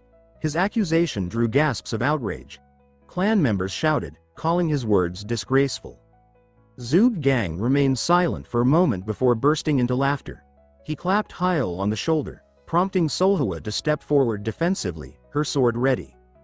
But Zug Gang raised his hands and admitted that maybe, hearing it said aloud, they had indeed been too harsh on Yian. He claimed they thought they were acting in her best interest, as family. He then made a promise. After the festival ended, they would treat her differently. Hyeol remained unconvinced. The clan leader, however, swore on the Zug name that Yian would be granted her freedom. He thanked Hyeol for reminding them what they had overlooked. The merchant leader muttered how strange it was. A noble clan leader accepting criticism without a fight. Then she glared at Hyeol and shouted. She accused him of hypocrisy, saying he always proclaimed himself to be the Sun and Moon Sword's true love. But now it looked like the Zug girl was exactly his type. Hyeol frantically denied it, stammering that it wasn't like that. Seolhwa said nothing. She stepped forward, hugged him gently, and appeared to charge her energy. Her expression was calm, almost peaceful. Hyeol muttered that it wasn't love, it was something else. A sense of connection. He knew what it felt like to be abandoned by the people who were supposed to love you. He just couldn't turn his back on someone like that. Before he could say more, Seolhwa stopped him softly. She said that it was okay. That this was the reason she loved him in the first place. Suddenly, chaos broke out. Guards rushed in, shouting that an intruder had breached the priestess's quarters. The merchant leader dismissed it, saying it was probably just a sore loser acting out after not being chosen. Hyeol insisted they should go check. She replied that, despite their flaws, the Zug clan still carried weight. If they couldn't handle one intruder, they were finished. If outsiders got involved without reason, it would only bring trouble. But her words were cut off by a booming announcement. The Chaos Sword Demon had kidnapped the Dragon Priestess. An explosion rocked the compound. Hiel turned to Zug Gang, demanding answers. The clan leader apologized, saying it seemed they had awakened something. Hiel asked what was going on with the Chaos Sword Demon. Zug Gang pointed and calmly revealed that the demon was already there. Everyone turned. A hooded figure stepped forward, greeting them with a calm, "Good evening." The woman stated that both the Dragon Priestess and the Dragon Scale were now in the custody of the Chaos Sword Demon's royal guard. It was Cheon Young, the manhwa elder. Hyeol exploded in disbelief, shouting to the heavens and demanding to know what the hell she was doing now.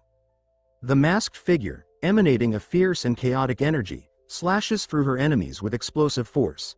Pink petals and streaks of red light swirl around the impact zone. Onlookers react with astonishment, questioning how someone could break through their formation so easily. The clan leader remarks how unusual it is for the evil faction to start growing plum blossoms. Young, observing from above, apologizes, saying that she couldn't help herself due to the unbearable stench. The clan leader responds mockingly, asking what she would know, likening her to a plum flower festering in the gutter for 50 years. Young retorts that even so, an old plum wine becomes sweeter the longer it ferments, unlike a so-called scholar who's forgotten his place. With that, she dashes off, declaring that the priestess will be coming with them by orders of the Chaos Sword Demon. Hyeol angrily tries to stop them, yelling that they're not taking her. Young calls out to regroup at the rendezvous point.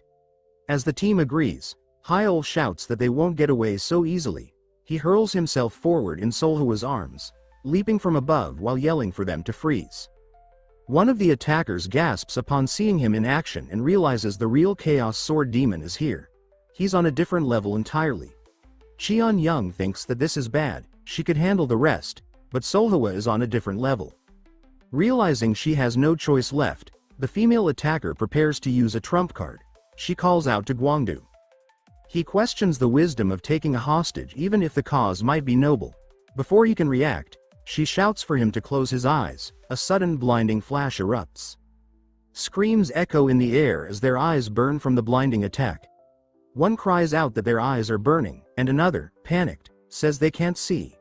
Amidst the chaos, the group escape. Young offers a sarcastic apology, telling everyone to rinse their eyes with cold water later. They curse their opponent's dirty tactics and curse the evil faction. As they flee into the forest, Young commends the team, stating the mission was a success. However, someone notices something unsettling: the appearance of a different figure. Hiel appears and asks what kind of mission requires stealing someone's identity too. Another ninja, visibly agitated, exclaims that he couldn't believe the Chaos Sword Demon tanked Senior's signature secret technique. Hiel replies that the blindfold helped, but one of his eyes is still kind of messed up. Soulwa is visibly furious and yells, calling them bastards for daring to show something like that to Hieri. Young sheepishly apologizes, saying the priestess's spell was just too tempting, so they borrowed the Chaos Sword Demon's name temporarily. Hiel, calm but piercing, says that the elder didn't seem like the kind of person who would kidnap someone out of greed. She only manages to look away sheepishly. He then demands to know the reason behind all of this and reminds them they still have business with the priestess. But suddenly, the man holding the hostage realizes something is wrong. He tells her to stay still. She struggles to remove her gag, and when she does, she shouts that they got the wrong person, she not the real priestess. Inside a building, someone is being scolded for letting her get away, even the sun and moon sword. A voice apologizes, saying the escape happened so suddenly. The blue-haired priestess stands alone in the moonlit room, reflecting on recent events. She recalls a night that turned bright as day. A fiery blaze illuminates her figure as she stands before burning wreckage. A small child stares at corpses on the ground. Her eyes flash golden. She stands before a mysterious figure exuding dark energy, seemingly the Zug clan leader. Elsewhere, a woman says that her real name is Yian, and that she is now Zug Yian. 10 years ago, after losing her parents to a plague, she was sent to the palace. That's where she was taken in. She explains that the clan leader must have seen the terrifying talent she possessed. When asked about the nature of this talent, she replies it's the Eye of the Flame Emperor. In the world of spells, she explains, the soul is everything. She says the girl can see souls directly, see them as flames, and manipulate them. To her, every single person in the world looks like a flame. He recalls her saying that his flame was beautiful. Young speculates that such a talent would justify her receiving the family name. She adds that it's not that uncommon. The woman clarifies that it's not like that. She didn't come here as a disciple or a prodigy. She came as a key. She reveals the purpose of the key. It is for the dragon scale. That object existed long before the priestess ever appeared. But not a single soul could use it. The fake priestess explains that even the clan's top shamans tried tampering with the artifact and died because of it. She says that one after another, despite all their different methods, none were able to withstand it. Her voice lowers as she says that if the priestess hadn't arrived when she did, she would probably be dead too. She declares that the artifact is a cursed one. She admits that no matter how gifted the priestess is, using that artifact takes a toll. She recounts how every single time the girl used it, she writhed in agony, crying out for her brother. She raises her sleeve to wipe her eye, her expression bitter. She continues, saying that to the clan, all that pain was just inconvenient noise. Eventually, the priestess stopped calling for her brother, stopped fighting. The woman's voice lowers. She says that the priestess simply gave in. She admits that since they couldn't reveal the real priestess or the real scale at the festival, she stood in for her with a random piece of stone. Hyeol says that it's as she thought. Gwangdu grits his teeth and warns her not to pretend like she knew. The fake priestess continues. She admits she's part of the Zug clan too, and has looked the other way this whole time. But that morning, just before the festival, the priestess came to her and said she wanted to try falling in love, just once more. The man quietly repeats her words. Just once more, huh? She admits that she doesn't know all the details, but she does know that something completely different is going to happen on the final day of the Samjo festival. She adds that the priestess said she's going to go home and do the massive ritual. She explains further. She says she hid in a crate to sneak past the clan's surveillance. That Yian was supposed to find a flame, someone with a soul bright enough to help her, and give her a signal. After that, she would cause a scene and help Yian escape through the crate. She hangs her head and says she can't believe she got caught this easily. Hyeol speaks again. She asks for clarification. The real scale, is that the dark violet obsidian-looking thing? She confirms it is. She tells her she thought so. Hyeol accuses her of knowing exactly what the artifact was, and that's why she pulled all of this. She responds that yes, that's what she came there to find in the first place. But she admits that she had no way of locating it, so she figured kidnapping the priestess might lead her to it. Turns out, the priestess was fake too. She curses, calling the Zug clan leader a fucking raccoon bastard. She looks at them and says that both of them have seen it before, especially the Sun and Moon Sword. She pauses, then reveals that the Sun and Moon Sword's father suddenly chose to team up with the Hebei Peng clan because of that thing. Hyeol reacts with a start, recalling the shard he had to deliver before. She confirms it, a dark violet obsidian shard. She mutters that the father probably planned to use the two of them to get back what he lost back then. To recover, she finishes her thought with a chilling declaration, the power of the demon cult. The night shifts into early dawn. A man remarks that the sky's already coming up and that the weather's going to be nice today. He adds that it's the final day of the Samjo festival. He says it feels like a good day, doesn't it? From within a ritual circle, the real priestess, her face sorrowful and pale, kneels, her power beginning to stir. Her breath is shallow. The man speaks again, a smile forming on his face. He says the long wait is over. He declares that the dragon that's been lying in wait is finally ready to rise. Dark energy explodes behind him. An ominous figure turns, his eyes glowing crimson as the ritual surges to life. Sits beside Seolhwa while holding her gently. He admits that he wants to help Yian, but then he questions whether that's truly what she wants. He reflects that if she really wanted to escape, she would have done it already. He doesn't understand why she hasn't made a move. As he imagines her, walking slightly ahead, he wonders if it's truly worth risking his life for someone he barely knows. He affirms to himself that no, it's not. He could accept risking his life if it's just his life, but Seolhwa is gonna be doing all the fighting anyway. Suddenly, a man breaks through the bushes shouting, "Found him!" Chaos erupts as a group of men charge at them. The attackers yell and rush in. He shouts back, questioning what the hell they're doing and calling them assholes. He expresses frustration that they just attack out of nowhere and accuses them of not being any better. Another attacker yells that he won't let them keep the priestess all to themselves. He adds that the Zug clan put out a public decree that morning, offering a huge reward to anyone who captures the bastard that kidnapped the priestess. The clan leader says with a laugh that they're not about to let some filthy plum blossom off the street get in their way. Hyeol curses loudly. She tells Hiel and his companion that they should back off, insisting that this is clearly the righteous faction's mess and they should handle it. She says that the Zug clan won't touch them if they're not directly involved. She urges them to go now. Seolhwa calls Hyeol's name, and he responds in confusion, huh? Suddenly, Seolhwa grabs his face and kisses him. The others gasp in shock. One of them exclaims about the suddenness of it. Another says it's a public display and tries to call attention to it. Seolhwa simply giggles and presses her lips closer, using the moment to whisper breath control into him. She says that as long as she wants it, Hyeol always gives in. That's what she loves about him. She continues that whatever he wants, she wants that too. She reflects that a couple's supposed to be of one mind and one body, so he shouldn't hesitate because of her. She assures him that she and her sword exist to follow his will. Elsewhere, a figure declares that the time to rise has come. The test was a success.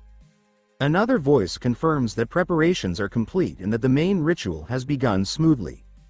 Zug Yian stands with her chest glowing, the dragon scale affixed in front of her. Seolhwa enters the clan calmly. The clan leader notes that they may have lost track of the Chaos Sword Demon, but the enemy is still targeting the Zug clan, and he asks for assistance. She replies, indeed. He thinks that he was prepared, and figured she would attack the second they met face to face. He thinks to himself that the imposter and Yian must have spilled everything, but then reflects that this actually works out better for him. A thorn on the level of Cheon Young walking right into his hands. He laughs, calling it considerate. He mocks the name Chaos Sword Demon inwardly, saying that such a person doesn't even exist. A subordinate calls out to him in panic. He asks what's wrong. The subordinate screams that the Chaos Sword Demon is charging straight toward them. He responds in disbelief, asking what the subordinate just said. The man confirms again that the Chaos Sword Demon is charging toward them, heading specifically for the Zug clan now. Seolhwa recalls Hyel's words, to play dumb and offer her help. They'll probably let her inside. He instructs her to find the merchant leader and Yian, and get them out. Meanwhile, he says he will. Hiel shouts, commanding everyone to freeze. Hiel leaps in dramatically and announces that he, the Chaos Sword Demon, has something to say. People murmur in shock, recognizing his scar, his black outfit, and his face. Some shout to attack him together. Hiel interrupts, yelling that yes, they're right. He took the priestess and the dragon scale. But he tells them to take a good look. He lifts the dragon scale high into the air for everyone to see and commands their attention. He tries to crush it, but fails. He proclaims that it is fake, verified by the priestess herself. A murmur washes over the crowd.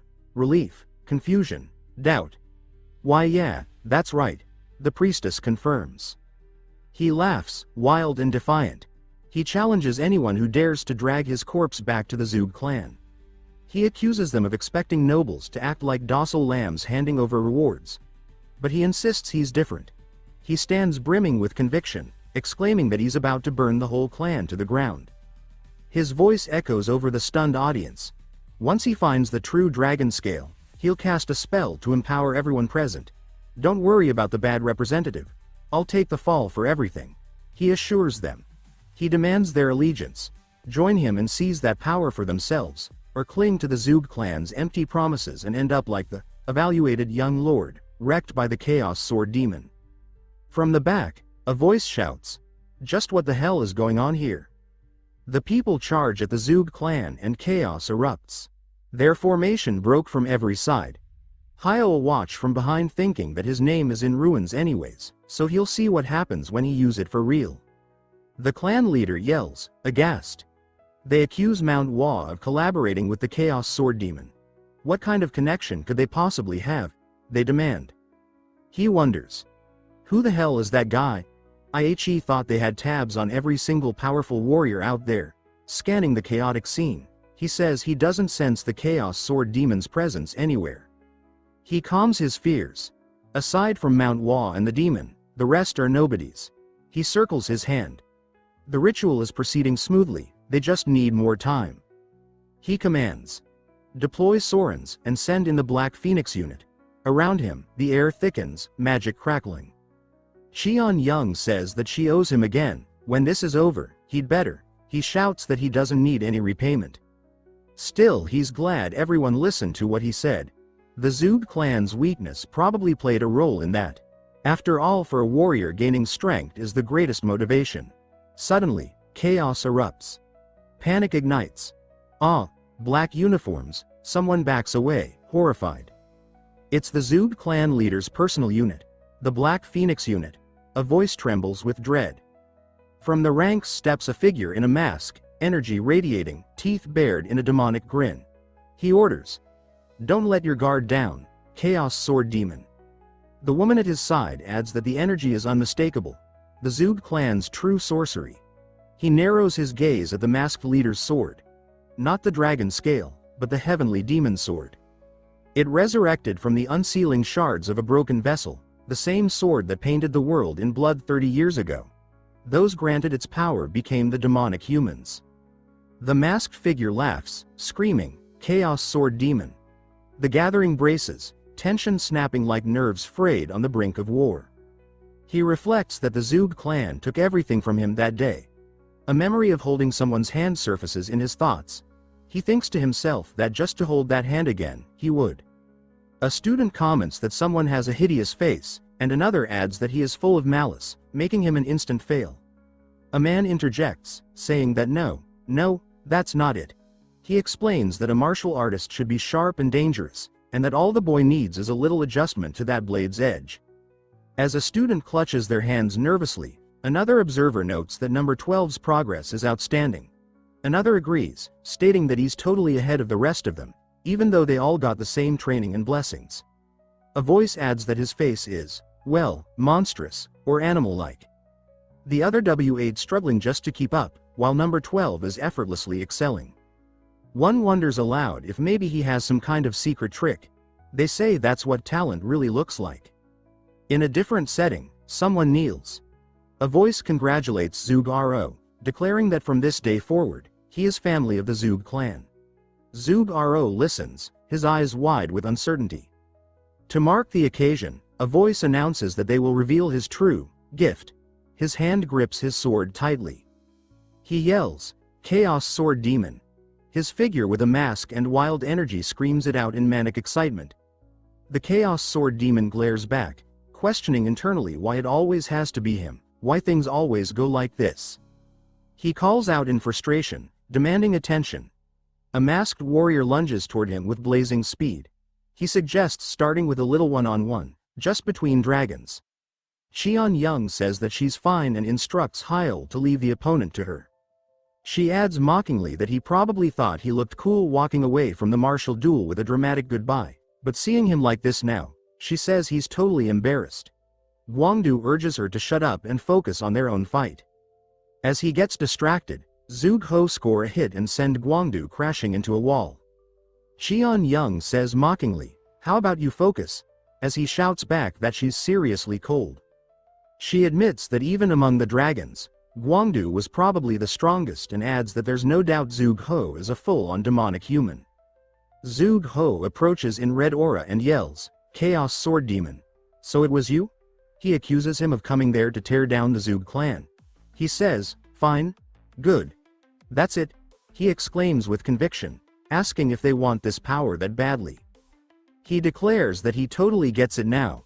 That's who they, the Murim folks, are. He states that the second they grip a sword, they give up everything else. Guangdu yells not to take their eyes off him and rushes forward. He calls the situation ridiculous. He slashes, saying it's all the same in the end, just chasing after power. The other scoffs, saying it's a stale, pathetic excuse for corruption and that he's amazed the Zug Ho can say it with a straight face. He then adds that he'll give a stale, pathetic ending to match.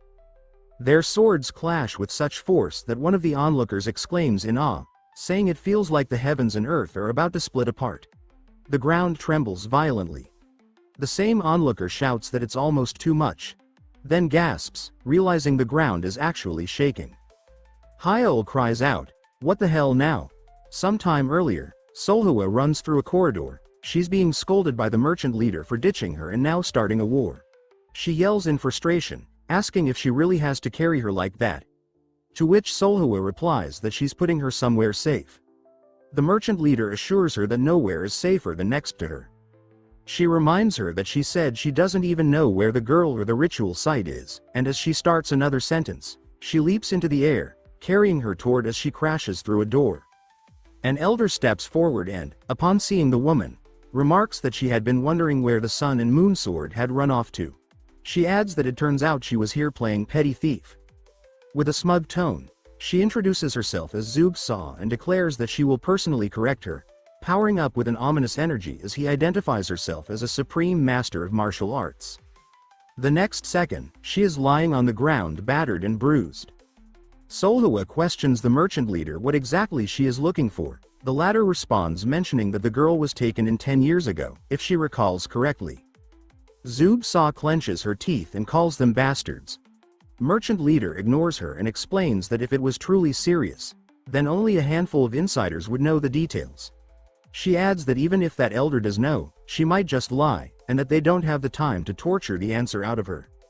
She explains further that the ritual wouldn't be performed out in the open, but at the same time, it wouldn't happen without proper preparation, suggesting a specific location must have been used.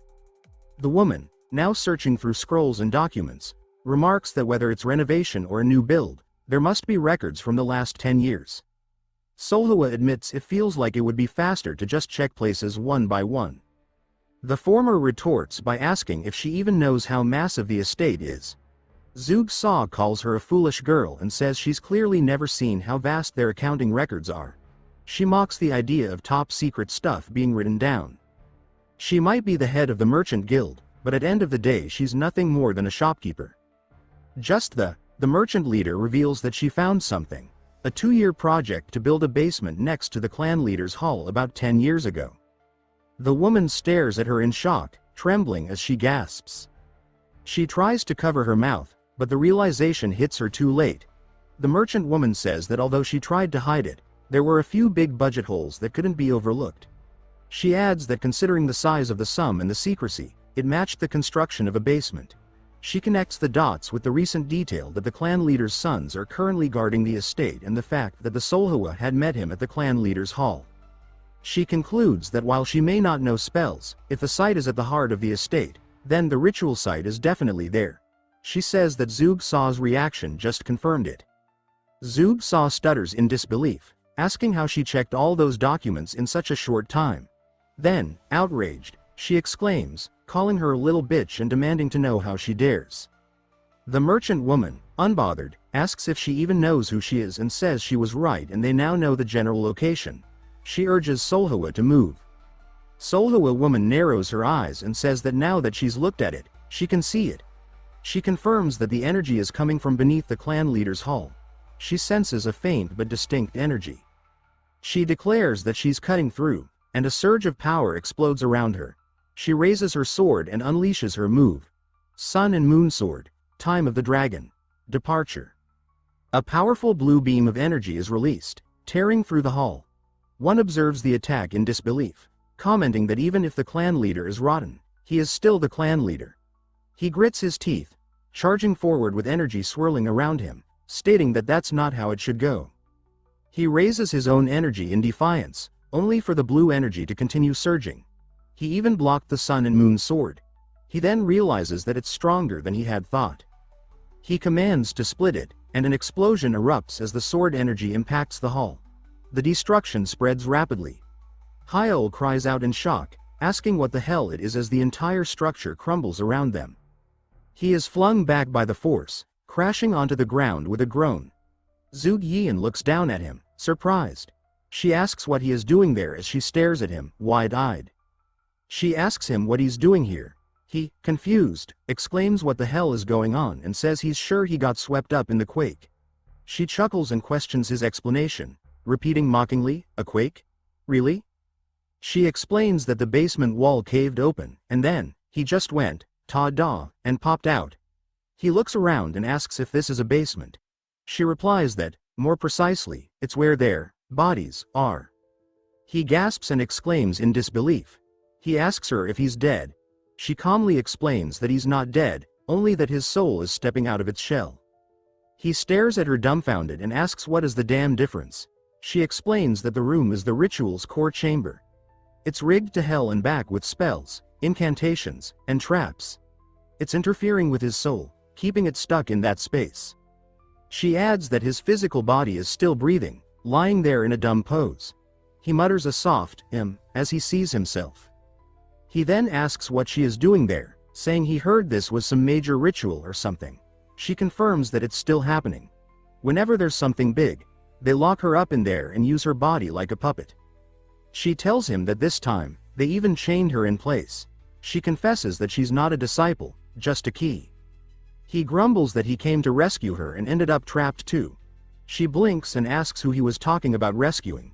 He answers that he meant her, obviously. She questions why he would do that. He's caught off guard and asks, what? In disbelief. Meanwhile, outside, an explosion of energy blasts through, signaling an intense battle underway. Watching the big battle, Cheon Young mutters that this is beyond anything she imagined. She acknowledges that she knew Seolhwa wasn't ordinary even back then, but this is far beyond what she expected. She thinks inwardly that people say the Zug clan's raw power doesn't match the mid-tier sects, but there's still one of the 5 great clans.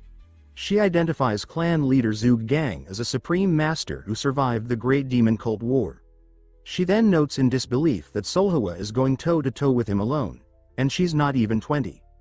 She reflects that she's seen people with the heavenly martial body, but the sun and moon sword, monster or genius, doesn't even begin to describe her.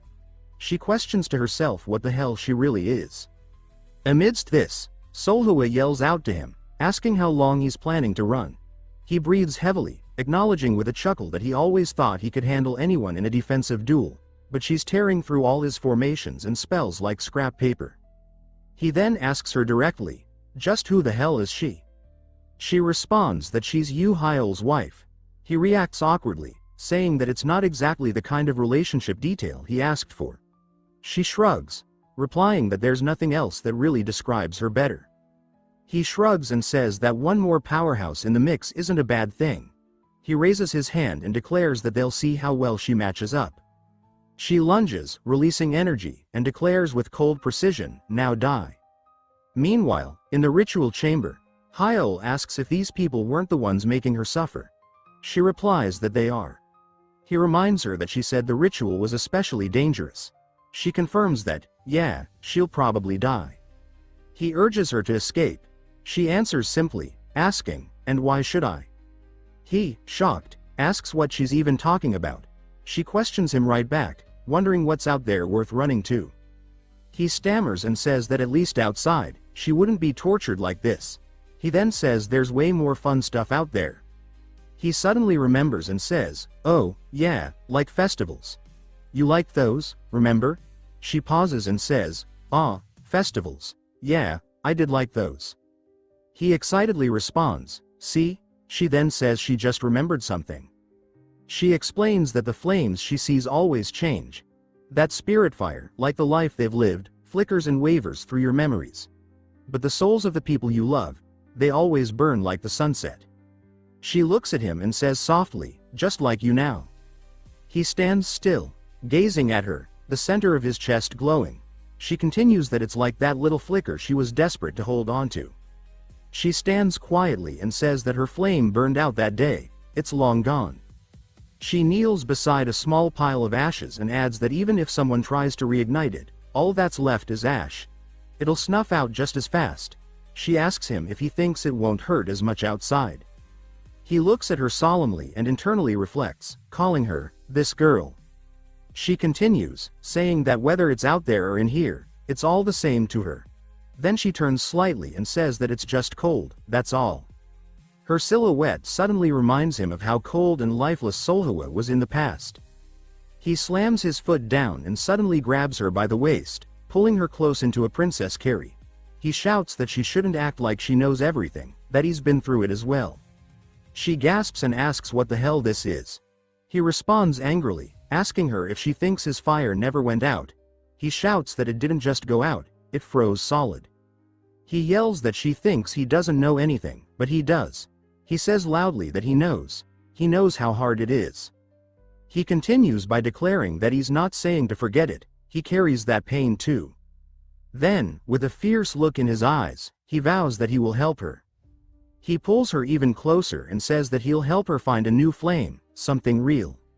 She could only stare at him, wide-eyed. Outside, a figure smirks and internally mocks, saying, "Haha. What a shame." He lifts his arm from a dark ritual circle and states that it looks like that's not happening. Back in the chamber, Zug Gang suddenly snatches her and yells, "Never," with a burst of light. Hyeol reaches out, stunned, and shouts her name, asking what he's doing. As he runs toward her, a bright aura engulfs her and he screams in panic, asking who the hell that is. Elsewhere, the skies turn ominously purple as chaos spreads across the estate. People look up in shock and ask what's happening and why the sky looks like that. One shouts that it's not chi manipulation, it's something else entirely. Another panics and cries that this can't be happening. A leader commands the Black Phoenix unit to fall back and declares that they're pulling out.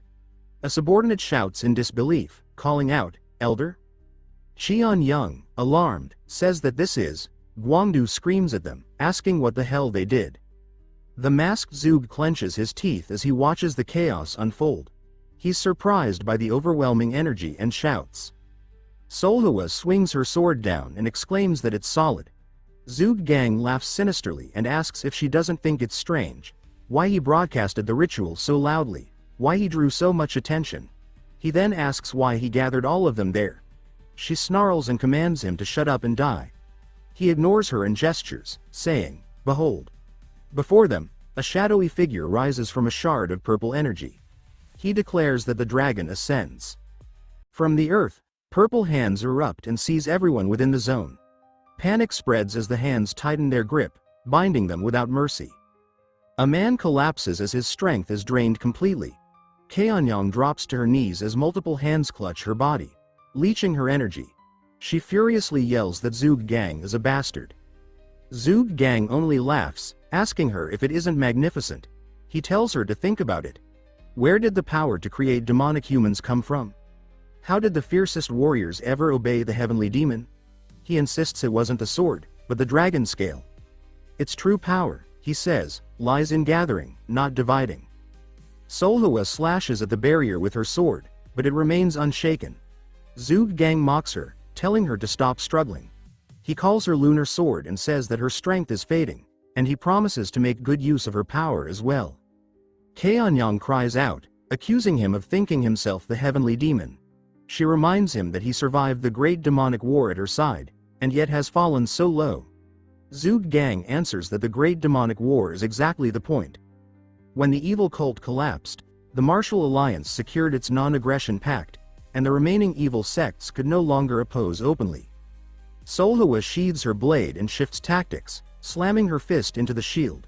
It goes right through it. Zug Gang continues his monologue, saying that the world always swings between division and unity, and the only enemy left for the righteous sects is themselves. He tells them that division has already begun. He laughs at being called the Martial Alliance's brain.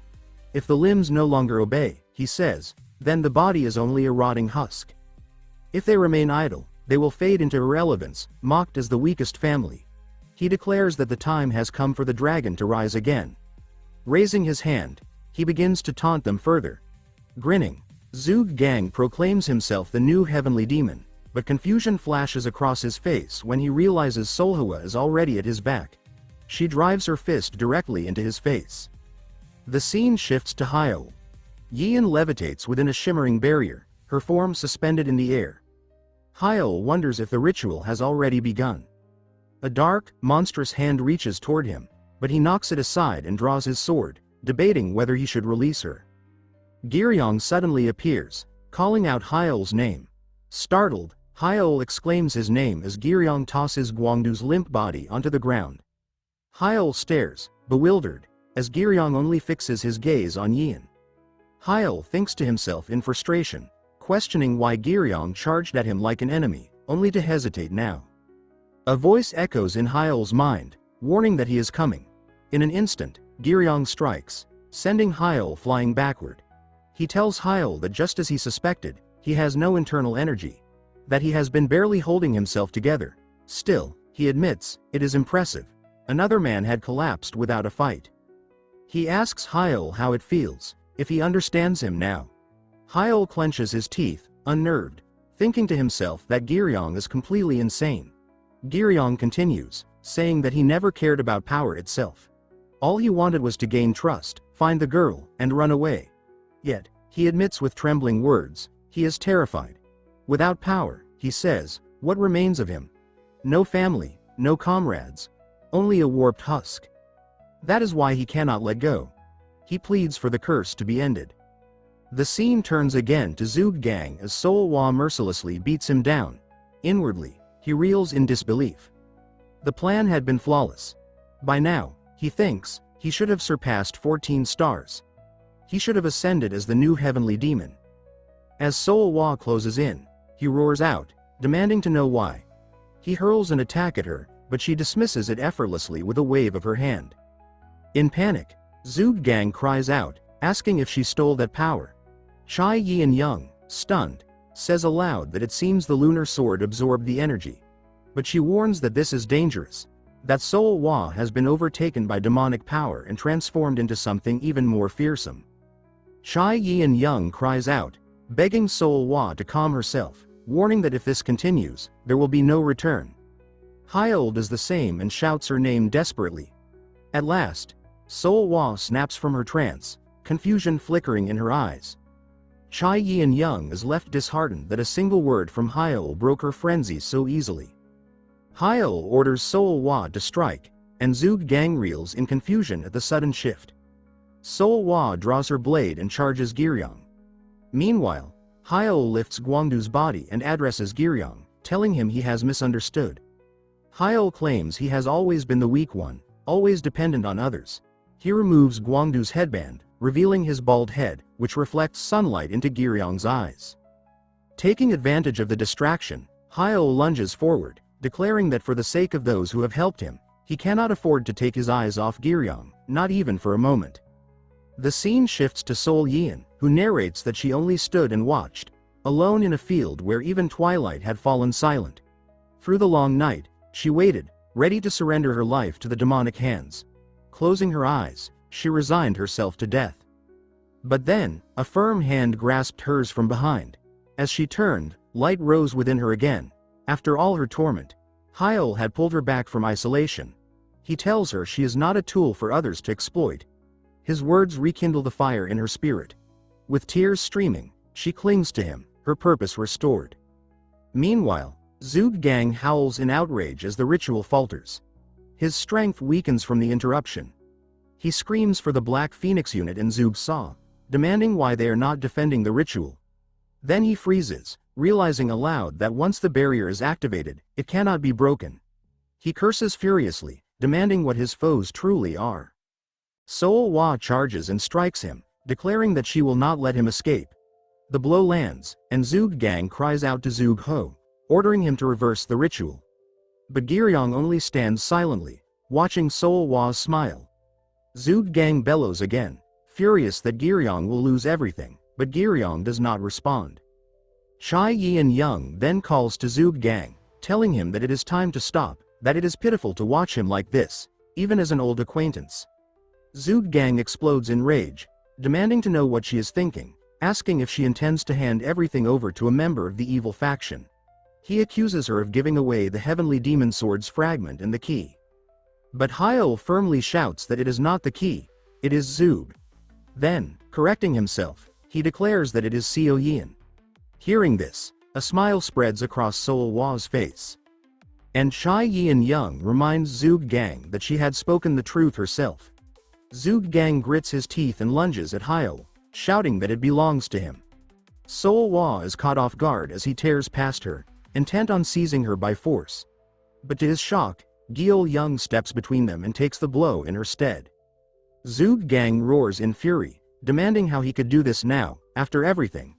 Yian watches in stunned silence as Hiel shields her. Without hesitation, Seolhwa advances, her tone frigid as she demands his final words. She unleashes her technique, renunciation of the world.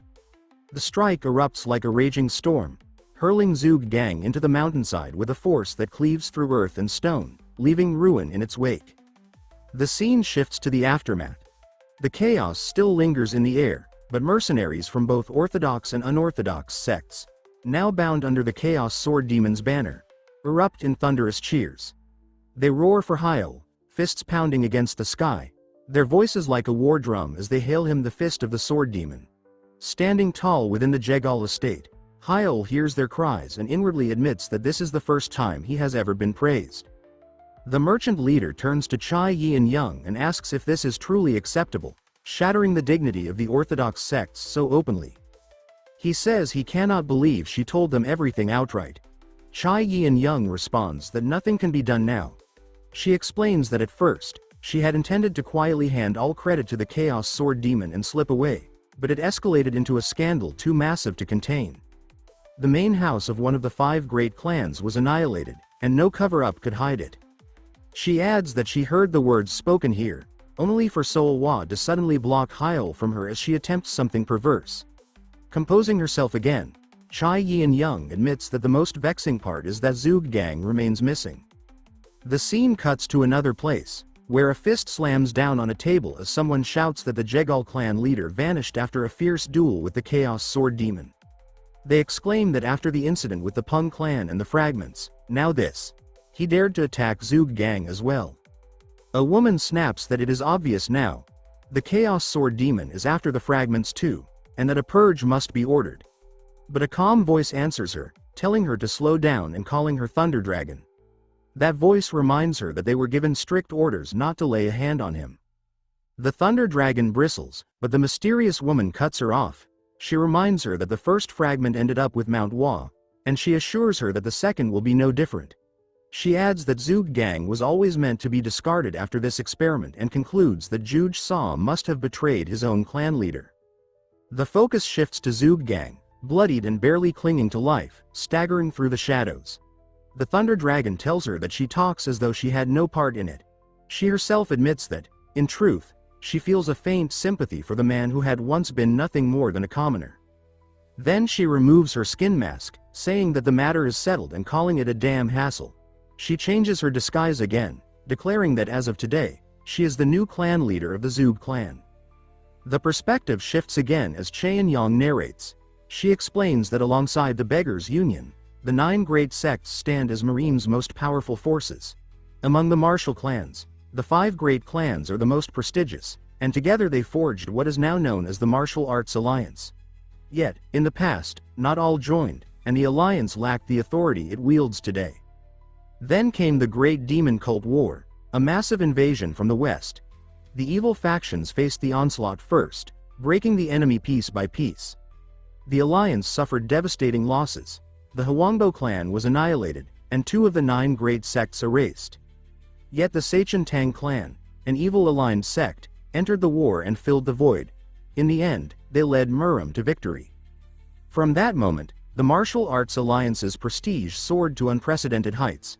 But the cost of war was horrific, and recovery consumed all. Peace lingered until it was shattered by the Namgang clan, strongest of the 5 great clans, renowned as the best under heaven. With ruthless force, they expelled the Zug clan and seized control of the alliance. Zug Gang, the acting clan leader then, lost everything, his clan's might and even his only child. From that day, the Zug clan became a laughingstock, mocked as the weakest among the 5 great clans. That humiliation, Chaein Yang explains, drove Zug Gang into madness. She then speculates that the mysterious woman is likely his daughter, and that she may have killed her own father. Chaein Yang continues, saying that Zug Gang must have been conducting experiments for years. Still, no matter how far he went, he never stood a chance against the Chaos Sword Demon. Observing Hyeol's expression, she asks if she is wrong. Hyeol admits that she is not wrong, exactly, but hesitates. She giggles, teasing him, saying she was only messing with him, probably. Hyeol sharply tells her to stop using that word. She brushes him off, saying that while it is unfortunate they missed capturing Zug Gang, they have more than enough evidence, witnesses, and even accomplices to secure their case. There is no need to worry. Again, she adds the word, probably, and Hyeol irritably tells her to stop. Yian remains silent, watching closely. Chaein Yang then gives formal thanks, acknowledging Hyeol as an elder of Mount Hwa and promising that Mount Hwa will never forget this debt. She then presses her chest forward seductively, telling him he could repay it immediately with his body. Hyeol, bewildered, wonders what exactly is wrong with manhwa. She bids farewell as the prisoner's carriage begins to move. Yian lowers her head toward Giryong and, with a pained voice, thanks him, calling him brother. Giryong stiffens, recalling the instructions the false priestess gave, to help Yian escape when the moment came. The merchant leader calls for the sun and moon sword to join them. At that moment, Giryong clutches the winning lottery ticket and decides to give it to Hyeol. The truth becomes clear. Giryong had entered the Juge clan with the hope of one day rescuing his sister. Overcome, he weeps as Yian thanks him again, saying they will meet again. As the card departs, the merchant asks if they should continue with their original mission.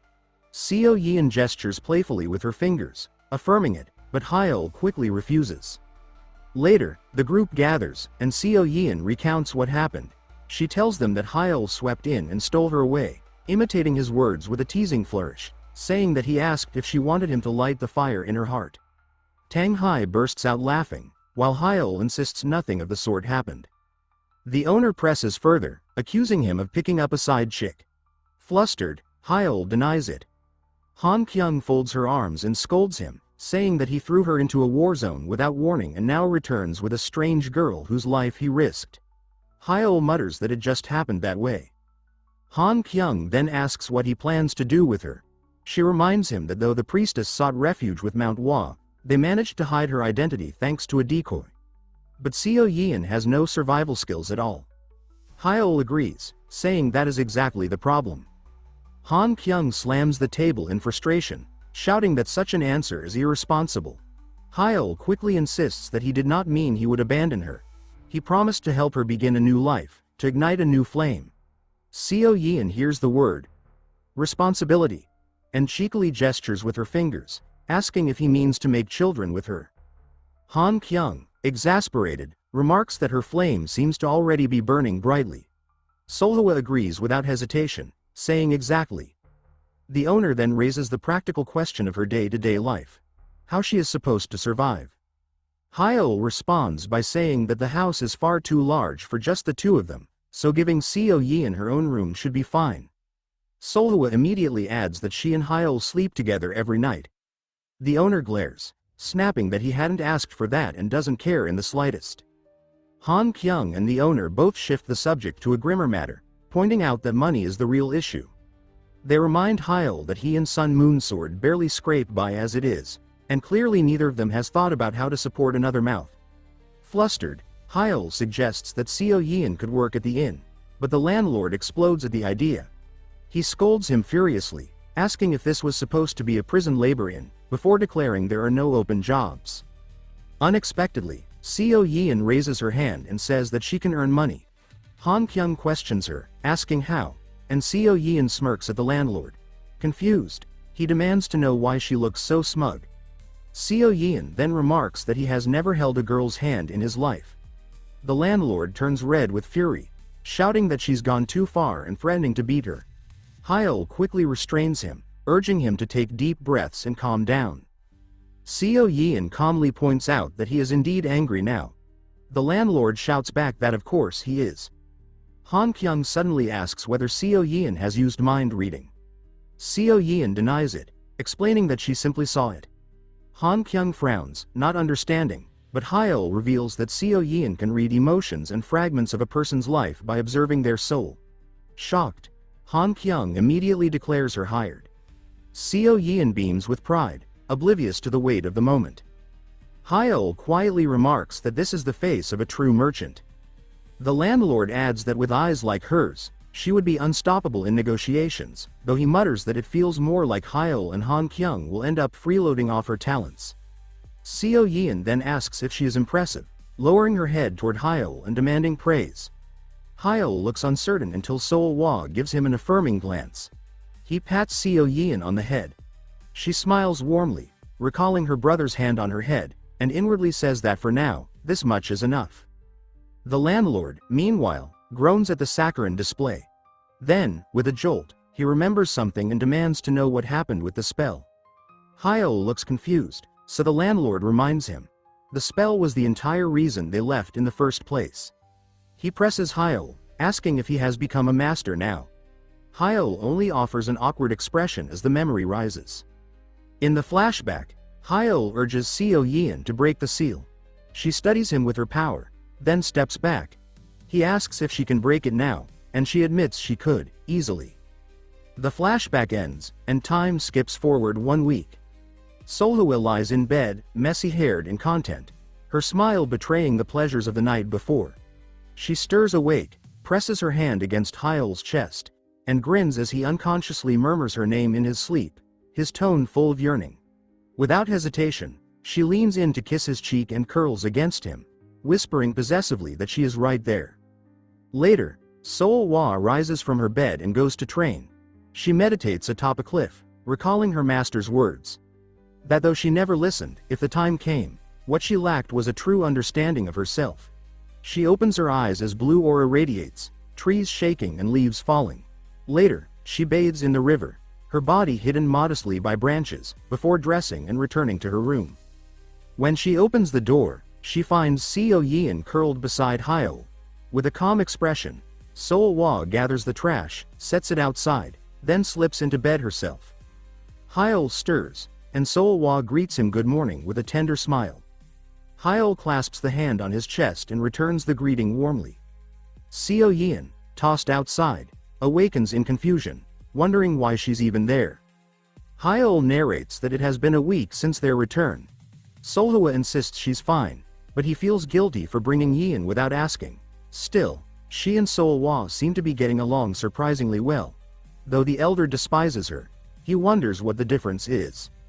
Later, Yian suggests a post-meal stroll with intimate hand-holding, leaving Hyeol baffled at where she picked up such scenes. She points at them, saying she learned from them. Eventually, Hyeol strolls with Soulwa. She tells him she doesn't mind Yian, though she doesn't love the situation either. Still, if getting along with her means Hyeol will treat her better, then that is enough. The scene shifts to the inn, where Hyeol slams the table, declaring his love for his wife. The owner erupts, shouting what crime he committed to hear such nonsense so early. Hyeol sheepishly admits he only wanted to brag. The owner sighs in relief, saying he feared Hyeol might fall into depression again. Hyeol sips tea, recalling another flashback. He had begged Yian to undo the spell immediately, but she hesitated. She explained that the spell contained no malice, only guilt, deep and overwhelming, pleading not to be broken. Hyeol was baffled, but she said it was clear the seal was working in his favor. She asked what he wanted to do. Hyeol considered breaking it and trying again, but Yian firmly said they could not. The memory ends, and the landlord grumbles that after all that struggle, the seal is simply being left in place. Hyeol explains that although Yian is gifted, she was used as a tool for too long. She has the raw power to shatter it, but not the refinement to interpret it properly. Another method must be found. Surprised, the landlord remarks that Hyeol is taking it calmly. He expected him to try brute force. Hyeol admits that at first, he was disappointed. But now he refuses to rush. He isn't alone anymore. Seolhwa crashes Tanghai through the floor, dusting herself off, before skipping cheerfully toward Hyeol. The owner screams about the ruined floor. Seolhwa brandishes her sword and threatens him, who instantly stammers apologies and vows to retrain himself. Hyeol quickly apologizes as well, offering to pay for the damages, but the owner weeps and says he'll cover it instead. Gathering himself, the owner asks why Hyeol doesn't just live a normal life. Why risk his life every day? Hyeol replies that he has thought about it, but could never abandon this path. More than anything, he wants to be someone strong enough to protect Seolhwa. He adds that there is also something else he carries, his master's sword, and the code she left him. The landlord muses that perhaps Hyeol's master knew more than she revealed. He argues that a master understands their disciple's body better than anyone, and maybe she kept secrets deliberately. Hiel quickly denies it, saying there's no way. The landlord presses if he truly trusts her that much. Hiel softly answers no, that his master was, at best, a third-rate warrior. A flashback unfolds. Hiel as a young man lingers in his tent. Mercenaries call out, saying it is time to depart. When silence greets them, the leader orders his subordinate closer. The man nervously approaches, reminding Hiel that the sun is already high and that they cannot delay the pre-departure briefing again. Hiel emerges.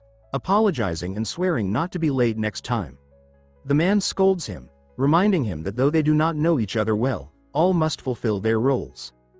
Before he can finish, a woman suddenly clings to Hyeol from behind, pressing her body against him and complaining about the miserable morning. Hyeol calls her his master, and the men turn away in embarrassment, scolding her by name, Moon Young. They shout at her for behaving so indecently with her disciple. She laughs, apologizing, saying they hadn't even bathed yet. The mercenaries curse them as beasts and tell them to handle it themselves. Moon Young teases Hyeol, calling him unqualified, while gasping that even her disciple is losing it. She writhes as though overwhelmed, her body swaying suggestively. But Hyeol simply smacks her and tells her to stop, causing her to vomit violently. Hyeol demands to know why his master drank all night again. Moon Young weakly replies that sometimes drinking is the only way to forget. Hyeol groans in frustration, telling her to just look straight ahead and turn away from him, reminding her that she had already ruined his clothes earlier and he had to change because of it. Moon Young trembles and vomits once more, and Hyeol wonders what kind of ridiculous master fate had given him. Later, Hyeol narrates that the Bayek clan had been wiped out by an unorthodox faction's assault. It had been only a little over a year since he had been thrown into the streets. He admits that while he often acted tough around Soulwa, in truth, he was nothing more than a street rat, born a slave who could not even read. For him, mere survival had been the hardest battle. He had just turned 14 that year. Too old to properly begin martial arts training, yet too young to earn a real livelihood. He had taken to porter work, carrying loads for a merchant caravan. For a year he had begged every hired guard to accept him as a disciple. Finally, one person said yes. Moon Young had told him that from that day forward, he would be hers. The scene returns to the present, where Moon Young clutches Hyeol in fear, whispering that she is going to die. Hyeol snaps at her to stop acting afraid, but she insists she feels sick. One of the hired guards pinches his nose in annoyance and declares that Miss Moon Young will be on rearguard duty. She perks up, strangely pleased, while the man inwardly thanks the heavens that at least he will not be stepping in vomit all the way back. The man then calls out to the group, telling them that the caravan is approaching its final stretch. He warns that the mountain ahead belongs to the green forest and commands them to remain alert. He assures them that if anything happens, he, Maeyun, will take the lead. The warriors rally with cheers, praising Big Brother Maeyun, noting his powerful presence as a late-stage first-class warrior. Then they begin mocking Moon Young, saying that compared to him, she had slacked off endlessly. They laugh at the absurdity of her being on the escort team, insisting she might abandon them in the rear. They jeer that a third-rate warrior like her daring to take a disciple was laughable, calling her little more than an ordinary person.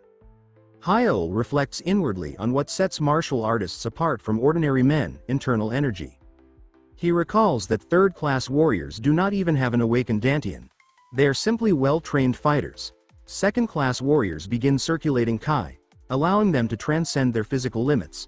First-class warriors freely command Kai and stand just below the realm of masters. Respected wherever they go, they are feared and admired. Yet his master, the one he had so desperately sought, was only a third-class warrior, the very bottom of the ladder. The warriors sneer further, claiming her face shows she had been drinking all night again. They call her pathetic trash. Hyeol bristles with anger at their words, ready to shout back, but Moon Young stops him, telling him not to get so worked up. Hyeol protests that everything they said about her was true, but she shrugs and says that is exactly why he should calm down. Hyeol wonders how she ended up this way. Carrying luggage, he mutters that because of her, he cannot even show his face. She feigns confusion and insists that it is her handsome face that causes the problem. She boasts of being the most beautiful master in all Gangho, saying that merely lifting her head inspires wicked thoughts. She teases him that forbidden romance is out of the question. Hyeol groans that now he truly wants one. She presses her body against him and tells him to stare as much as he likes. Hyeol recoils, complaining that she reeks of vomit. A man approaches, laughing that it is good to see such liveliness. Hyeol startles and recognizes the merchant leader. The merchant leader chuckles, saying he had grown bored sitting in the wagon and wanted some fresh air. Hyeol anxiously warns him that it is dangerous. Moon Young scoffs, asking why. Hyeol shouts back that they are in green forest territory. She dismisses it, saying mountain bandits are nothing to fear. The merchant leader laughs, agreeing with her. Hyeol apologizes to him, admitting that he has been a burden throughout the journey. The merchant leader cheerfully tells him not to worry, saying he had never expected much anyway, since he had hired him cheaply. He agrees with Moon Young, insisting the Green Forest scoundrels always exaggerate their strength. He boasts that he has crossed this mountain many times without incident, and swears that if bandits appear, he will eat his own boot. At that moment, shouts erupt. The Green Forest bandits are here. Panic spreads as someone cries that the front line is already under attack. The same warriors who mocked Moon Young immediately flee. Moon Young grabs the merchant leader and tells him to open wide, since it looks like he will be eating his boots after all. Hyeol tenses, realizing this is no ordinary ambush. He tells her they need to join the front lines. She stares at him in confusion, asking what nonsense he is spouting. She insists they need to escape. Hyeol argues that they must help. Moon Young sighs and tells him bluntly that he would be useless there. She explains that it is far better to protect the merchant leader and survive. She adds that this, too, is a lesson. Hyeol grits his teeth, shouting that her cowardice is why people scorn her. He says he does not demand heroics, only some pride. Moon Young snaps back that pride is worthless, and nothing is more pathetic than dying a meaningless death. She asks what would happen to his girlfriend back home if he dropped dead. The merchant leader interrupts, pointing toward the distance and shouting that someone has appeared. In the next instant, bandits surround them. Moon Young sighs, draws her sword, and declares they have no choice but to fight. Yet, within moments, they are overwhelmed and thrown into a cage. Hyeol, dazed, asks why she surrendered. Moon Young calmly replies that she had already told him, they had no choice. His master points sharply and asks her disciple if he has understood. She adds that if not for him, she would already have bolted. Hyeol grimaces and mutters that his master has no filter at all when it comes to trash talk. The merchant leader stares at her, stunned, thinking that she is admitting she would have abandoned the caravan long ago, and he says in disbelief that she even has the nerve to say it to his face. Hyeol mutters a weak protest, but she cuts him off, reminding him of the first principle she has already taught. She says that people can be driven by emotions such as responsibility, revenge, or love, but once someone is dead, all of that is meaningless. She concludes firmly that avoiding fights and putting survival above everything is the only rule that matters. Her one yellow eye narrows, and Hyeol thinks bitterly that if that is the case. Hyeol clenches his shackles and demands to know why she is teaching him the sword at all. The merchant nearby urges them to calm down. He says that Master Ma Yun is still out there fighting. The merchant leader waves grandly and assures them that Ma Yun must already have defeated the bandits and is on his way to rescue them. A bound guard salutes toward him, just as a head-banded man stumbles in, announcing that everyone is gathered. The merchant leader beams, declaring triumphantly that Master Ma Yun has come to save them. But the man lowers his head and admits shamefully that he was captured too. Hyeol sighs and mutters that for a merchant, their leader truly has a loose tongue. The merchant leader stammers, asking Ma Yun what is happening. Ma Yun bows his head and says that he is ashamed. He never imagined a monster like that would appear. Then a figure steps through the rows of cages, a woman with crimson eyes. She lifts her hand and declares that everyone is assembled, adding with a smile that she is pleased to meet them. The merchant leader trembles and blurts that she is none other than the blood-scent wolf, Hyeol. He exclaims that she is not merely one of the Green Forest King's 8 evils, but infamous in her own right. She smirks and says she is honored he recognizes her. She admits that she rarely comes in person, usually sending underlings, but this time unavoidable circumstances brought her here. A captive demands what circumstances. Hyeol bites at her glove and says her gambling debts piled up, though she insists it was a setup. Someone mutters that it hardly sounds unavoidable. The merchant leader bows frantically and says that if that is the case, she should take all the cargo and coin. She tilts her head, amused, thinking it tacky that he pretends such an act as a favor, and remarks to herself what a piece of work he is. She gestures at the crates, declaring she has already tallied their worth and found them far from enough. Someone whispers in despair, wondering how much she could possibly have gambled. She smiles coldly and declares that she has decided to hand them over to a slave trader tomorrow.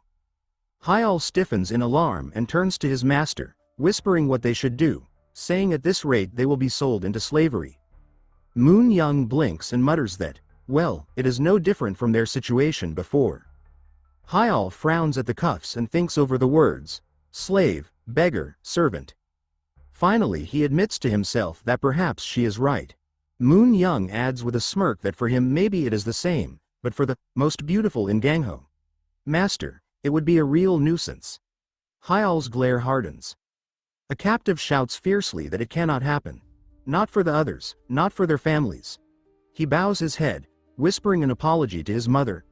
Moon Young sighs and says that for now they wait, promising to look for an opening so at least the two of them can. She pauses, calling softly, disciple? Hyeol straightens suddenly and calls out to Bayan Joel. She glances toward him. He announces boldly that he has a proposal. Instead of handing them to a slave trader, she should ransom them directly to the merchant group. He explains that she would earn more profit, and the captives could return to their families. Bayan narrows her eyes and asks who he is. He answers, saying that he is Hyeol, a disciple, taken under the wing of the rearguard warrior, Hyeol. Bayan hums in amusement. Moon Young hisses, calling him a fool. Bayan steps closer, taps Hyeol's chest, and says that she likes people like him, selfless, bold enough to step forward, utterly useless, and incredibly satisfying to hit. She shouts angrily at him, calling him trash, before he grunts in pain. Bayan exhales, cloak swaying as she moves, and says that everyone should calm down. She presses her heel against Hyeol's shoulder, then relents, remarking that since they are merchandise, she will stop here. Her crimson eyes glint as she warns them to stay put until tomorrow. The merchant leader leans toward Hyeol anxiously, asking if he is all right. Hyeol flexes his wrists, lets out a faint laugh, and says he is fine. That it was worth it. A captive suddenly spots something shining and exclaims that it is a key. Hyeol grins and explains that he saw it dangling from Bayan Joel's belt. The merchant admits that he owes him at least a debt. He snaps briskly that there is no time to waste, ordering everyone to prepare before anyone notices. A latch clicks. A guard outside shouts in alarm that it opened, and voices urge them to hurry. Hyeol turns to his teacher with a smile, telling her they should get out too. But when he looks again, the space beside him is empty. His voice trembles as he calls, Master. Outside, Bayan Joel lounges idly in a chair, asking if the captives truly believe they can escape. She snorts, saying even a third-class warrior would have sensed the theft, and no supreme master would ever miss something so sloppy. Another mutters that their hope has blinded them. Bayan exhales and admits she had heard the boy was pulling stunts like this the entire time, but she says the kid is driving her mad. She flicks her hand and asks what use such puppets could serve anyway. She orders that if anyone sees the escapees, they should report to her first. But no response comes. She frowns and demands to know why no one is answering, then flinches as Moon Young appears behind her. She staggers back, cursing that she sensed nothing. Trembling, she demands to know who is there, confessing that even now she cannot feel a thing. Moon Young stands in the shadows, silent. Bayan shouts again for an answer. She recalls Hyeol's words. Why is his master teaching him the sword? In her mind, her lashes lift, her gaze sharpening, and she answers in a low, steady voice that even if it is not her, he's going to learn the sword. Then she strikes, a blade hisses, birds explode from the trees. Later, Hyeol jolts and cries out to his master as she emerges, smiling brightly, saying he has been searching everywhere for her. She barrels into him and pulls him into a fierce embrace, shouting how touched she feels that he was looking for her. He separates from her arms and says that they should catch up with the other. Later, the two walk side by side through the white mist. She calls to him softly, addressing him as disciple. He responds immediately, saying yes. She tells him that he must promise never to do something like that again. The scene fades. Her vow echoes like thunder in her chest. She swears she will never let him die, not this time.